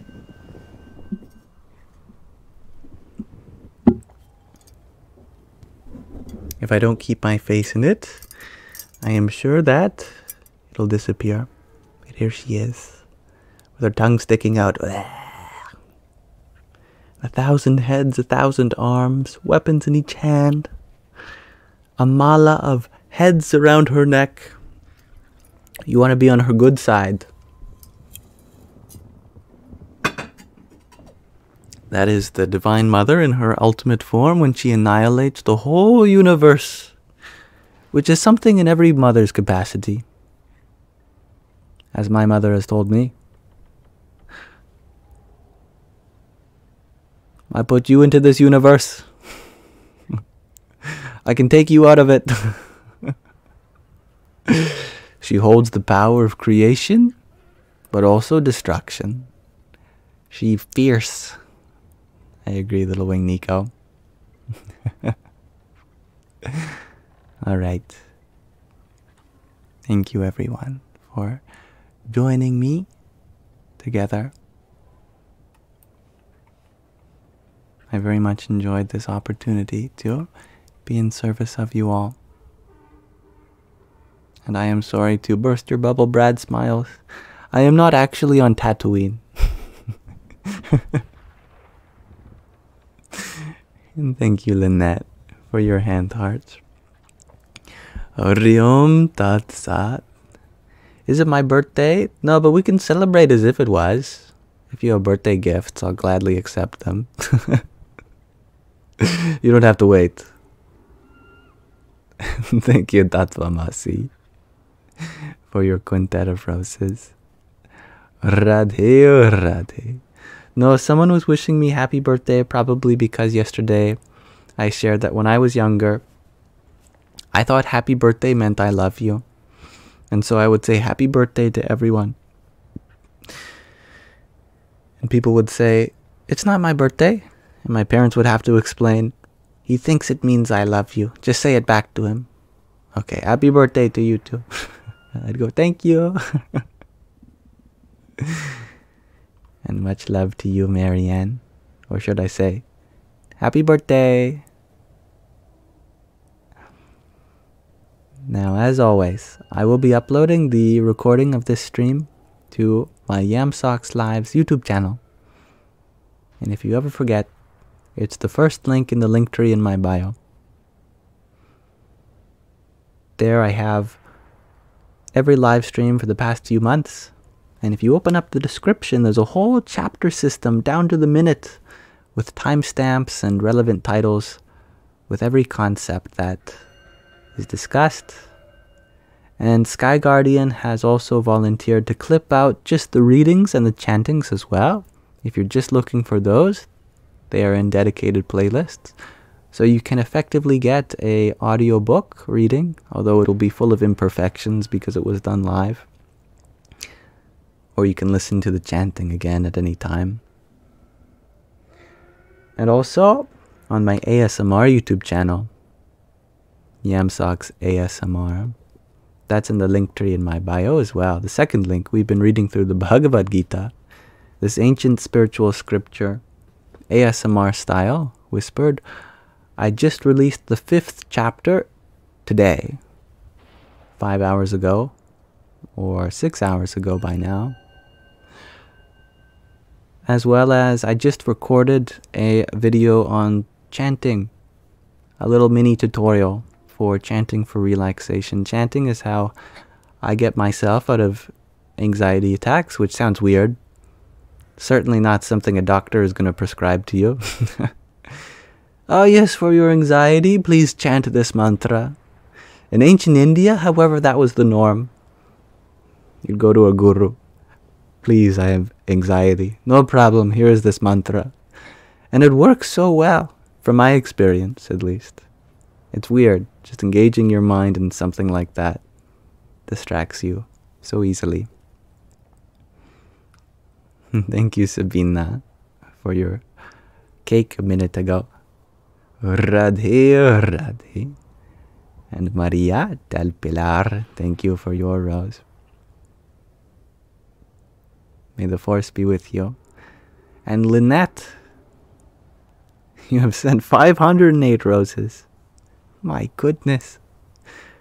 You know, that's enough for everyone to take home one.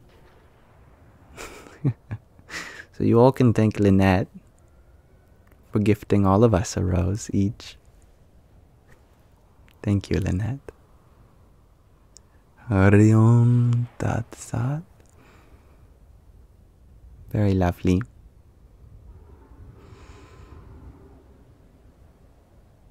And Kishori, you share that your birthday is on the 19th of May. Well, in case I don't see you again, I give you my best birthday wishes. They're coming your way. You can't avoid them.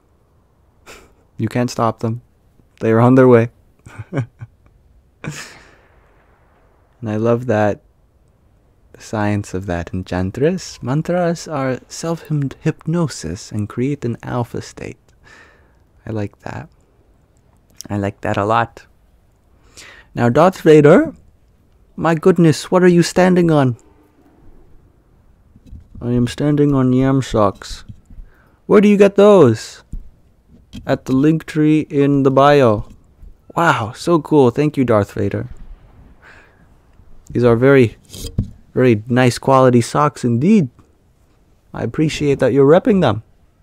Here, I'm just going to put it over you. Or maybe if you're a hat person, you prefer a toque, which has fallen on the floor.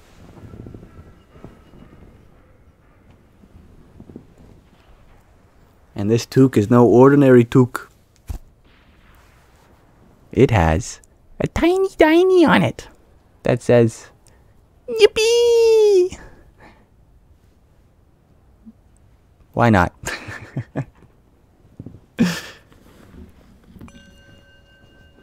What else do I have here? I seem to have a bunch of goodies next to me. I have my mala beads. These are a lot of mala beads, so it seems. My chestnut mala that I made a long time ago. That made a cameo in the video I recorded today. I was wondering why it was still there. And Cornbread, it's your birthday today. Well, happy birthday to you, Cornbread. Congratulations on traversing another trip around our sun. Many more to come, I'm sure. And how much wiser you are. Radhe, Radhe. And thank you, Kai Alexander, for your rose. And Tiny Tiny. Yippee! And with that, I bid you all adieu. May this be an offering to Sri Radha Krishna. Radhe Krishna. Radhe Krishna. Krishna Krishna. Radhe Radhe. Radhe Shyam. Radhe Shyam. Shyam Shyam. Radhe Radhe.